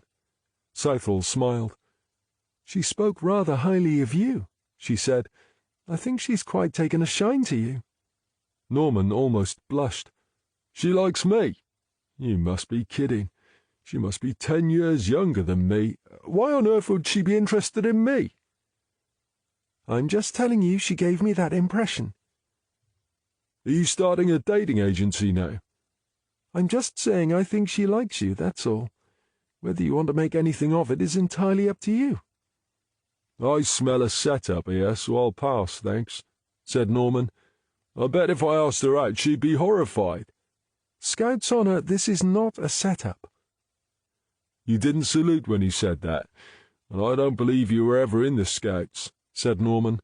I think you're just teasing me again. Southall smiled. She wasn't teasing, but she couldn't blame him for thinking she was. Anyway, it was time to get serious. How are things going? She asked. Judy has found Annabelle's daughter. Is she a suspect? I doubt it.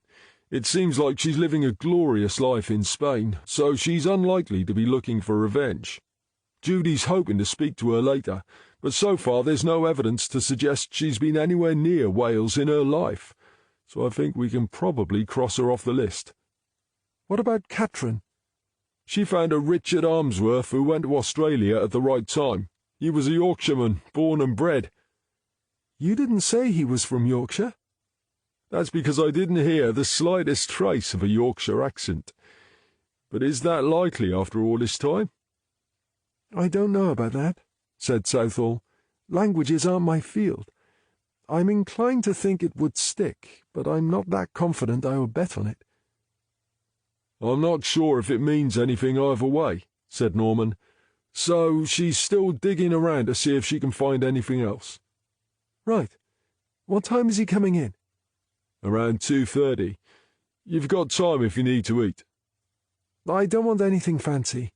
A sandwich and a coffee will do. What can I get you? I'm just going to get something for myself. Norm, you're a saint. Norman grinned. Not at all. I said I'd pay next time. I actually meant in a restaurant. But if you'd rather have a sandwich, I'm not fussy. I don't know what I was expecting, but is that really him? Said Southall. She was with Norman, Morgan, and Lane, observing Richard Ainsworth through a two-way mirror as he sat at the table in an interview room. He had been offered tea or coffee, but had asked for a bottle of mineral water. As they watched, he was reading the label. Actually, I think he's aged well, said Norman. The photo I had was taken a few years ago, and although he's a lot more grey, he's still got a good head of hair. Is that your concern, Norm, going bald? Asked Morgan. Norman shook his head, sending his unruly curls in all directions. Heck no, I really don't care. But I guess it would be a lot easier to manage if I was bald. A haircut is quite a good way of managing an untidy mop, suggested Lane. Southall suppressed a smirk as Norman turned his gaze on the two juniors. Don't you two have work to do? He asked. Yes, but we just wanted to see what a murderer looks like. Murder suspect, corrected Norman, pleased to be able to exert a little authority. He's only a murderer when we have grounds to charge him and a court has found him guilty. Until then, he's a suspect, okay? Right, yes, of course. Anyhow, you've seen the suspect now, so I suggest you get back to your desks and do something useful. They took one last look at the suspect and left the room. She has a point, said Southall as they pulled the door closed behind them. My hair is part of my identity, said Norman. Change it and you change me. Do you really want to do that? Southall grinned. Message understood, Norm, she said. I didn't realize it was such a sore point. It took a second or two for the words to sink in. It's not a sore point, began Norman, but she was already halfway through the door, and he couldn't be sure, but wasn't that a smile on her face? It's very good of you to come in and speak to us, Mr. Ainsworth, said Southall, once they had made the introductions. It saves us so much time. It's my pleasure, said Ainsworth. Pleased to help if I can. Can I call you Richard? Ainsworth nodded. Of course. I don't know how much Muriel has told you about the body we found. Muriel? All she's told me is that a body was found next door, but then I'd seen that on the news anyway. So, you have spoken to her? Asked Norman. Yes, I have. I may not live with her anymore, but I still keep in touch and try to keep an eye on her. She's a sick woman, you know. When did you last see her? Asked Southall. That would have been the Sunday before last. Norman had to hand it to Ainsworth. He certainly was good. Was there any reason for the visit? He asked. Every fourth Sunday I spend the afternoon and evening with her. I suppose I feel a little guilty that she's alone now, and I worry about her health. But not worried enough to see her more than once a month, said Norman. We are divorced, Sergeant. I don't have to spend any time with her. So why do you spend time with her?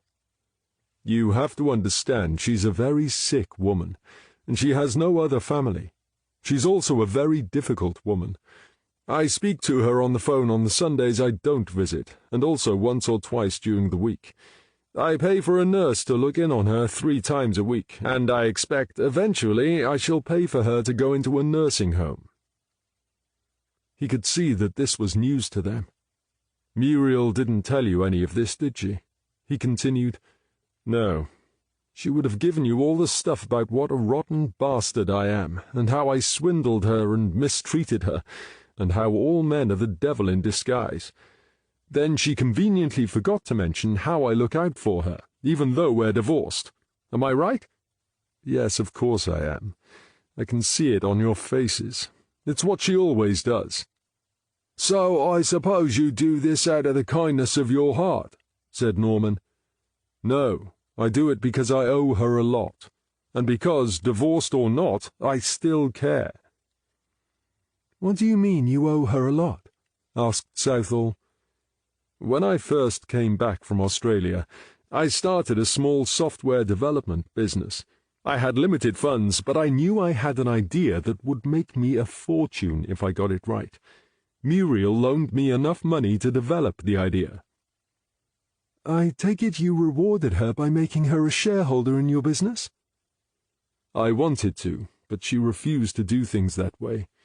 She said she didn't want to profit from my idea, and insisted she didn't want to be a shareholder.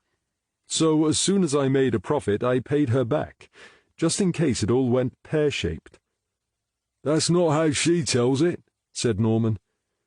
"Muriel has the biggest chip in the world on her shoulders. She views the world through a veil of suspicion and sees conspiracy everywhere she looks. If you've spoken to her, you must have noticed this." "I have to confess you're not wrong about that, Richard," said Southall. "But that makes it even more important we hear your side of things. Let's start with recent events. What happened on the last Sunday you visited her?" "That was the Sunday before they uncovered the body, wasn't it?" "That's right," said Southall. "Well, what do you want to know? It's never a bundle of fun being with Muriel, but this time she was even more vitriolic than usual. So I spent the afternoon being abused by her, waited until she drank herself into a stupor, then put her to bed, watched a little TV, and then slept on the settee. It's one of those that turns into a bed, you know." "There was no sign that you slept there," said Norman. "Not even a toothbrush." Ainsworth grimaced. "Yes, I once made the mistake of leaving one there," he said. "By the next time I stayed, she had soaked it in paraffin. I suppose she was hoping to poison me, but fortunately paraffin has a strong enough smell to be easily identified. Now I always take an overnight bag with me, and make sure I leave nothing lying around where she can get hold of it." "What happened next morning?" asked Southall. "I got up early, tidied up as usual, checked on Muriel, and then left." "What do you mean when you say you checked on Muriel?" "I usually make her breakfast before I go, but on this occasion she was sleeping off the effects of all that booze, so I left her where she was." "Why did you leave so early?" "I had to go down to the harbour first thing." "How'd you get there?" asked Norman. "Only last time I looked, your Porsche was still parked out front with a puncture." "Yes, I was lucky to get to her house before the damned thing was flat." "And you just left it there? A Porsche?" "The guy who looks after my cars is away at the moment. When he comes back, I'll get him to pick it up and sort it out." "Muriel told us you expected her to sort it out," said Southall. "Yes, well, she would say that, wouldn't she?" "So, how did you get down to the harbour?" asked Norman. "I took Muriel's car. Can I ask why this is so important? Builders discovered the body, didn't they? I don't see how my whereabouts are relevant." "We have to know everyone's movements. I know it's a pain, but it's a formality we have to go through," said Norman. "Why did you have to go to the harbour? I thought you'd sold your boat." "Yes, that's right. But I had found some spare keys, and I promised the new owner I'd get them to him before he set sail that day." "What time do you call first thing?" asked Norman. "I can't tell you exactly, but I believe I left Muriel's at around 7. Norman was getting a sinking feeling in the pit of his stomach. He looked at Southall, but she was staring down at her notes. "Are you sure it wasn't earlier than that, Richard?" he asked. "It could have been, but I wasn't clock-watching, so I can't be sure." "Why so early? What was the rush?" "The new owner wanted to catch the tide, so I wanted to get there in plenty of time. If he was going to miss the tide, I wanted to make sure it wasn't my fault, you see." "OK, so you go down to the harbour and you hand over the keys. Now what happens?" "I needed to get across the estuary to ferry dock." "So what did you do? Swim?" Ainsworth gave Norman a look bordering on contempt. "You're not from around here, are you, Sergeant?" Norman had the distinct feeling his fake suicide theory was about to be well and truly torpedoed. No, I'm not, and the way everyone keeps asking me that question makes me think it must be a lot more obvious than I realized." "I thought so. Only an idiot would suggest trying to swim across the estuary against the tide." "You could have had a boat waiting out there to pick you up and take you across." "But why would I risk getting into the water when I could arrange for someone to ferry me across without me even getting wet?" "But there isn't a ferry service anymore, is there?" "Not officially, but I've got plenty of friends around this area with small boats, and some of them are happy to ferry a chap across to the other side for a small fee." "So you're saying you got someone to take you across? And what time was this?" "It was loosely arranged for 7:30 a.m. "Loosely arranged? What does that mean?" "It means 7:30 a.m., give or take a few minutes." "Is it possible to speak to this person to verify this?" asked the crestfallen Norm. Ainsworth fished his mobile phone from his pocket, thumbed through his contacts, and then slid the phone across the table. "Here you go," he said. "She'll verify what I'm telling you." Norman muttered quietly to himself as, in his head, he felt the last few straws slip through his fingers and saw the SS fake suicide theory sink slowly beneath the waves. He knew it had been a fanciful idea right from the start, but there was no time to dwell on that now.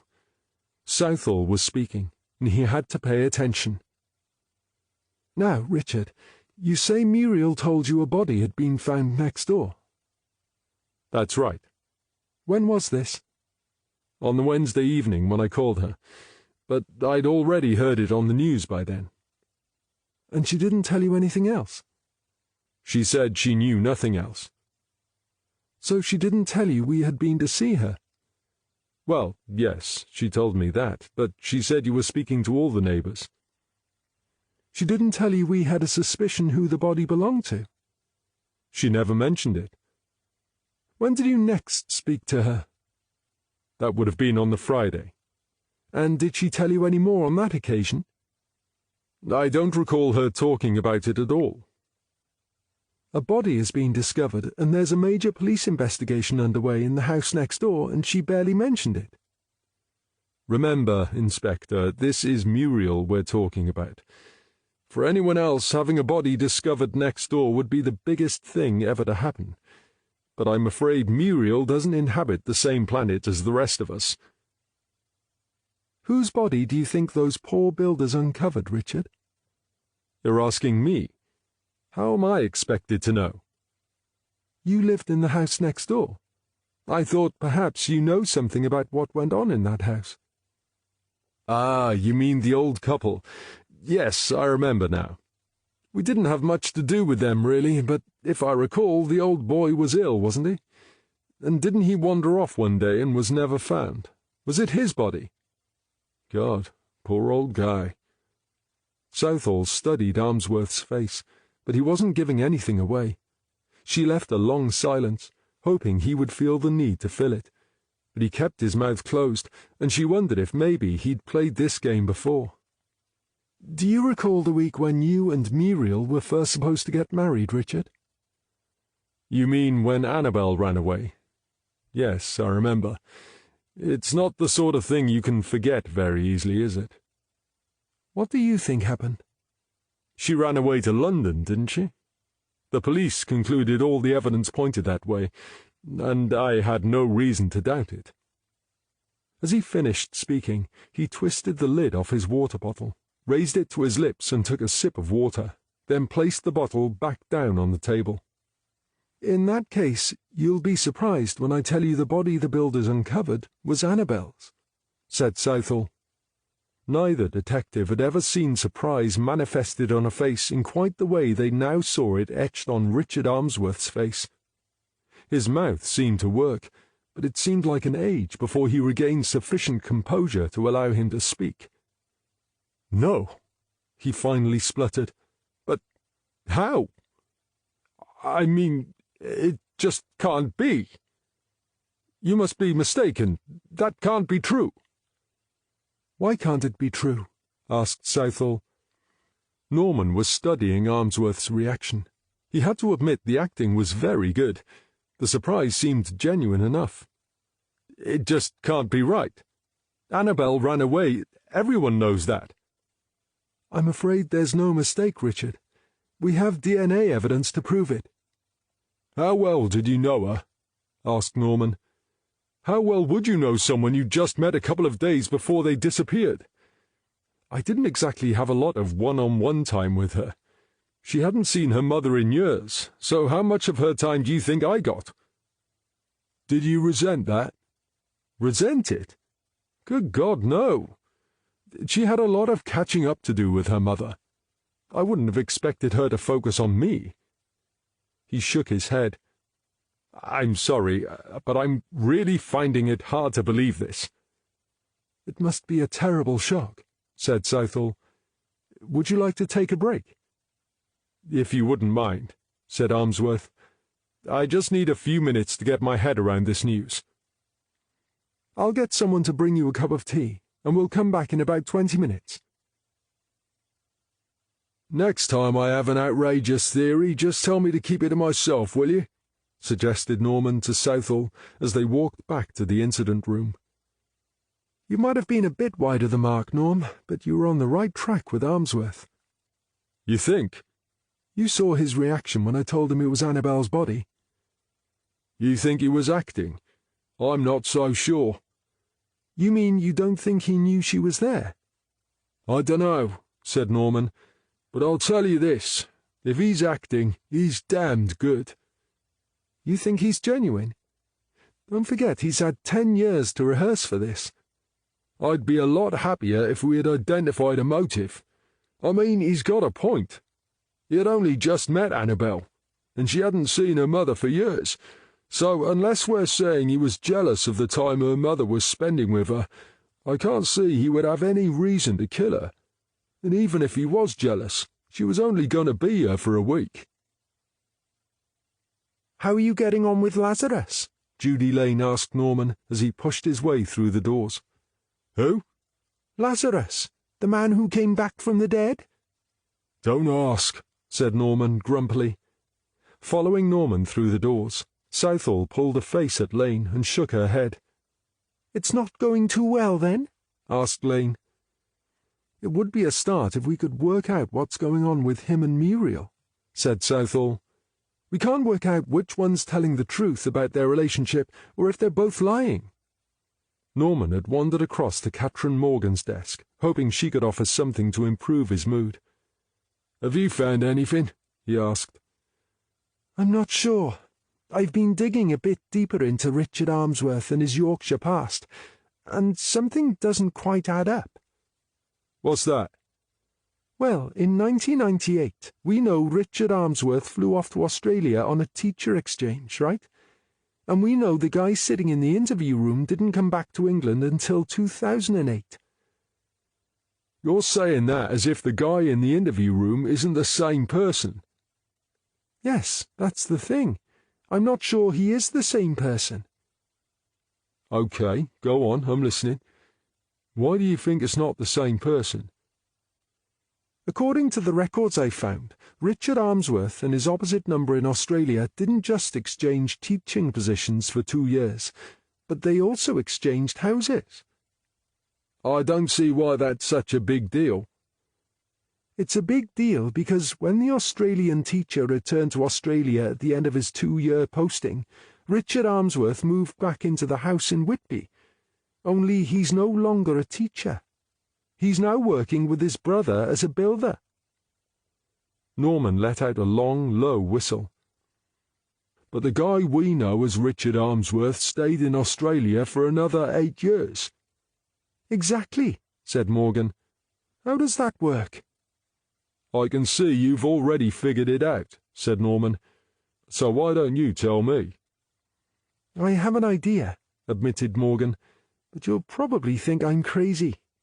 Norman raised an eyebrow. Seriously? I'm the guy who came up with a fake suicide theory. Do you really think I would discount someone else's outrageous theory? Well, when you put it like that.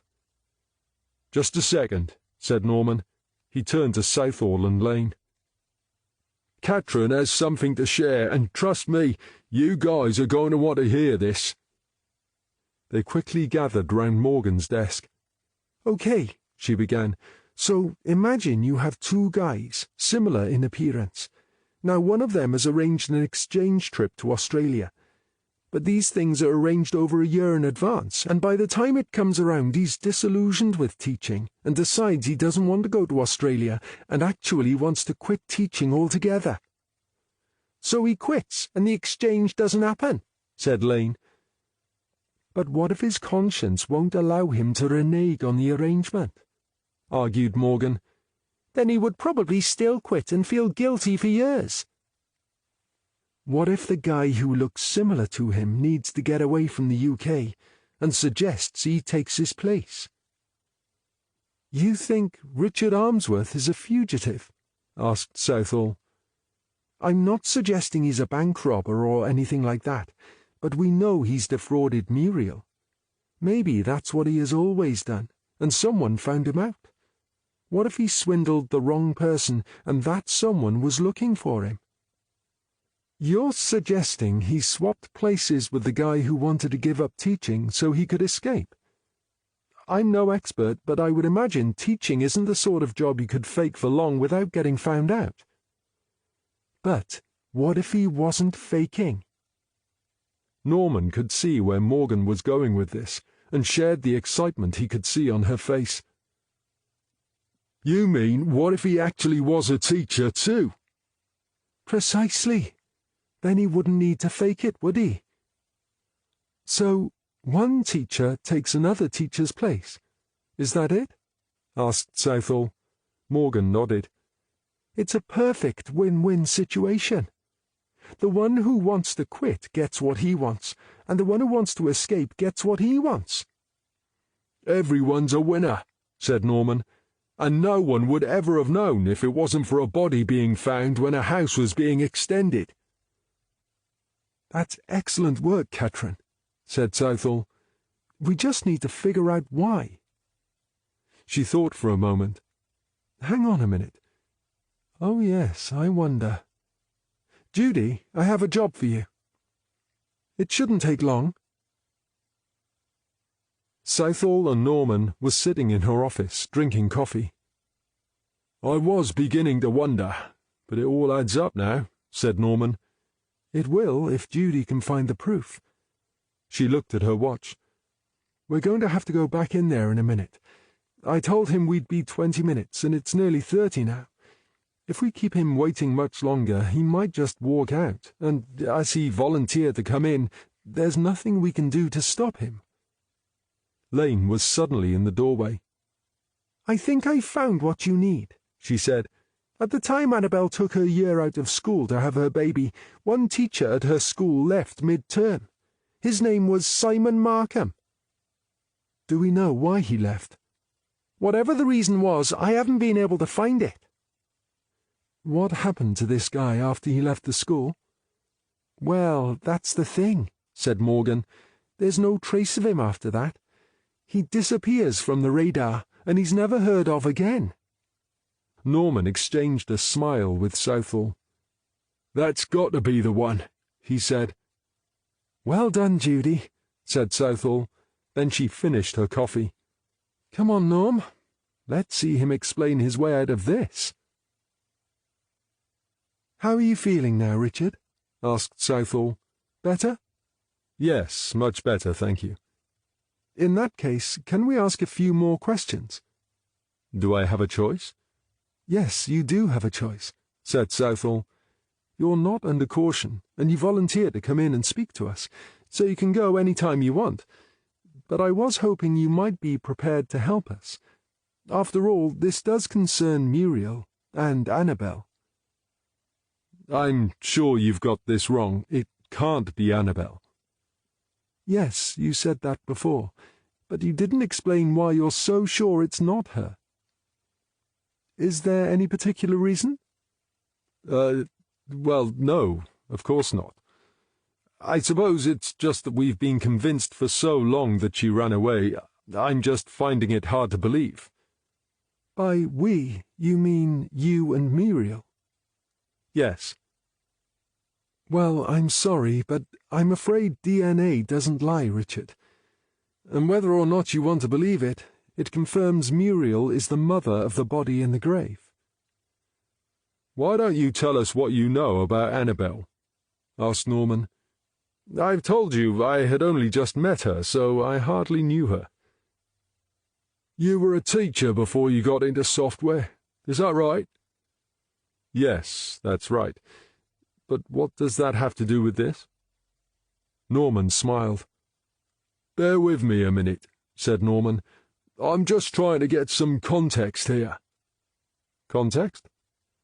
Where were you teaching before you went to Australia?" "I don't see how where I was teaching in 1997 has anything to do with finding a body a few days ago." "Then let me explain, Richard," said Norman. "Or should I call you Simon?" For just the briefest of moments, Ainsworth faltered, but he was quick to recover. "Simon? What do you mean, Simon?" Norman sat back and sighed. "You really want to play this game, do you?" he asked.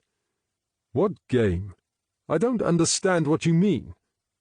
He pushed his chair back and made as if to stand up. "I think I'm going to leave now."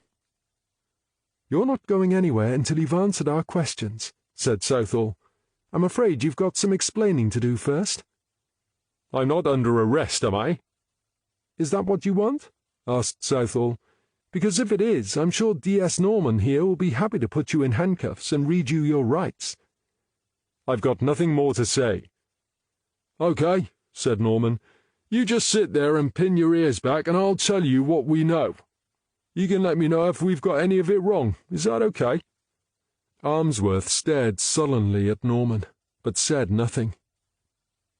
"The thing is, we've got a couple of brilliant junior detectives working with us on this case, Richard," began Norman, "and they're both red-hot with using the internet and databases and stuff like that.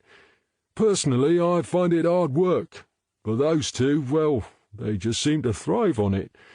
That's the advantage of being young, I guess. They were raised on that stuff, whereas I'm more of an old-school pre-internet sort of guy." "Is there a point to this?" asked Ainsworth. "Well, yeah," said Norman. "The point is, because of those two brilliant young detectives, we know who you really are.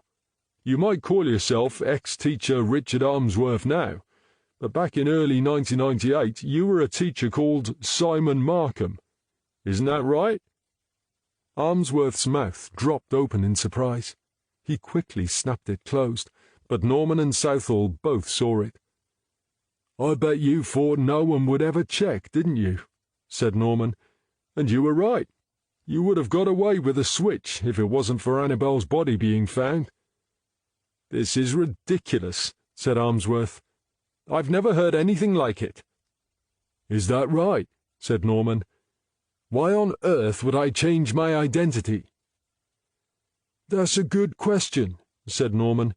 "But it wasn't so hard to work out once we knew Annabel had taken a year out of school to have a baby, and then, around the same time, a teacher called Simon Markham left the same school under a cloud.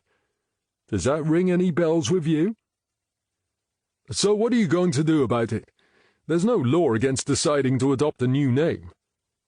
But there are official ways of doing that, said Norman, and there is certainly a law against falsely using someone else's passport, and another one against having sex with a minor. Add abusing a position of trust to that, and I reckon you're in deep doo-doo. But that's not really what we're interested in. What we want to know is why you killed Annabel. Ainsworth's voice was an incredulous shriek. What? I didn't kill Annabel, or anyone else. I keep telling you, you're wrong about it being Annabel's body. Yeah, you do keep saying it, said Norman, and strangely so does Muriel. But neither of you will tell us why you're so sure. And anyway, I'm afraid your denial doesn't outdo DNA evidence, especially when it's a denial of a man who went to such lengths to change his identity. All right, have it your way, said Ainsworth. But can you tell me why you're so sure I killed her? You'll need to fill us in with the details, because we're not sure if you knew Annabel was Muriel's daughter before she came over for the wedding. I had no idea, said Ainsworth. She was Annabel Smith when I knew her, and when I met Muriel she was Muriel Dormand, and Annabel was in Canada, so I never made the connection. Norman thought it unlikely, but they could pursue that later. Okay, but you must have recognized her when she arrived, right? Yes, of course I did, but I had no reason to kill her. Even if she told her mother who you really were? That would have spoiled the wedding plans, wouldn't it? This is ludicrous, said Ainsworth, pushing back his chair. I'm leaving. Norman jumped to his feet. I don't think so, he said. Richard Ainsworth, I'm arresting you on suspicion of the murder of Annabel Gracie. Chapter 13. Thursday, the 14th of November, 0800. Norman had just joined Southall in her office. "How much longer are you going to let Ainsworth stew in the cells?" he asked. "That's up to him. Since he had his phone call yesterday, he's refusing to answer any more questions. He's had all night to think about it, but he's still insisting he's saying nothing until his lawyer gets here," said Southall. "So we're stuck in a waiting game." "Are you sure we've got this right?" asked Norman. "Have you got another way of explaining what happened? That poor woman had her head bashed in by someone. He's the most suspicious suspect we have, and he appears to have had the motive, the means, and the opportunity." "Yeah, I know that. But why is he so adamant it's not Annabel's body? I mean, he didn't argue about being the father of her baby, or changing his name, or that he met Annabel before the wedding and recognized her, and yet he's trying to argue with DNA evidence. He's not a stupid man, so why would he do that?" "Yes, but admitting all of those things isn't admitting he killed her, is it? If he accepts it's her body, he's as good as admitting he knows that because he put it there." "I suppose you're right," said Norman. "Maybe the failure of my amazing suicide theory has temporarily knocked my confidence and is making me doubt everything." "Well, I hope you're wrong about that," said Southall. "I need you on top form, not moping around feeling sorry for yourself because your ego's a little damaged." "Don't worry, I don't have a great deal of ego to damage, so I'm sure it won't last." "Good. In that case, can you keep an eye on the shop while I go upstairs to brief Superintendent Bain?" "Sure, you carry on. I've got nowhere to rush off to." He followed her from the office and made his way over to his desk, pulled his chair out, sat down, leaned back, and yawned so deeply his jaw cracked loudly, and for a moment he thought his head might turn inside out. "Jeez," he mumbled. "I didn't realize I was so damn tired." His phone beeped, and a light flashed to show it was an internal call. "Yo," he said into the phone. "This is Norman, inventor of incredibly stupid, extravagant theories. How can I help?" There was a hesitant pause before a surprised voice finally spoke. Sorry, I think I may have the wrong number. I'm trying to get hold of Detective Sergeant Norman." "Well, congratulations, you found him," said Norman. "How can I help?" This is PC Winter. Winter, how are you? I hope you're not calling to spoil my coffee break and tell me you found yet another body. No, it's not that. But there is a lady down here at the front desk who wants to speak to someone dealing with the investigation into the body I found. Oh, right. Tell her I'll be right down. You're not really having a coffee break, are you? No, Winter, I'm just joking. You really need to lighten up and have a little fun where you can, or this job will drive you mad. I mean, look at me. I was sane when I started working here. Yes, right. I'll try to do that, said Winter. In the meantime, I'll tell the lady you're on the way down. As Norman put the phone down and headed for the door, he wondered who the mystery woman downstairs could be. You can't miss her, said Winter, pointing to the woman sitting in the reception area. She's the only one here. Norman walked across to the woman and introduced himself. I'm D.S. Norman, he said. I'm afraid D.I. Southall is in a meeting at the moment, but she asked me to come and speak with you. The woman smiled as she got to her feet. She was a pleasant-looking 40-something with perfect teeth, long, dark brown hair and green eyes. Something about her made Norman feel he should recognize her, but wherever he thought he knew her from, the memory remained tantalizingly out of reach. My name's Lucinda Jackman, she said as she shook his hand. He failed to hide the surprise on his face. How can I help you, Lucinda? I'd like to see Richard Ainsworth. I'm afraid we can't allow that. Why not? Where is he? He's been here all night, hasn't he? You can't do that. He's done nothing wrong. Norman raised his hands. Whoa, he said. I can't answer your questions if you're just going to fire them at me and not let me speak. Why don't we go somewhere a bit more private where we can talk? There are people in and out of here all the time. He led her upstairs and into one of the interview rooms, where he sat her down while he went to the kitchen to make them both a cup of tea. It surprised him to find Catherine Morgan and Judy Lane buttering slices of toast. "What are you two doing here already?" he asked. "Weren't you told to come in later?" It didn't seem right, with you working and us not being here. Besides, we've got a couple of things we wanted to follow up this morning. "What things?" I'm just doing the last couple of searches on our list, said Morgan. If I do them now, that'll be the lot cleared and up to date. And, said Lane, remember the boss wanted someone to speak to Annabelle's husband? Well, I tried the other day, but he was away on business. He's back today, and I've booked a call with him this morning. Isn't it the middle of the night over there? It was his idea to call this morning, not mine. Geez, I'm going to be out of a job at this rate. If you two keep this up, I won't be needed any more.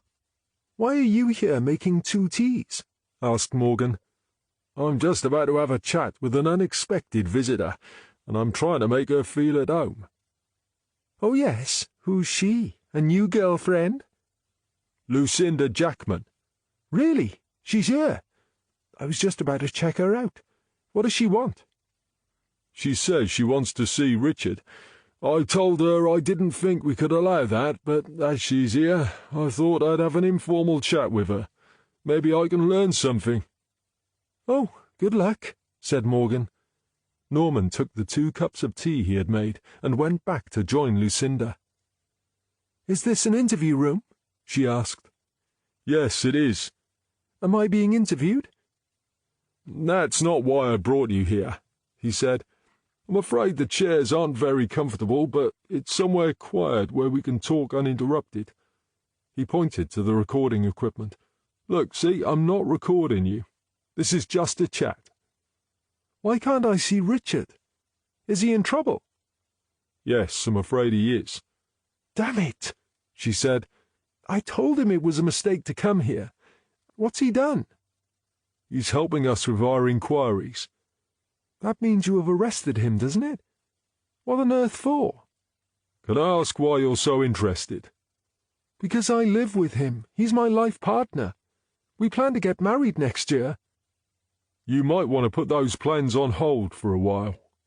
Why? What's going on? I'm his partner, for God's sake. I have a right to know. Will you please tell me what he's supposed to have done? I take it you're aware builders recently uncovered a body? Yes, of course I am. It's been all over the news. Well, we have identified the body as that of Annabel Gracie, who disappeared 10 years ago. Lucinda had suddenly gone a deathly shade of white, and Norman had to hurry to reach her before she fell from the chair. Are you okay? He asked. I'm sorry. I seem to have come over all faint, she said.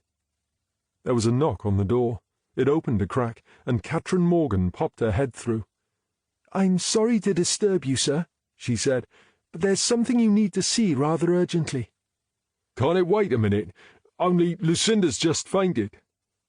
Morgan opened the door and rushed inside. Here, let me help, she said, kneeling down beside Lucinda. It's on my desk, she said to Norman. What? Oh, right, he said. Are you sure you're okay? Morgan nodded. Yes, we'll be fine. I think she's all right. Okay, well, I'll be right back. Quickly, Norman made his way to Morgan's desk. There were various notes scribbled on bits of paper, but it was the one right on top of the pile that caught his attention. Across the top, Morgan had written the names Annabel Gracie and Lucinda Jackman. Beneath their names, she had made a note. Norman picked up the piece of paper and read it, frowned, and then read it again. He shook his head and read it once more just to make sure he understood it, then carried it back to the interview room. By the time he returned, Norman was pleased to see Lucinda had regained her colour and composure. Morgan was now sitting opposite Lucinda, and he slid into the empty seat next to hers. Are you feeling better now? He asked Lucinda. Yes, thank you. I'm fine. Good. Then perhaps you can explain this. He slid the note he had collected from Morgan's desk across the table so it was in front of her. She looked at the note, then up at Norman. Ah, she said. So you're one step ahead of me. I thought you seemed vaguely familiar when I first saw you, but I couldn't figure out why, said Norman. Is this what you came here to tell us about? Richard didn't want you to know, and I was undecided. But once you had told me you thought he had murdered Annabel, I realized I was going to have to tell you. What did you find out? Working for our team, we're fortunate to have two of the best people I know for tracking down this sort of information. Norman nodded at Morgan. D.C. Morgan here is the one I have to thank this time. That's her note in front of you. Lucinda looked at Morgan, who was looking pleased with herself. I thought no one would ever bother checking. If it wasn't for the discovery of the body, we would have had no reason to look, said Morgan. That was bad luck on your part. Lucinda smiled unconvincingly. Oh, well, now you know, it actually feels as if an immense weight has been lifted from my shoulders. I wouldn't forget that weight just yet, said Norman. But why not? I'm here to admit I'm Annabel Gracie. I'm afraid it's not quite that simple, said Norman. We have DNA evidence that says the body the builders uncovered is Annabel Gracie. Then your DNA evidence is wrong. I am Annabel Gracie, and I can prove it. Ask me anything you like. In the circumstances, I think we're going to have to do this as a formal interview, said Norman. You understand, right? Yes, of course. Morgan set up the tape, and they were ready to go. Okay, Annabel, said Norman. Why don't you tell us your story? Where shall I start? Why don't you start by telling us who Richard Ainsworth really is? You don't know? You tell me, said Norman. So you know he's really Simon Markham? Yes, we do. As I told you, these guys are good at this stuff. Simon was a teacher at my school. To save you a little time, let me tell you we know Richard is really Simon Markham, and he was one of your teachers. And because of the way he suddenly left your school, we're guessing he was the father of the baby you had at 16. Am I right so far? Yes, that's right. So, when did you first meet him? when he first came to the school and became one of my teachers. How old were you then? I was 13. And when did the relationship start? We did nothing wrong. We were in love. We still are in love. The law doesn't recognize being in love as an offense when a person in a position of trust starts a sexual relationship with a minor. Well, maybe the law's wrong. It's not our job to debate the rights and wrongs of the law, and we're not going down that road now, said Norman. I'm curious to know why the school didn't report Simon to the police. You were underage when you got pregnant, and he was abusing a position of authority. It would have been a straightforward prosecution. Ah, yes, but it also would have been a tremendous scandal, and the school didn't want that. Besides, they didn't know for sure he was the father, and I never admitted it to anyone. So really, they hounded him out over a lot of rumour and innuendo. There was never any actual proof. So how come your mother didn't know he was responsible? She didn't want to know, and it suited the school not to tell her what they suspected. It was a bad enough scandal that I was pregnant. If everyone knew I'd been having sex with a teacher, she would have died of embarrassment, and the school's reputation damaged beyond repair. We couldn't have that now, could we? So he went off to Australia and left you to face the music on your own? It wasn't like that. As I said, we were in love. I could never have seen him go to prison, so the chance for him to take on a new identity in Australia seemed like a good idea. The plan had been for him to come back at the end of the exchange, but things don't always work out the way you planned them, you know. I might be speaking out of turn, said Morgan, but you don't seem to have a lot of time for your mother. Don't have time for her? God, I hate her. She made my life a misery from the moment I was born.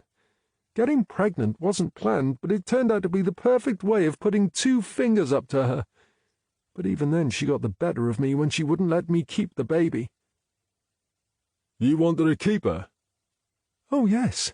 She may have been an accident, but she was a product of love made by me and Simon. I wanted to keep her, but they deemed me to be too young to make such a momentous decision, and she took the choice out of my hands. And then, a few years later, you went to college and met Kevin Gracie. Ah, Kevin, yes. He's been such a sweetheart. That's not what we heard, said Norman. Have you spoken to him? Not yet. One of my colleagues is hoping to speak to him right this minute. Tell him it's okay. He can tell you the truth this time. Sorry? All that stuff about him mistreating me was just part of the story we invented. What story? Asked Norman. We have another witness who said your marriage was in big trouble because of the way Kevin treated you, and that you had suggested you might not go back to Canada after the wedding. Kevin and I became really close friends at college, but there was no more to it than that. He was gay, you see. You married him even though you knew he was gay? To escape my mother. Why do you think she complained that I hardly ever spoke to her once I had moved abroad? I tried moving to London after I left college, but she kept turning up unannounced, just like the proverbial bad penny. She had been the same when I was at college. Her mission in life seemed to be to embarrass and belittle me at every opportunity. But then I shared a flat with Kevin, and at last someone else saw her for who she really was, and I finally had someone on my side. So you were living with him before you got married? Yes, that's right. And then he got offered the job in Canada. I was devastated at the thought of losing my only ally, but then he suggested getting married so he could take me to Canada with him. The chance to go to Canada and finally escape her was just too good to refuse. So you married Kevin just to escape your mother? Maybe it sounds hard for you to believe, but unless you've had someone hounding you all your life, you can't possibly understand what it's like. I suppose we didn't really need to get married, but in a way I was happy to, because I loved Kevin, and at the time it wasn't as easy to be open about being gay as it is now. It worked out rather well for both of us. You really expect us to believe this? Asked Norman. If you don't believe me, why don't you tell Kevin you know the truth and see what he says? Do you still keep in touch with him? Oh, yes, we're still good friends. He's like a brother to me, so why wouldn't I keep in touch with him? Norman turned to Morgan. Pause the tape for a minute and go tell Judy that when she speaks to Kevin Gracie, she should tell him Annabelle's here and we know the truth. Morgan was back in 2 minutes. Tell us what happened when he came over for your mother's wedding to Richard Ainsworth. That must have been a shock, finding out she was marrying the guy you'd had a baby with. But I didn't know it was Simon. Don't forget, I hardly ever spoke to my mother. All I knew was that she was marrying a guy called Richard. I didn't even know his surname. As far as I was aware, the Richard Ainsworth I knew was still in Australia. So you didn't come over to meet up with him? I only came because I felt I was finally strong enough to face up to my mother and tell her I never wanted to see her again. I thought it would be a bit like handing her on to this poor guy she'd hooked up with and waving her off into the sunset, knowing I would never have to set eyes on her again. So you had no idea the Richard your mother was marrying was really Simon Markham? Not until I saw him. Now that was a shock, I can tell you. But I thought you never intended to go back to Canada. Hadn't you planned the runaway scenario before you came over? Oh, no. That was very much a spur-of-the-moment thing. But there's a witness in Canada who says you had it all planned. Yes, sorry about that. Good friends will say whatever you want them to say if they think it's going to mean you achieve genuine happiness. Norman sighed. So, you're saying all the statements made in Canada back then were just fabrications? Is that right? Yes, I'm afraid they were. You realise Kevin could have got into a lot of trouble over these allegations of abuse? It was his idea, and he didn't think it was likely anything would happen, as there was no evidence to back up the allegations, and there were plenty of witnesses who would have testified about how he was a supportive husband if it ever came to that. And anyway, do you really think I would have let that happen to a guy I loved? So you want us to believe you hatched this plan in just a couple of days? The first night, Richard and I sat up all night talking after my mother went to bed. And that's when we realized our feelings were still as strong as ever. But the thing with Richard is, he wouldn't ditch my mother because he felt he owed her somehow. A gentleman who seduces 14-year-old girls, pointed out Morgan. I've already told you it wasn't like that. Just because you don't understand doesn't mean you're right. Not everything is black and white. There are grey areas everywhere. I understand the law, said Morgan, and as my colleague said, we don't debate the law, we just enforce it. Let's get back to the plan, said Norman. Whose idea was it? We sort of hatched it up between us. Richard has his business here, and I didn't want to make him leave that behind. So we had to figure out a way that I could move back here but not attract my mother's attention. Didn't you worry someone might recognize you? Don't forget, my mother had moved to Wales when I was living in London, and I wasn't exactly a regular visitor, so the chances of anyone local knowing who I was are pretty remote.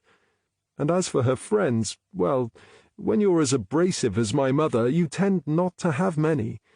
We figured the risk was minimal. But to make sure, I changed my name.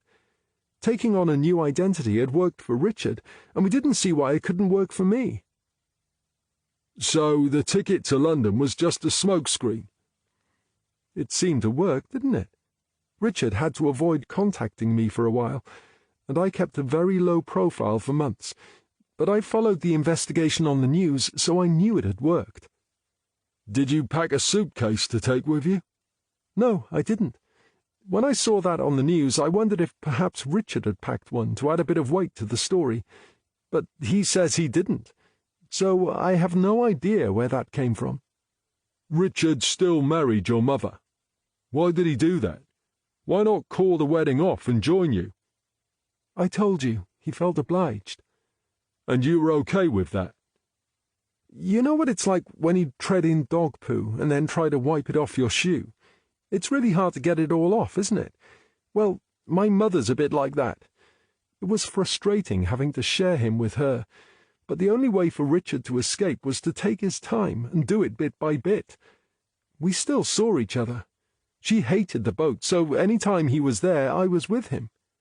There was a grainy photograph of you with a man taken on the day you went missing, said Norman. Ah, yes, that was our one mistake. Thank goodness the quality was so poor. So it was you. And is Richard the man in the photo? Yes, that's right. He told the police he had gone to work to sort out a problem. The alarm at his business premises had recorded him entering and then leaving again later. But he's a software engineer. He knew how to work around an alarm. So he helped you escape. Then where did he go? I rented a flat for 6 months, then rented a house, and eventually we bought a house together. Out of the money he gave you? We share everything. Except the care of your mother, added Morgan. Yes, I'm afraid he's on his own there. How do you feel about him, still looking out for your mother? He's a gentleman. He feels a certain amount of guilt about what's happened, and feels obliged to look after her. And what about you? What do you feel? Asked Norman. I still hate her, and I think he's a fool for doing it, but I can't fault him for being a good man, can I? Norman studied the woman opposite him and wondered should he now call her Annabel or Lucinda. But he realized it was obvious. Until they had definitive proof she was Annabel, she was Lucinda. Is that it? She asked. That'll do for now, said Norman, but my boss may have further questions when she gets back. Okay, but at least now can you let poor Richard go? I can't guarantee that, said Norman. But I've just told you what happened, and you can see I'm not dead. Yes, but someone is dead. So even if your story is true, we've still got a murder victim, and Richard's still a suspect. What do you mean, even if my story is true? Because your story contradicts the evidence we already possess. We're going to have to verify who you say you are. How do we do that? Are you happy to provide a DNA sample? I'm happy to do anything if it will convince you I'm Annabel Gracie and that Richard didn't murder me. I'll get a testing kit, said Morgan.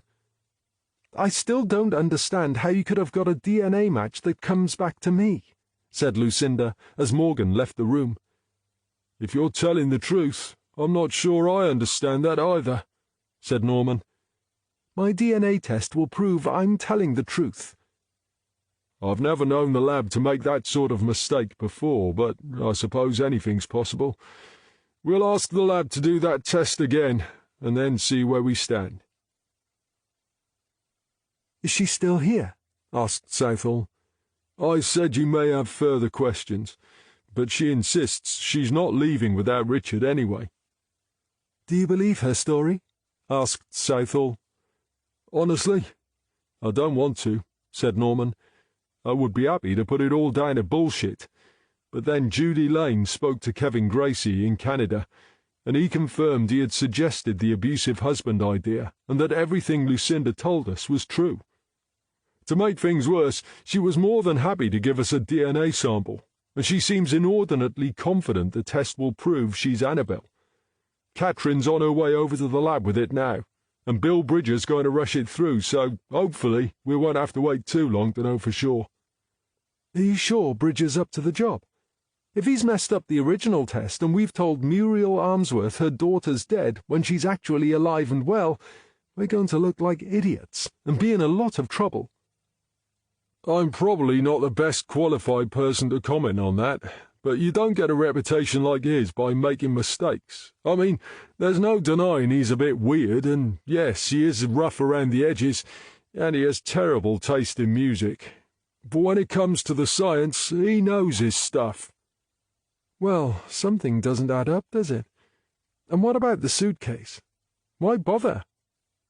It adds weight to the runaway idea. Yes, but if Lucinda, or Annabel, or whoever she really is, says it wasn't part of their plan, Whose idea was it? And why was it dumped with the body? Yeah, I can't figure that one out either. It seems like an unnecessary embellishment, doesn't it? Have you told Richard she's been in to make a statement? Not yet. I thought I'd wait for you. His solicitor hasn't arrived yet, but maybe he'll be willing to talk to us if he knows she's here. Let's get him into the interview room and see if he's any more talkative this morning. Right, Richard, said Southall. You're probably wondering why we've brought you up to an interview room when you've previously told us you won't answer questions until your solicitor gets here. I must confess it had crossed my mind, said Ainsworth.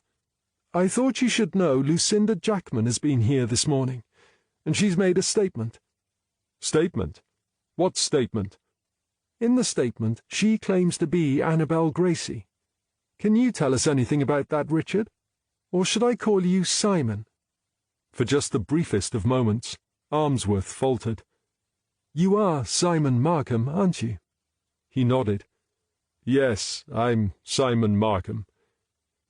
So, would you like to tell us your version of events? Or do you want to wait for your lawyer? What do you want to know? I'd like to know everything, said Southall. But what I'm really interested in is what happened in the days leading up to Annabel's disappearance. And so he told them his side of the story, and mostly it dovetailed very neatly with Lucinda's. What about the suitcase? Asked Southall when he had finished. There was no suitcase, he said. But there was a suitcase buried with the body, and it contained Annabel's clothes. For the last time, I didn't bury a body. I know nothing about a body, and I know nothing about a suitcase. I told you all along that you were mistaken, and it wasn't Annabel's body, but you wouldn't believe me. No woman I know would run away with no clothes unless she was fleeing for her life, insisted Southall. Annabel wasn't fleeing for her life, but taking a suitcase wasn't in our plan. She didn't need clothes because I made sure she had enough money to buy herself a brand new wardrobe. Southall considered Richard Ainsworth for a moment. You know, we've wasted a lot of our time on you and Annabel. And for what? Just so you could pull the wool over the eyes of a sick woman. Why go to such elaborate lengths when you could have jilted Muriel and sailed off into the sunset with her daughter? That's what any normal person would do, isn't it? I couldn't do that to Muriel. She deserved better than that. You really think playing her for a fool for the last 10 years have been better for her, do you? You don't understand. You're right there, Richard. I don't understand. And I hope you and Annabel both think it was worth it, because I intend to charge both of you with wasting police time. And that's just the start. We're going to investigate your affairs with a fine-tooth comb, and we'll file as many charges as we can. What happens now? Are you going to charge me with murder? No. Does that mean you're going to release me? Yes, I am. But you're still under suspicion, so don't go sailing off around the world. Are you sure we're doing the right thing releasing him? Asked Norman. We can't hold him on suspicion of murdering someone who's not dead, can we? So you believe their story? I want to see that DNA test result to be sure, but their stories are consistent enough to convince without being word for word like they rehearsed them. Yeah, I feel the same. But don't forget, we still have a body. You're clutching at straws there, Norm. If it's not Annabel, how can we make a link between them? And without a link, where's his motive? I hate to say it, but maybe we've been heading in the wrong direction right from the start. But the only missing person we had that matched the body was Annabel. There was nowhere else we could have started, although I have to admit my stupid fake suicide theory was way off the mark. What's happened about the suicide? Well, nothing really. There have been no reports of a body washing ashore anywhere, and still no one has been reported missing who's even vaguely close to matching the description we have. So we haven't even solved that one? Yeah, it's disappointing, but what can you do? I think we just have to bite the bullet on this one, put it down to experience, and start again. I dunno, said Norman. That means we're saying the original DNA test result is wrong, and I can't get my head around that idea. I mean, we took the swab from Muriel ourselves, so we know there was no error on our side. And I just can't see Bridger messing up at his end. Well, something's wrong somewhere, and somehow we've got to figure out what it is. OK, said Norman. So, where do you want to start? Get together with Judy and Catherine. Go back to the beginning and look for an alternative missing person. Maybe the age range we used for the initial search was too narrow, so try going wider. While you're doing that, I'm going to speak to our snippy goth pathologist and see if he can shed some light on this mess. You'll be more than snippy if you go accusing him of messing everything up. Don't worry, Norm. I don't plan to accuse him of anything. I'm going to ask for his help. And another thing. Having told Muriel Ainsworth Annabelle is dead, we're now going to have to tell her she's very much alive. Geez, I don't mind admitting I'm not looking forward to that conversation. Let's wait until we get the DNA test result. We can't afford to be wrong twice. Chapter 14. Friday the 15th of November, 0700. Norman's mobile phone was ringing. He grabbed the phone and looked at the caller ID, but didn't recognize the number. Hello? Is that DS Norman? Wait a minute, I know that voice. Is that PC Winter? Yes, it is. I'm sorry if I've called at an inconvenient moment. Is this call social or business? It's business. In that case, you shouldn't forget police work is a 24-hour job. Crimes are rarely committed between 9 and 5, so any call like this is almost bound to be an inconvenience. But I accept it as part of the job, so you don't have to apologize. Oh, right, thank you. You do need to tell me why you called at such an inconvenient time, though. Oh, yes, of course, said Winter. You won't believe this, but I've finally got an idea that might be a match for our suicide. I'm afraid it's going to destroy that Reginald Perrin theory of yours, though. Ah, said Norman. That theory has already been blasted into a million tiny little pieces, so I wouldn't worry about that. I was so far off the mark you wouldn't believe it. Next time you hear me suggest any bizarre theories, just tell me to keep them myself, will you? But we had nothing else to go on, did we? Said Winter. Let's not make excuses for my stupidity. And anyway, we've now confirmed it was a crazy idea, so there's no point in dwelling on it. Now, who's this missing person? His name is Geraint Llewellyn. He's 68 years old, and the last time anyone saw him was on Friday the 2nd of November. Who saw him on that day? His daughter. She's the one who contacted us. But that was 2 weeks ago. How come we're only hearing about it now? She saw her father on that Friday before flying off to New Zealand for a month visiting relatives. She's tried to contact him several times since she arrived out there, but he's not answering her video calls. She's also tried emails and the house phone, but there's never an answer. They didn't part on good terms, so at first she thought he was sulking. But now she's worried. It's not just that he's a technophobe, is it? She says not. Apparently they were practicing video calls for weeks to make sure he's comfortable with it, and he's been using email for years. Maybe his broadband is down. Have you checked? There are no reported network issues, but it's possible he has a problem inside his home. I just called at his house, but it looks like there's no one home. I thought maybe I should let you know. Are you there now? Asked Norman. Yes, I am. What's the address? Norman quickly scribbled down the address as Winter told him. Can you see into the house? Yes, I've looked through the front windows and I've been round the back. The curtains haven't been drawn and I can see through to the front door from the back. There's a pile of letters inside the door. Do you think I should break in? What did your sergeant say? I can't get hold of him at the moment. That's why I'm calling you. OK, wait for me, but keep trying your sergeant. If you reach him, tell him you've spoken to me and I'm on my way. I'll be there in 10 minutes. Norman found Winter waiting at the front door of Geraint Llewellyn's home. He looked around as Winter rang the bell. The house was one of a row of unremarkable semi-detached houses on the outskirts of Llangwelly.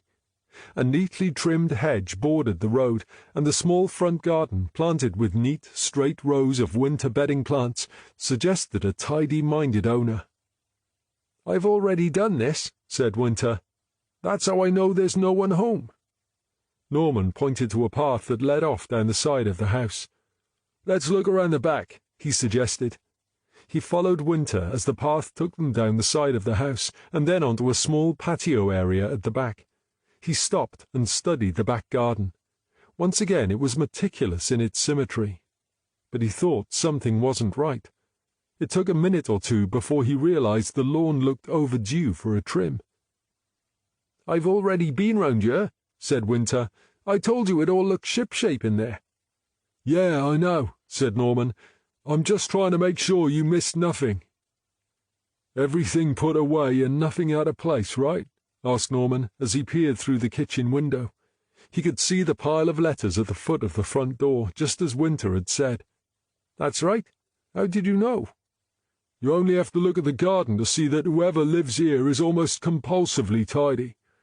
I would have been amazed if it was any different inside, so that pile of letters is definitely a cause for concern. There is one thing about the garden that bothers me. Did you see what it was?" Winter turned and looked at the garden, but whatever it was, he couldn't see what Norman was getting at. "You must be more observant than me," he said, turning back to Norman. "The grass is too long," said Norman. "My guess is it hasn't been cut for at least a couple of weeks." "I see what you mean. It's out of character." "Exactly," said Norman. "So what do we do now?" asked Winter. "Should I break the door down?" "On what grounds?" asked Norman. "He's missing." "We don't know that for sure, do we? His daughter said they parted on bad terms, right? Well, maybe it's simply the case that he didn't want her to go, and now he doesn't want to speak to her." "Do you think so?" Norman shrugged. "I don't know, but if the guy's just gone for a walk and he comes home to find his back door caved in and us two wandering around inside, we'll have a lot of explaining to do." Winter looked around the back door. "Maybe he leaves a key somewhere," he said. "Can I help you?" challenged a voice. Startled, Norman looked round to find a 40-ish woman had crept up behind them. Her belligerent demeanour made it clear she suspected their motives. "D.S. Norman and P.C. Winter," he said, producing his warrant card. "We've had a report that something may have happened to Mr. Llewellyn, and we've just come to see if we can find him." "What do you mean, something may have happened to him?" "His daughter called from New Zealand to say she's been trying to reach him for days, but he doesn't answer." "Oh, my God! What do you think has happened?" "That's what we're trying to find out. We were just trying to see if we could find a key so we can get inside."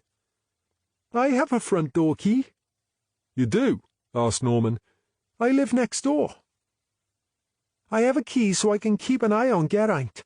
Since his wife died, he's been very depressed, and his daughter lives miles away, so I check on him to make sure he's okay and eating properly, things like that." "I'm sorry, what was your name?" asked Norman. "Sheila Brown. I live in the adjoining house." "And when did you last see Mr. Llewellyn?" "I suppose it would have been on the Thursday before his daughter was here. I've been away myself. I just got back late last night." Morgan exchanged a look with Norman. "So that means no one has seen him in about 2 weeks," said Norman.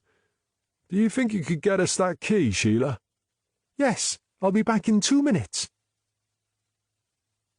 "You'd best wait out here," said Norman when Sheila handed him the key. "We don't know what we're going to find inside." She looked totally confused. "He may have had some sort of accident," said Norman, "so it's best if we deal with it. Perhaps you wouldn't mind waiting out here?" "Oh, I see. Yes, of course." Norman slipped the key into the lock and slowly swung the door open, pushing the letters across the floor. "Hello," he called. "Mr. Llewellyn! It's the police. We're just checking to make sure you're okay." They stopped and listened, but the only sound was the regular tick-tock of a clock. "You look around down here, I'll check upstairs," said Norman. Slowly he climbed the stairs, wondering if he was going to find a body in a bedroom. "There's no one up here," he called a couple of minutes later as he headed back down the stairs. "Same here," called Winter. "Did you find anything?" asked Norman as he came back down the stairs. Winter shook his head. No suicide note, if that's what you mean. Unseen, Sheila Brown had crept into the house. Suicide? Why would he commit suicide? Startled, Norman spun round to face her. "Geez, Mrs. Brown, what bit of wait outside, please, do you not understand?" I'm sorry? "I asked you to wait outside. What are you doing here?" Why do you think he committed suicide? "Don't you keep up with local news?" asked Norman. As I said, I've been away. Norman sighed. "That's right, you did say that, didn't you?" he said. "The thing is, a man walked into the sea on Monday of last week, and he's not been seen again. We think he may have committed suicide, but we've not found a body yet. A witness saw the man from a distance and gave us a vague description, but no one had been reported missing who came anywhere near to matching the description until Mr. Llewellyn's daughter called us." But why would she think he committed suicide? "She doesn't know about the suicide, and at this stage we can't say that is what's happened to him until we have some sort of evidence to suggest it was him." What can I do to help? "How well did you know him?" We've been neighbours for about 5 years. He's a bit shy, so it was his wife, Rosie, that I got to know first. She was lovely, always with a smile, always happy to chat over the fence. You know the sort of thing. But when she found she had cancer, she quickly became too ill to be outside for long. So instead of chatting over the fence, I used to come and sit with her and chat. And that's when I got to know Geraint. Now he had her talking, Norman indicated to Winter that he should explore upstairs. "I guess she died, right?" asked Norman. She nodded and sighed. I'm afraid so, about 18 months ago. "How did he take it?" Poor Geraint, he was devastated. She was his world, you see. His daughter stayed with him for a while, but I don't think they get on well. And she has 2 teenagers, and they live miles away. And you know how selfish teenagers can be. Apparently they can't cope without their mother, so after about a month she had to go back home, and that's when Geraint began to let himself go. "Losing a loved one is a hard thing to deal with, especially on your own," said Norman. Exactly.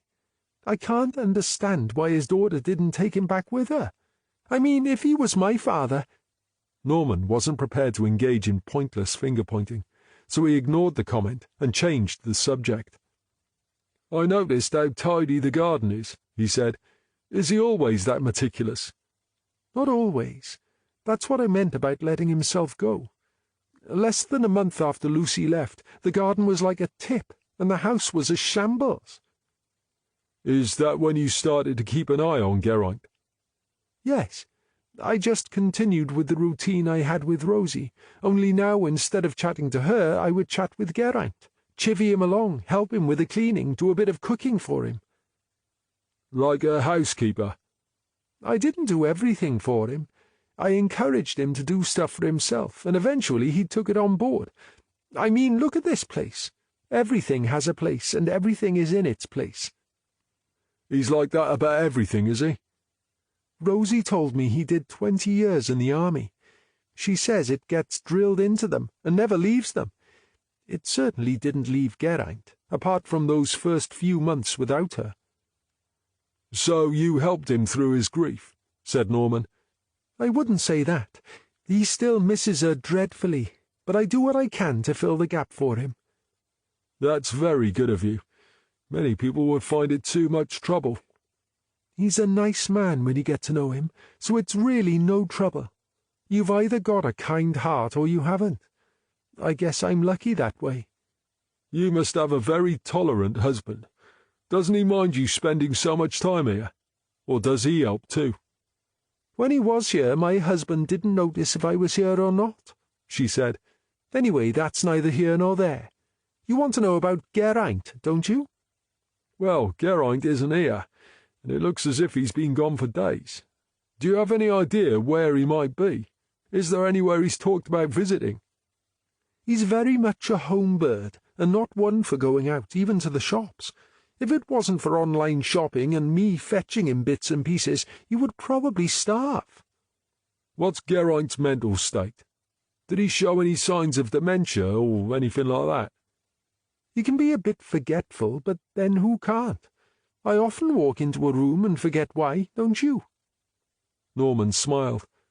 I can't deny it's happened now and then, he confessed. But say he was having a forgetful day, could he have forgotten his daughter was away and gone to visit her? It's not impossible, I suppose, but I would think it's rather unlikely. As I said, I don't think they get on that well. I got the impression he was glad to see the back of her when she went back home. Is there anywhere else he might have gone? He used to have a small yacht. He and Rosie used to do a bit of sailing, but he hasn't been out on it since she died. I think he said he'd sold it. OK, so now we get to the nitty-gritty, said Norman. Geraint was still depressed about Rosie's death, right? Sheila nodded. Do you think it depressed him enough to make him commit suicide? She sniffled and dabbed at her eyes with a tissue. Oh, God, I hope not, she said. If he has, I'll never forgive myself. What if I hadn't gone away? He'd probably still be here, and we wouldn't be having this conversation. You can't blame yourself, said Norman, and we don't know exactly what has happened yet. For all we know, he could have taken himself off on his yacht. Now you're just trying to cheer me up, she said. You don't believe that any more than I do. Right now I don't know what to believe, confessed Norman. He closed his notebook and put it into his pocket. Thank you for your help, Mrs. Brown. Can we contact you if we have any more questions? Yes, of course. What do I do now? I suggest you go home and make yourself a strong, sweet cup of tea, while we look around and see if we can find anything that will tell us where he's gone. Are you sure you don't need my help? No, that's okay. We'll be fine. We'll hang on to the key for now. Oh, right. Is that normal procedure? It's just in case we need to come back and you're not around. Norman escorted Sheila Brown out of the house and made sure the door was locked, so she wouldn't be able to let herself in again. Has she gone? Asked Winter. Yeah, reluctantly, said Norman. Was she helpful? Did she know anything? His wife died 18 months ago. She says he hasn't got over it yet, and he's depressed. Crap, said Winter. That's a big box ticked on the potential suicide list, isn't it? Yeah, I'm thinking he's a strong candidate, agreed Norman. Especially when I see how tidy he is. The way those clothes were folded on the beach has his trademark all over it. Did you find anything upstairs? Not really. Drawers and drawers of his wife's clothes, all washed, ironed, and neatly folded, as if he was expecting her back any day. No suicide note, then? There's nothing like that up there. Norman sighed. I suppose that's one small tick in the other box, but we haven't looked around down here yet. Where shall we start? Kitchen or lounge? Asked Winter. We're in the kitchen, so let's start here, said Norman. 10 minutes later, they had moved on to the lounge. You take the sideboard and I'll do the writing bureau, said Norman. He walked over to the bureau and opened it up, but there was nothing to see apart from a couple of utility bills. He closed the lid and turned his attention to the remaining drawer. The envelope had been deliberately placed so it would be immediately obvious. Aha! I think I may have something, he said, carefully lifting the envelope and reading the words written on the front. To whom it may concern, he read. That sounds ominous, said Winter. Norman carefully opened the unsealed envelope, removed a single sheet of paper, and unfolded it. I'm sorry, he read out loud. I'm so deeply ashamed of what I've done, and how I've let myself and my family down. I can no longer live with myself." "Is that it?" asked Winter. "He doesn't actually say what he's ashamed of." "It's not exactly a comprehensive explanation, is it?" said Norman. "But it's all we've got at the moment." He sifted through the drawer until he found something with handwriting on it and compared it to the note. "The handwriting looks like a match to me," he said, "so I guess we found our suicide note." He folded the letter, slipped it back into the envelope, and put it in his pocket. "Maybe the nosy neighbour knows what he's done," suggested Winter. "She seems to know everything else about him." "You might want to cut her a little slack," said Norman. "She's obviously upset he's missing, and if she's been looking out for the old guy as long as she says, she's bound to know a lot about him unless they don't speak." "Yeah, I suppose you're right," said Winter. "I'm probably biased because my parents had a neighbour who made it her business to know everything about everybody. You couldn't fart without that woman knowing." Norman smiled. "I don't think we need to know the details of Mr. Llewellyn's digestive habits," he said. "But you're right. We should speak to Sheila Brown again. First, though, we should get back to the daughter and let her know what's going on. She might know what he's referring to in that note." "Right. Is that my job?" asked Winter. "I know I was first responder on this, but I've never had to do anything like that before." "It's okay. I was asked to oversee this case from the start, so I'll handle that part of it," said Norman. "There is one thing you can do, though. On your way back, call in at the harbour. Mrs. Brown says Geraint used to keep a yacht there. She thinks he sold it, but we'd better make sure that's right, and he hasn't just sailed off into the sunset. Then you'd better report back to the station." "Oh, does that mean I'm off the case now?" "Do you want to be off the case?" "Well, no. I'd like to see it through to the end if I can." "You know I can't just take you away from your own duties, right?" "Ah, yes, of course. I hadn't thought of that." "But as you said, you were first responder, and you're keen. So I'm going to have a word with your boss, and providing he can spare you, maybe we can work something out, so you at least have access to the case and can follow its progress." "Really? You can do that?" "All I can do is ask, but it's off-season, so with any luck he'll be okay with the idea." "So what do we do now?" "First we lock up the house. Then you need to call in at the harbour, and I need to get back to my office. Once I've spoken to the daughter, we'll see where we go from there. If I still need to speak to Sheila Brown, maybe your boss will let you come with me. Will that be okay?" Winter beamed happily. "It sounds good to me." "That Geraint Llewellyn you asked me to check out doesn't have a criminal record," said Judy Lane, when Norman got back to their office. "As far as I can tell, he's been a model citizen all his life." "Well, I'm glad to hear that. But somewhere along the line he's done something he was so ashamed about he felt he had to take his own life," said Norman. "I can delve a little deeper if you want me to." "Leave it for now, Judy. Let me speak to his daughter first. Maybe she knows what he's done." "And P.C. Winter said to tell you Mr. Llewellyn sold his yacht a year ago." "So he hasn't gone sailing, then," said Norman gloomily. "Okay, thanks, Judy." "So, how did it go?" asked Southall, when Norman peered into her office.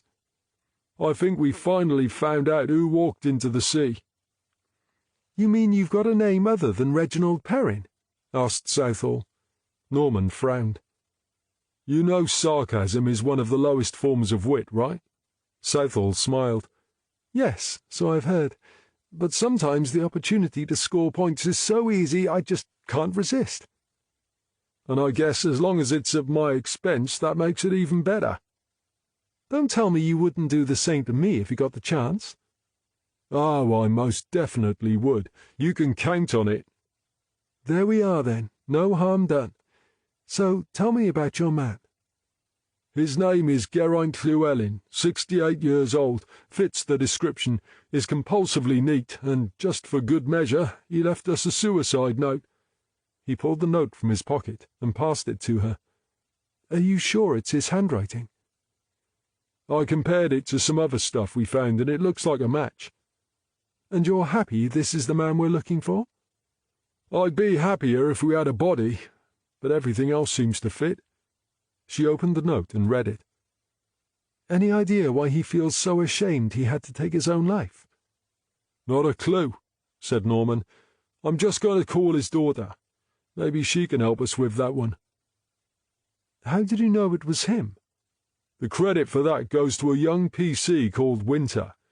He was the first responder when the clothes were found on the beach, and he's been keeping his eyes and ears open ever since.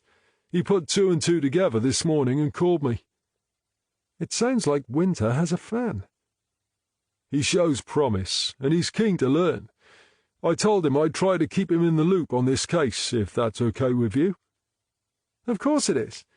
We're here to educate where we can, even if the pupil isn't a direct part of our team. That's what I thought. I take it Bill Bridger was as puzzled as the rest of us when he told him the news about Annabelle. Did he get uptight when he told him you thought he'd messed up? I was a little more diplomatic than that, but no, he didn't get angry. He did, however, insist that he's ultra-careful about contamination, and said it's impossible that his people could have made such an elementary mistake. Does that mean he's blaming us? No, he stopped short of that. But if his team doesn't make mistakes, and he's not blaming us, whose fault is it? He might not be prepared to admit it, but he must have made a mistake this time, Norm. No one's perfect, are they? There's no other explanation. So what's he going to do? He said he was going to process the new sample we took from Annabelle, and if it really is a match for Muriel's daughter, he would then take a new sample from the body and carry out the entire procedure again. He said he would work all night if necessary, and let us have the results as soon as he could. Work all night? Yeah, that sounds like the sort of thing he would do, said Norman. Let me go and phone this guy's daughter, then I can get back with you. Jeez, that wasn't much fun, said Norman, when he rejoined Southall half an hour later. She didn't take it well, then? I think she was already assuming the worst because she'd been unable to contact him. But calling her on the other side of the world to say we don't really know where he is didn't help her, and made me feel like an amateur. I think I'd rather have told her father was dead, and we had a body. At least that would be definite. What's she going to do? I did stress that we don't know for sure he was the guy who walked into the sea, but now she's feeling so guilty that she went off to New Zealand and left him on his own. She's arranging a flight back home as soon as she can.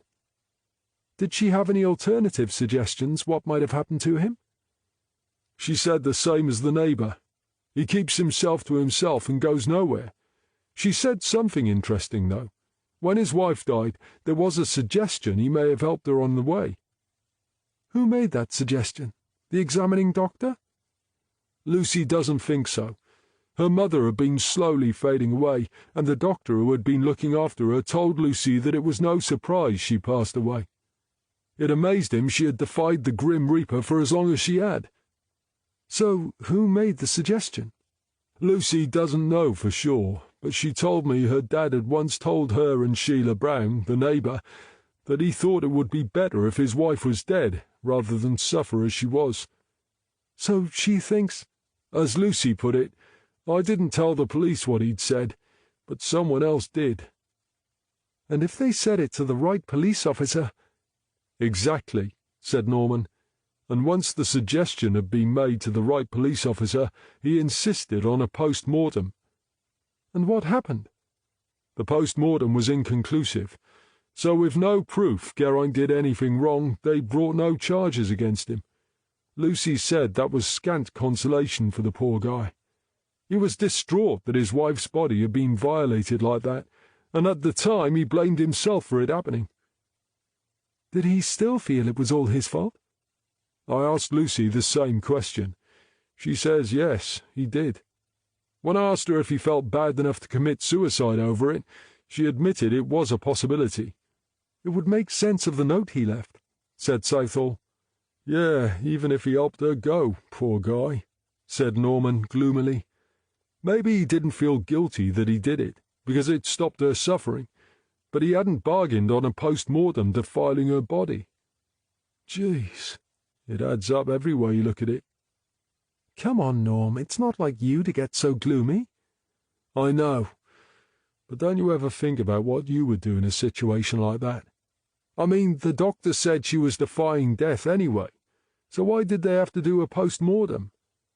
I think some of us pursue the wrong people for the wrong reasons, just because it's a simple way to massage the crime figures. And that depresses me, you know. Amen to that, said Southall. She got to her feet and reached for her coat and bag. Come on, she said. Let's have an early lunch and take a walk. A friend of mine showed me this great little roadside coffee bar where we can get a sandwich and a cup of coffee. It'll cheer you up. It works for me every time. It looks like we may have a visitor, said Norman, pointing to a car as he and Southall walked back through the car park. I don't know that car, she said. I think it's Bill Bridges. What's he doing here? You did say he was going to be working all night, didn't you? I guess this means he did exactly that, and now he's come to show us his results. You mean he's come to show us how clever he is? I'm afraid we're going to have to agree to disagree about how we view him, said Norman. I like the guy, and I think he's entitled to be a little big-headed on account of being so good at what he does. You missed out arrogant, said Southall. He's not just big-headed, he's arrogant as well. You've just spent an hour getting me into a good mood, said Norman. Do you really want to argue about this and spoil all that hard work? We'll decide who's right about him when we've heard what he has to say and he's gone, said Southall as they entered the building. We have a deal, said Norman, following her up the stairs. When they reached the incident room, Bridger was perched on the edge of Catherine Morgan's desk, sipping from a mug of tea. Morgan and Lane were working at their computers. Ah, Inspector, how nice to see you again, he said. Southall nodded. Dr. Bridger, she said, I didn't expect to see you here. If you'd said you were coming, we wouldn't have gone out to lunch. He raised his mug. No problem, I've been well looked after. D.C. Morgan makes an excellent mug of tea. So, to what do we owe this pleasure? Asked Southall. Bridger tapped a slim folder on the desk beside him. I thought you'd want to hear the result straight from the horse's mouth. What is the result? The sample you gave me yesterday from Lucinda Jackman is a familial match with Muriel Ainsworth. You mean she is Annabel Gracie? Asked Norman. Bridger nodded. So, she was telling the truth. Where does that leave us now? It's not all bad news, said Bridger. So I suppose you've come to tell us we're the idiots who messed this up, said Southall. I won't deny it's good to keep you guys on your toes, but no, that's not why I'm here. Think about it. You provided the samples in both cases, and I'm happy they're not contaminated. So you can't be at fault, can you? I'm sorry?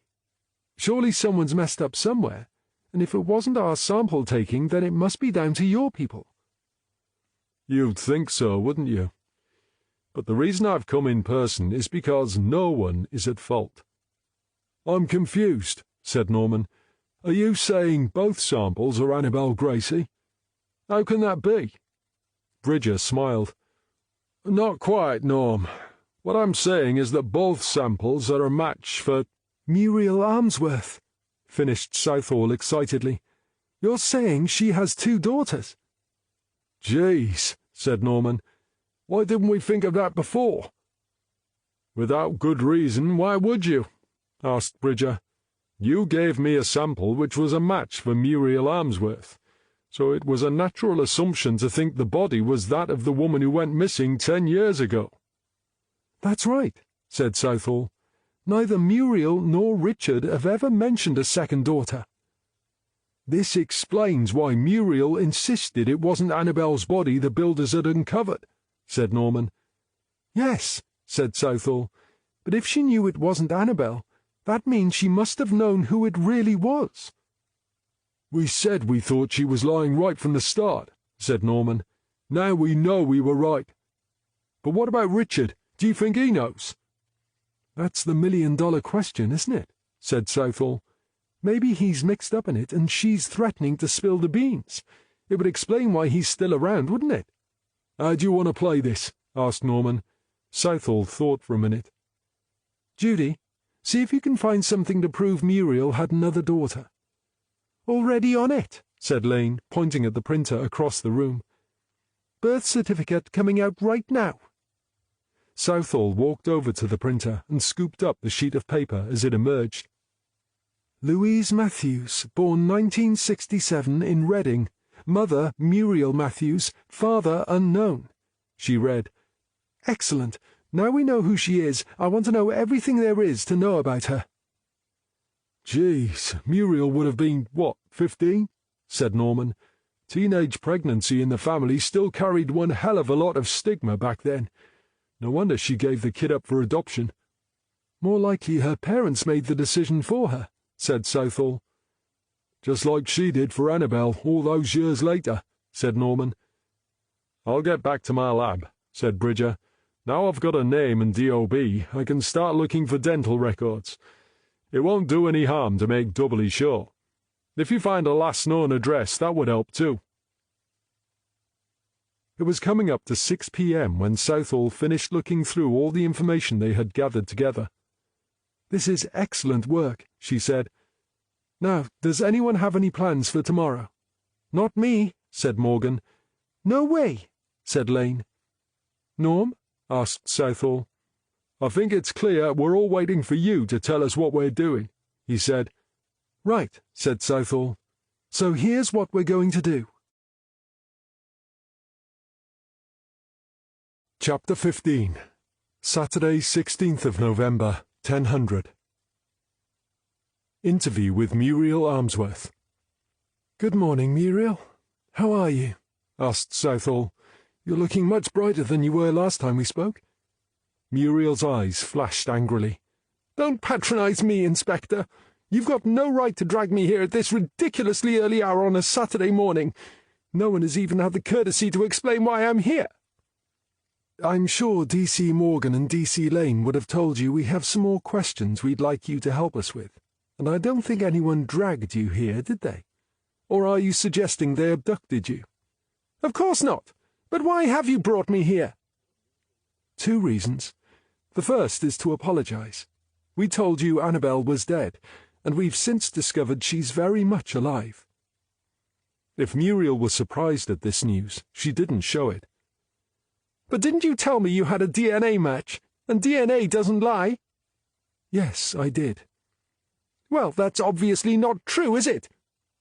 Actually, it is, but I'll explain in a minute. You don't seem surprised to know Annabel is alive. Why would I be surprised? I told you she wasn't dead right from the start, but you wouldn't listen. Anyway, what's the other reason I'm here?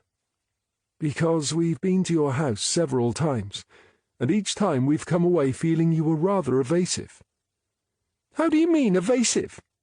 How about economical with the truth? I don't know what you mean. Southall smiled a humourless smile. I think you know exactly what I mean, Muriel. It's a problem shared by your ex-husband, so he's here too. We're hoping bringing you here might help you both achieve a bit more clarity with your answers. Richard, why is he here? Actually, Muriel, that's not quite how it works. I'm the one who asks the questions. You're the one who provides the answers to those questions.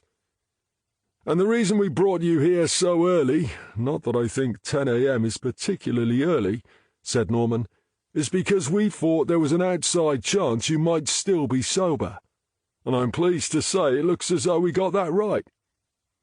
Muriel glared at Norman and then at Southall. I'm not saying anything while he's here.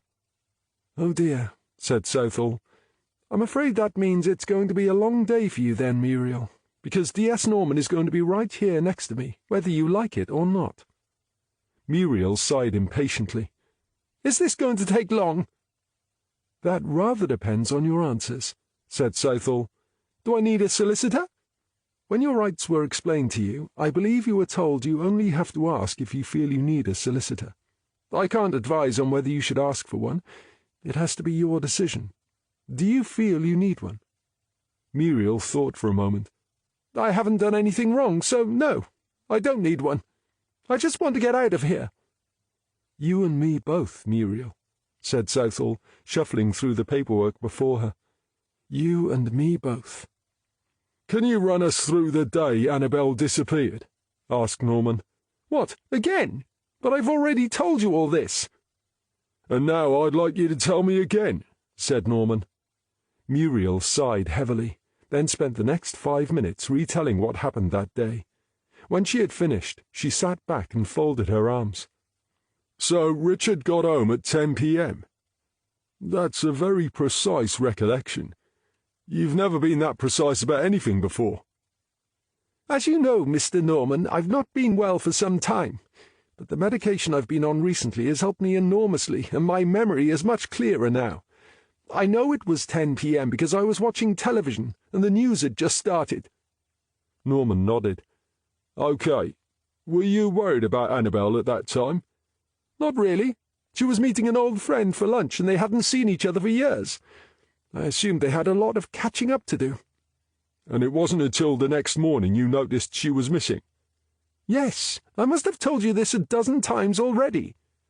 "And Annabel is your only daughter, is that right?" Muriel looked momentarily confused.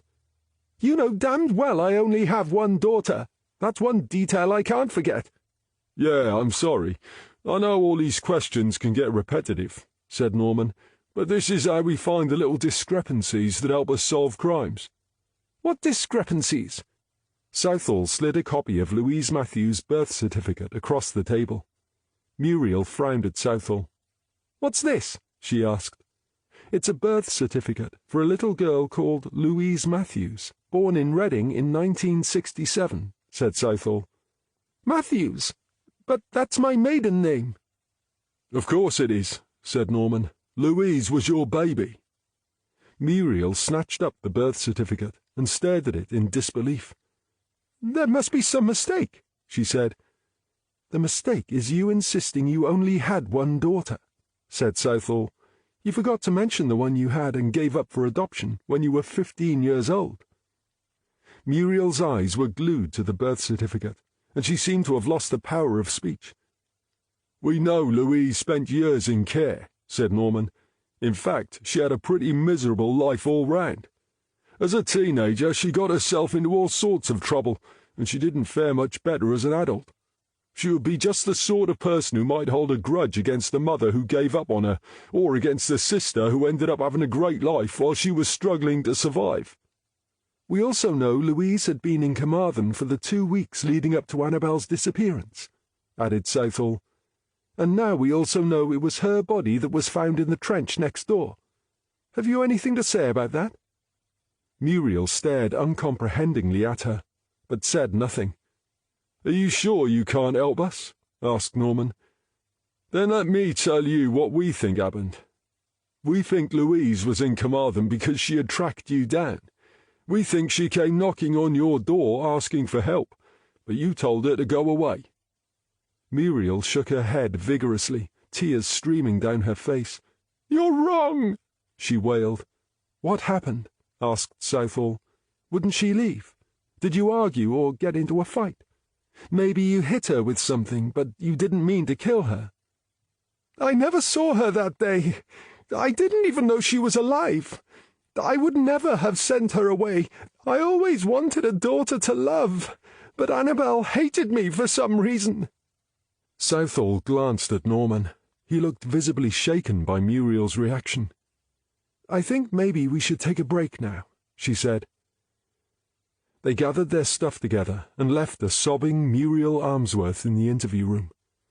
"Jeez, I wasn't expecting that," said Norman as he softly closed the door behind them. "What's happened to the hard-nosed old bat we've been dealing with up until now?" "I have to admit her reaction was a surprise," said Southall. "And what did she mean when she said, 'I didn't even know she was alive'? Is that some kind of bluff or what?" "Beats me," said Norman. "It didn't seem to make a lot of sense." "Ask Catherine to go and sit with her," said Southall. "She likes Catherine. Maybe she'll let something slip while we talk to Richard." 1100. Interview with Richard Ainsworth. "I must protest," said Ainsworth, as soon as they entered the interview room. "I've been sitting here for hours. How much longer am I going to be kept hanging around?" Southall smiled genially. "I think you'll find it's been just the 1 hour, Mr. Ainsworth," said Southall. "And I'm sorry about that, but we wanted to speak to Muriel before we spoke to you." "Muriel? Why is she here? Isn't this harassment? You know she's not well." "She's here for the same reason you're here. We're trying to solve a murder." "But you've seen Annabelle. You know she's alive, so the body obviously has nothing to do with us." Norman smiled. "You'd think so, Richard, wouldn't you? And believe me, we'd rather close this case and not have to deal with people like you two. But I'm afraid it's not that simple." "What do you mean?" "Well, on the one hand, you're right when you say we made a mistake thinking the body was Annabelle's. But you're wrong to say it's got nothing to do with any of you because, confusingly, we were right about the body being Muriel's daughter." Now it was Richard's turn to look dumbstruck. "I'm not with you. You know, it had us puzzled at first, too," said Norman. "But that's because we didn't know Muriel had another daughter." He watched the reaction on Ainsworth's face.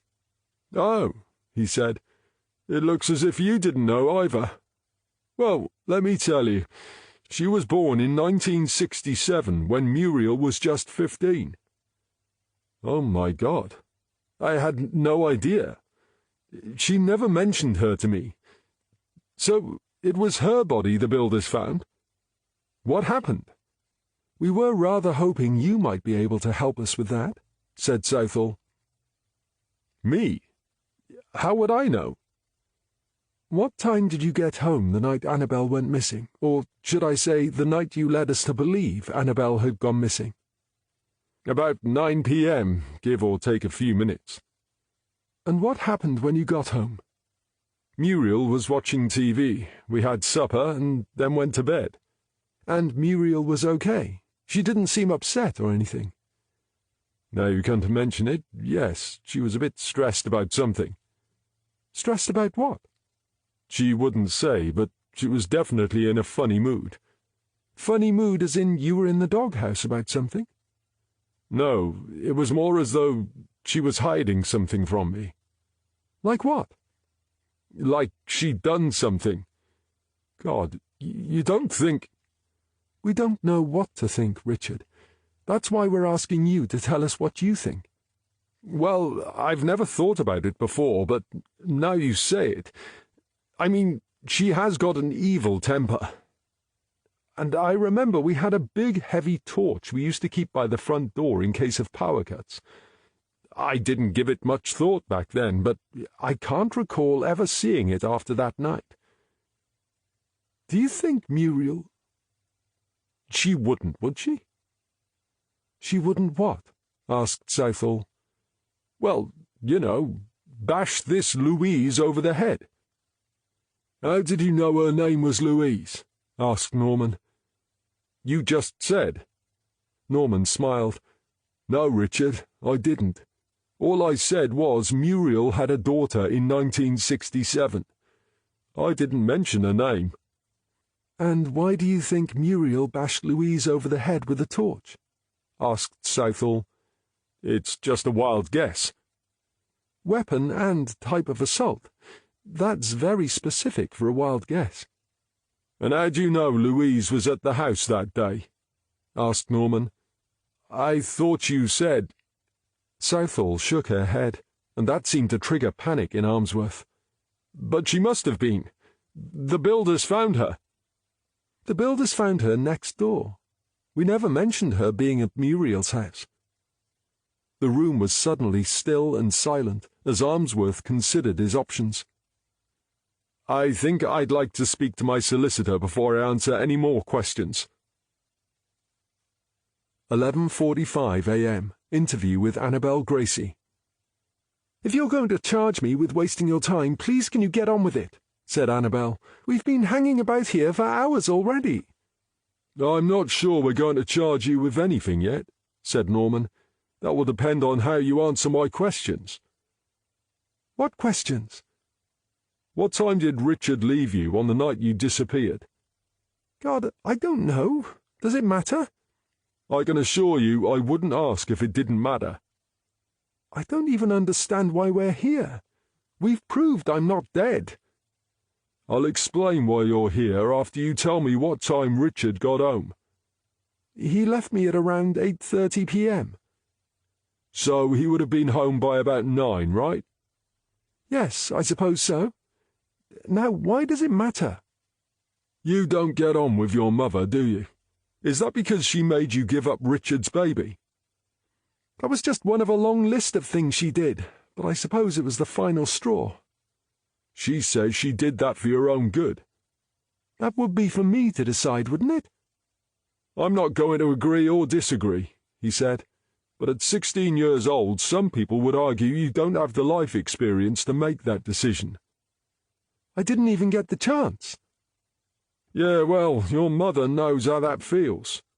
Pardon? Did you know you had a sister? What? Don't be ridiculous. I'm an only child. Apparently not, said Southall, showing Annabel the birth certificate. Here's the proof. Annabel read the birth certificate, then looked up, eyes wide in surprise. You do know your mother's maiden name was Matthews? Well, yes, but I've never seen this before. She's never spoken to me about this. She didn't get the choice either, said Norman, but she knows she couldn't have gone on to university if she'd had that baby. I think that's what she was trying to do for you. I doubt that very much. My mother tried to control me from the moment I was born. I told you before I couldn't wait to escape. If you think you're going to make me change my opinion, you're wasting your time. Why are we even talking about this? Because the body we mistakenly thought was yours is actually your sister's. But how? Why would she be here? She was staying in Carmarthen at the time. We think she had traced your mother, and that she came to see her.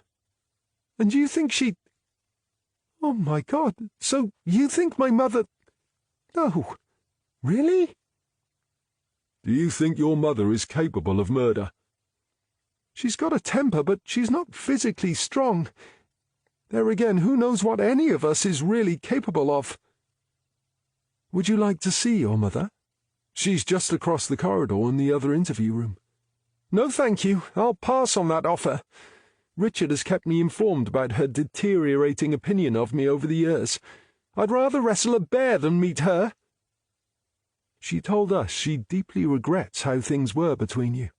She'd like the chance to put things right. That may be what she's told you, but I can assure you Richard has told me what she really thinks of me. Don't you think it's a bit odd that he's with you, but doesn't seem to be able to let go of her? Asked Norman. He's a compassionate man. He cares about people. So does that mean he has other people he looks after? I think my mother is more than enough. So his compassion only extends to those he's swindled and cheated, said Norman. That's interesting. It was lunchtime. Annabel had been released, but refused to leave without Richard, so she was waiting downstairs in the reception area.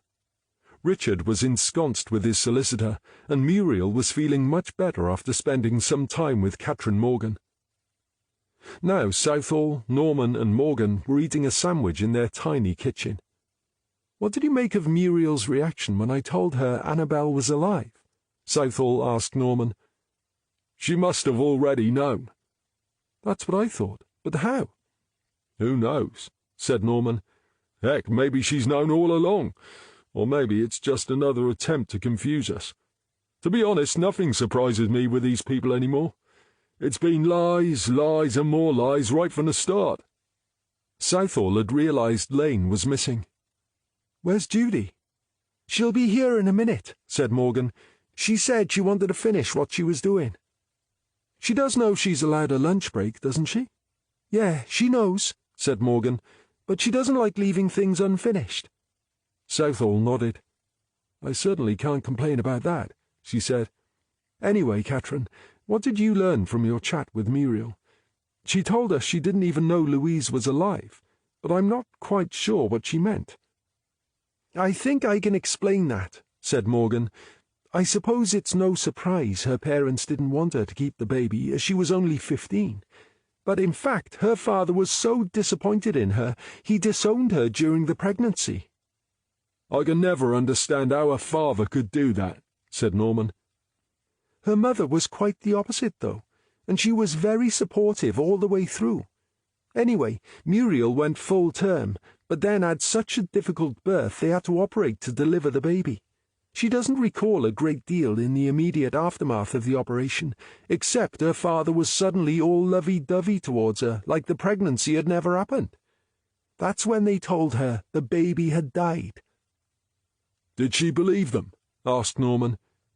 They were her parents, and she was 15, Norm. Why would she not believe them? Yeah, good point, said Norman. Do you believe her? Asked Southall. Yes, I do, said Morgan.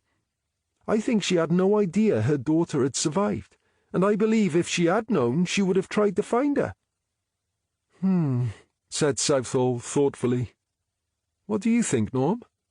To be honest, I'm not surprised to hear Catherine say that, he said. There's no doubt Muriel seemed genuinely shocked when you showed her that birth certificate, and on that occasion I don't believe she was acting. I've got to say I agree with you about her reaction to the birth certificate, said Southall. But if all this is true, why would she kill Louise when she arrived on her doorstep? She swears blind she didn't see Louise that day, said Morgan. She said that to you? Asked Norman. Did you ask her the question? No, I didn't. She actually said that if Louise had turned up and said she was Muriel's daughter, she would have welcomed her with open arms, because then at least she would have had one daughter who loved her. We're assuming Louise went there to tell Muriel who she was and reunite with her. But what if she didn't tell Muriel who she was? We know she was a petty thief. What if she tried asking for money? You mean blackmail? Asked Norman. But that only makes sense if she intended to blackmail Muriel about being her daughter and Muriel wanted to deny it. We all agree Muriel would have welcomed her with open arms, so that doesn't work. No, it doesn't, does it? Agreed Southall.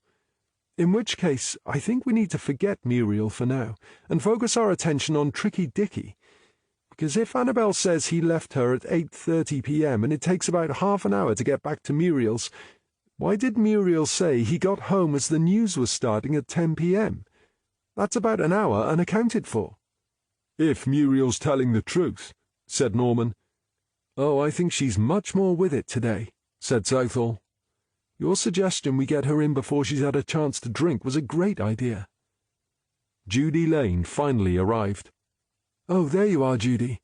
What on earth have you been doing? Remember the third blurry photo of Richard and Annabel? I've been doing a little work with the help of Dr. Bridger. She placed the photograph on the table and placed a finger on it. He's been advising me on posture, body size and shape, and after a lot of consideration he agrees there's a good chance the woman they are talking to in this photo is Louise. How good is a good chance? Asked Southall. Dr. Bridger says better than evens. Judy Lane, that is quite brilliant. You're a genius, said Southall. Now will you sit down and take a break? Lane beamed happily. I don't mind if I do, she said, pulling up a chair. 1300. Interview with Richard Ainsworth. After speaking with my solicitor, I've decided it would be best if I made a full statement about what happened when I got back home on the day Annabel disappeared. Is this an admission that you've been lying so far? Asked Southall. I'd prefer to say I haven't been entirely honest. Is that different to lying? Asked Norman. Ainsworth shifted uncomfortably. My client is willing to make a statement, said the solicitor. Do you want to hear it or not? Okay, said Southall. But I'd prefer it if your client start by telling us what he did during the day. Ainsworth turned to the solicitor, who nodded his assent. I left home at around 10 a.m. on the pretext of having to go to the office to fix a problem that only I could deal with. And did you go to the office? Asked Southall. Yes. It was how I established my alibi for the time Annabel disappeared. I had designed the software operating the alarm, and the office software, so I knew how to rig it to look as though I'd been there all day and into the evening. It's hard to believe you didn't have this all planned in advance. How could I have? I told you before I didn't know who Annabel was until I saw her. It was her husband, Kevin, who suggested the runaway idea. It was very much a last-minute thing, but I knew I could make it look as if I'd been at the office all the time, which would allow me to help her find a place to hide. Whose idea was it to buy a train ticket to London? That was my idea. I thought it would divert attention from the local area. Okay, so you met Annabel and spent the afternoon helping her find somewhere to stay. Now, what happened after you left her? I got home at about 10 p.m. Muriel was in a state about something, and eventually she told me some woman had turned up that afternoon claiming to be her long-lost daughter. And this woman was Louise, yes? Yes, that's right. And what did Louise want? I think she wanted money to go away, or she would make a nuisance of herself and tell everyone she was the daughter Muriel had dumped all those years ago. So she was trying to blackmail Muriel. Yes, that's right. But Muriel didn't have another daughter, and she wasn't prepared to pay. She told the woman to go away and never come back. But we know she didn't go away, don't we? Said Southall. We know because her body was found next door. How do you think she got there, Richard? Ainsworth licked his lips. I don't know. Perhaps she walked off in the wrong direction and fell down the hole. Oh, come on, Richard, said Southall. Why on earth would she do that? She'd have to climb over a fence to get next door. I don't know, he said. I wasn't there at the time. You're not a stupid man, Richard, said Norman. You know she didn't fall down a hole, but I think you know what really happened. You told us earlier that there used to be a torch by the front door, but it went missing that day. Now, if Muriel was the only one in the house, I won't incriminate Muriel. It's a bit late for that, don't you think? Asked Southall. I agree with D.S. Norman. I think you know what really happened. Don't you think it would be better for all concerned if you told us the truth? Right now, the suggestion is you're an accomplice to murder, said Norman. How do you think Annabel would feel about that? All right, I'll tell you. Muriel had flown into a rage when Louise had insisted she was her daughter. They argued, and Muriel hit her across the head with a torch. She didn't mean to kill her. It was an accident. And where did this happen? Outside the house. So, how did the body end up next door? Muriel took it there. Norman snorted. Yeah, right.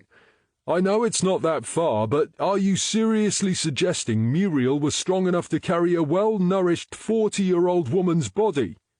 You have to be kidding me. She didn't carry the body. She told me she put it in the boot of her car and drove it round there. And you believe that, do you? Asked Southall. I'm just telling you what she told me. Is there anything else you'd like to say, Richard?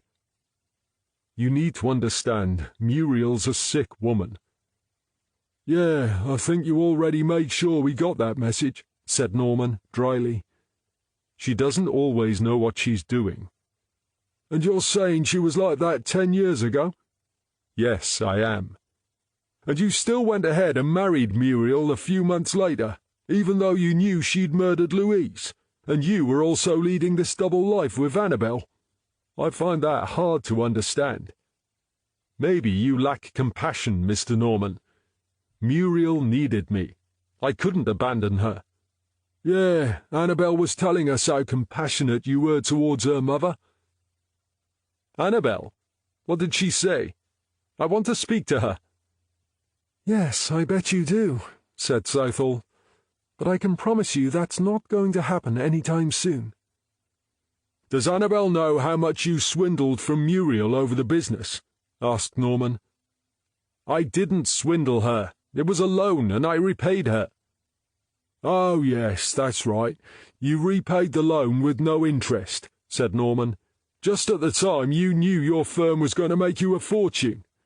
Wasn't that a coincidence?" "You brought me here to question me about the day Annabel disappeared. I've made my statement, and I don't see what Muriel's loan has to do with it." "You don't?" asked Norman. "Well, let me tell you, I think it may just have a lot to do with it. And now I'm also wondering what other reasons you might have to keep Muriel sweet." 13:30. Interview with Muriel Ainsworth. "Can I ask you how long you've been ill, Muriel?" asked Southall. "It all started after Annabel disappeared. When she agreed to come to the wedding, I had been hoping we could be reconciled, and for the first day or two we seemed to be getting along just fine. And then, when she chose to run away, that said it all, really. I sort of gave up after that. But now we know Annabel's alive, perhaps there's still a chance," said Southall. "I don't think so," said Muriel. "Richard's made sure that won't happen." "What do you mean?" "Don't tell me you haven't worked out Annabel is Lucinda." "So you knew all along?" "I only found out a few months ago. I looked on his mobile phone one day and saw her photograph." "Did you confront him?" "Oh, yes. He denied it, of course. But I know my own daughter when I see her." "Does that mean you recognized Louise?" asked Norman. "I already told you I didn't see Louise that day. If I had, she would still be alive today." "Really? How can you know that?" asked Norman. "I just do. I would have cared for her." "But you were ill." "I had a broken heart. Louise would have fixed that." "Can you remember what car you were driving back then, Muriel?" asked Southall. "What car?" "Yes, I assume you had a car back then, didn't you?" "Yes, but that was 10 years ago." "Come on, Muriel, think. This might be important." "It would have been something small. I can't be sure, but I think I had a Mini around that time." "Was it the estate version?"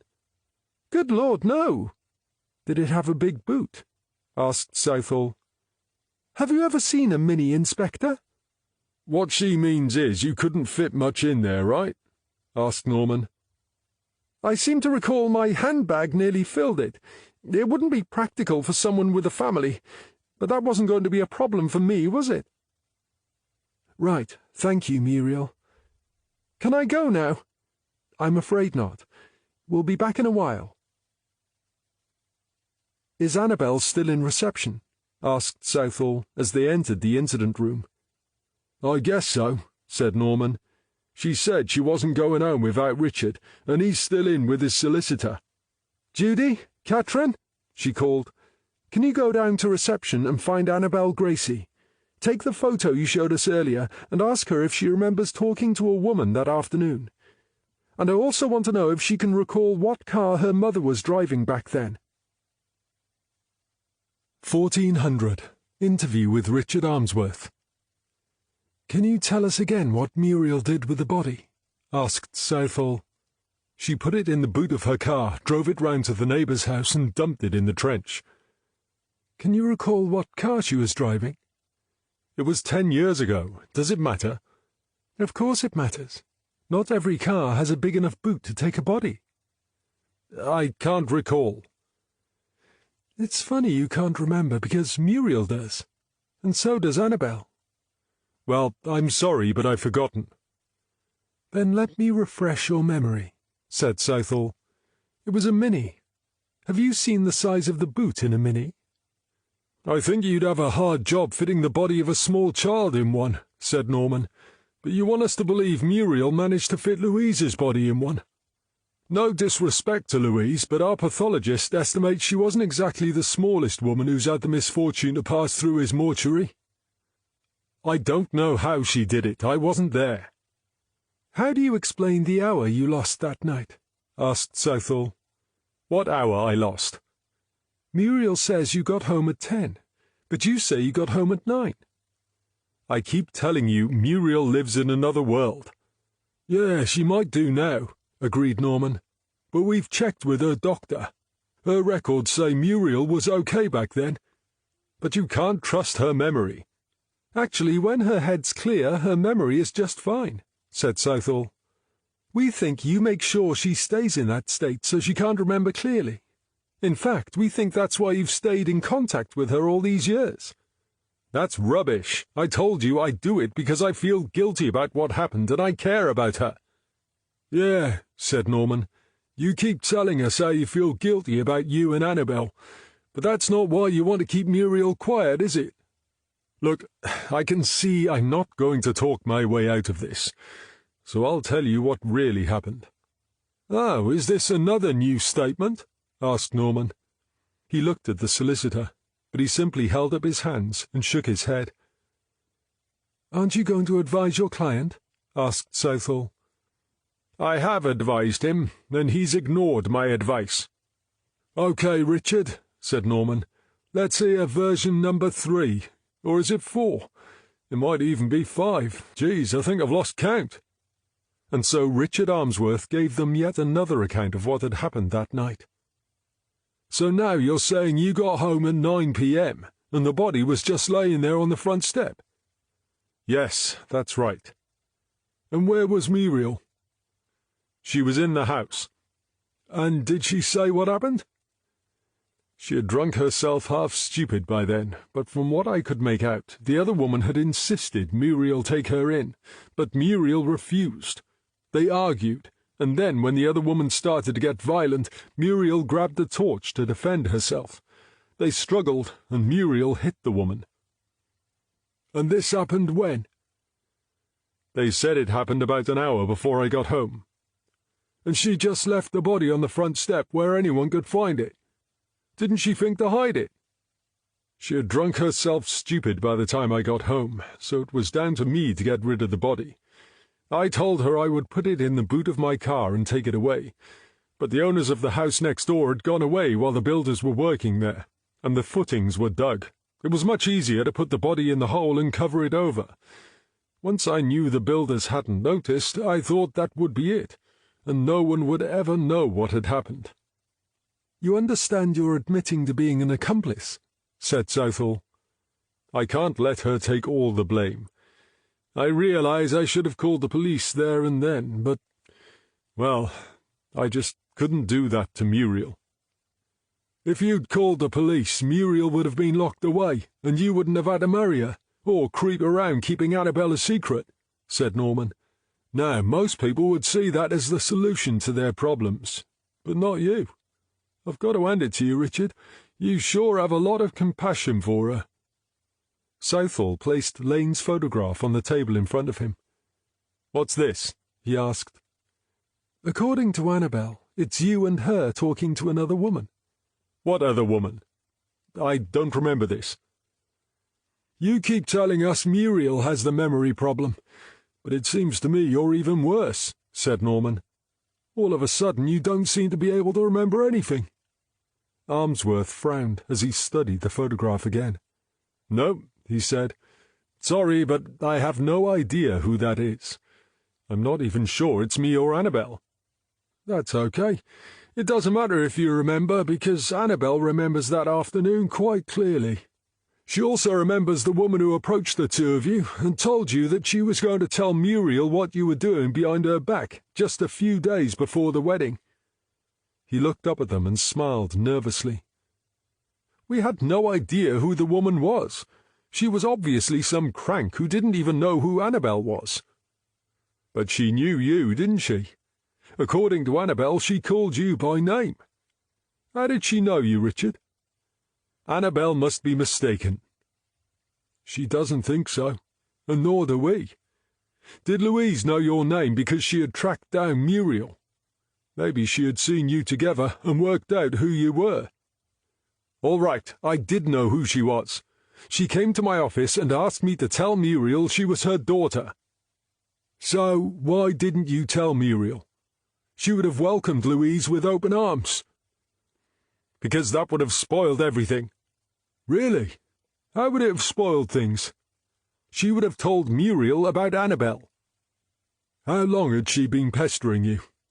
Just that same week. She started the day before Annabel arrived. I couldn't let her spoil everything."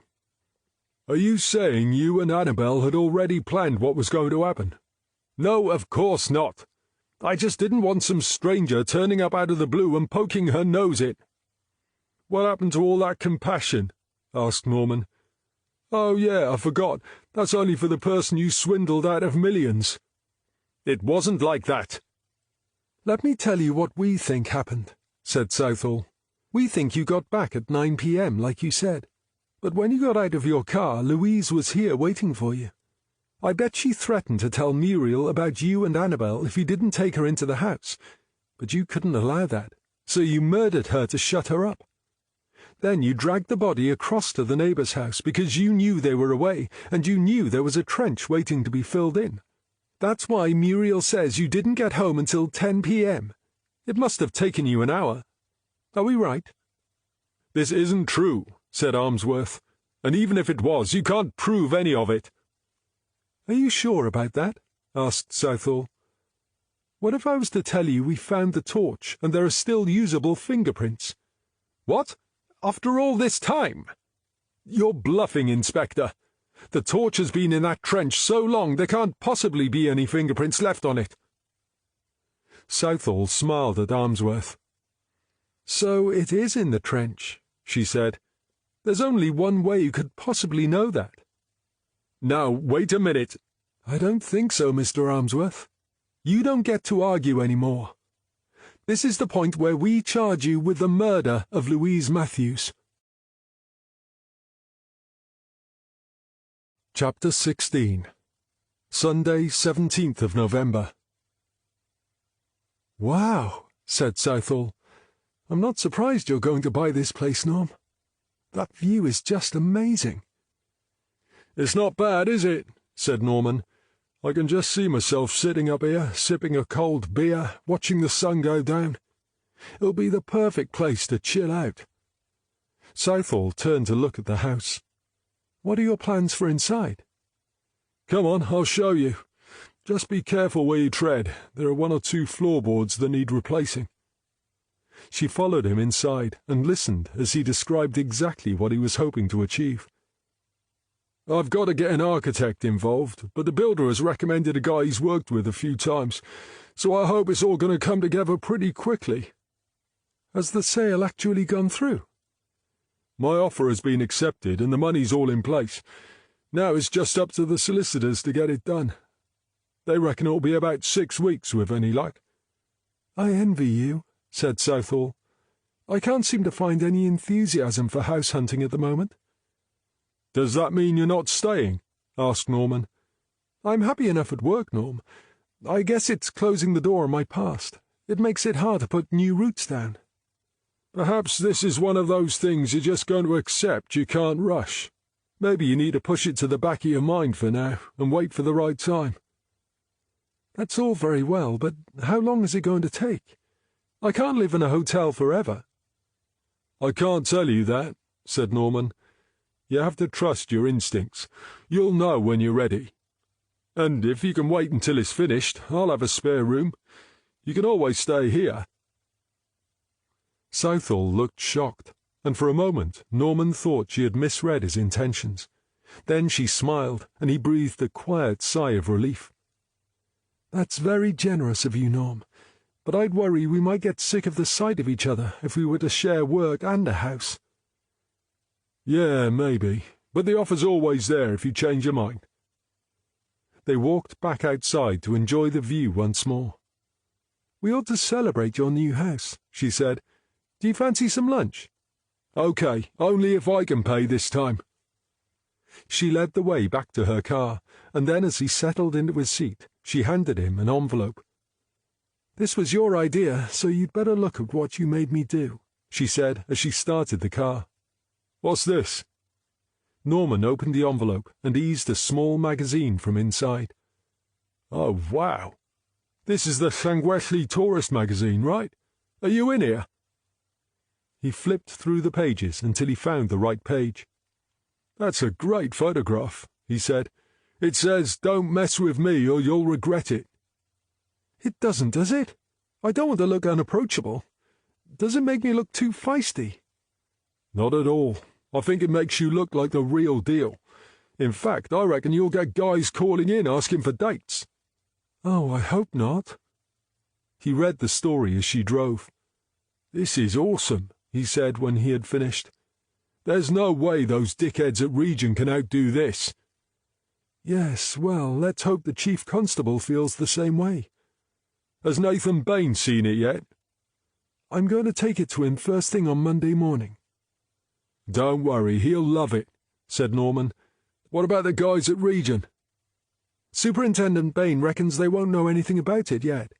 He suggested sending a copy of the magazine to them. That's just like Nathan to bring on a confrontation, said Norman. He always likes to preempt the enemy and strike the first blow if he can. Talking of Superintendent Bain, he gave me some news about Thomas late yesterday afternoon. Dylan, how is he?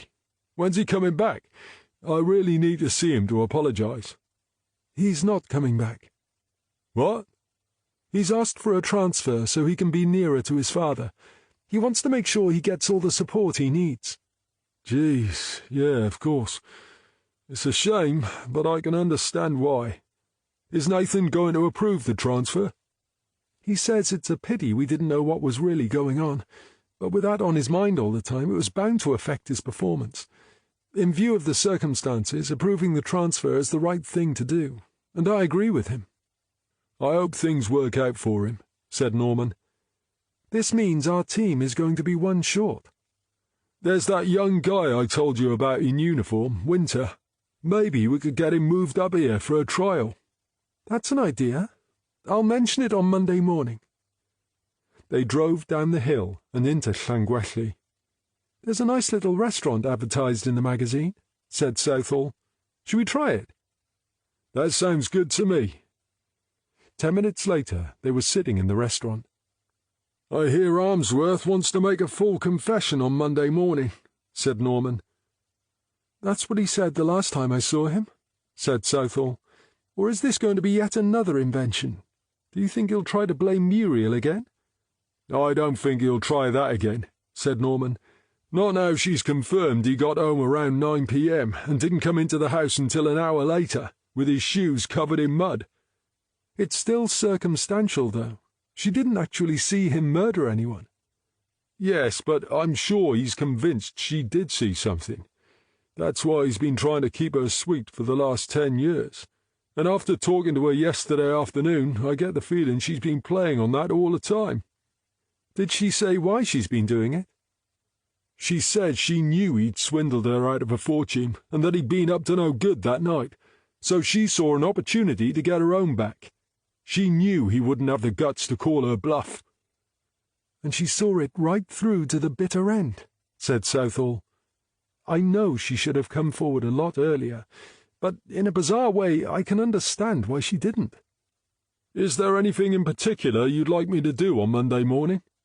There are plenty of loose ends to tie up with this case, but Ainsworth can wait until later in the day. What about the suicide? It looks like Geraint Llewellyn is our man, but without a body it's inconclusive, so, for now, it's an open case. I know. It would be nice if every case ended neatly with no loose ends, but that's just how it is. At least it looks as if we've got everything under control for now. Yeah, all we have to do now is get ready for when that magazine lands at Region. I have a feeling that's when you-know-what is really gonna hit the fan. The end.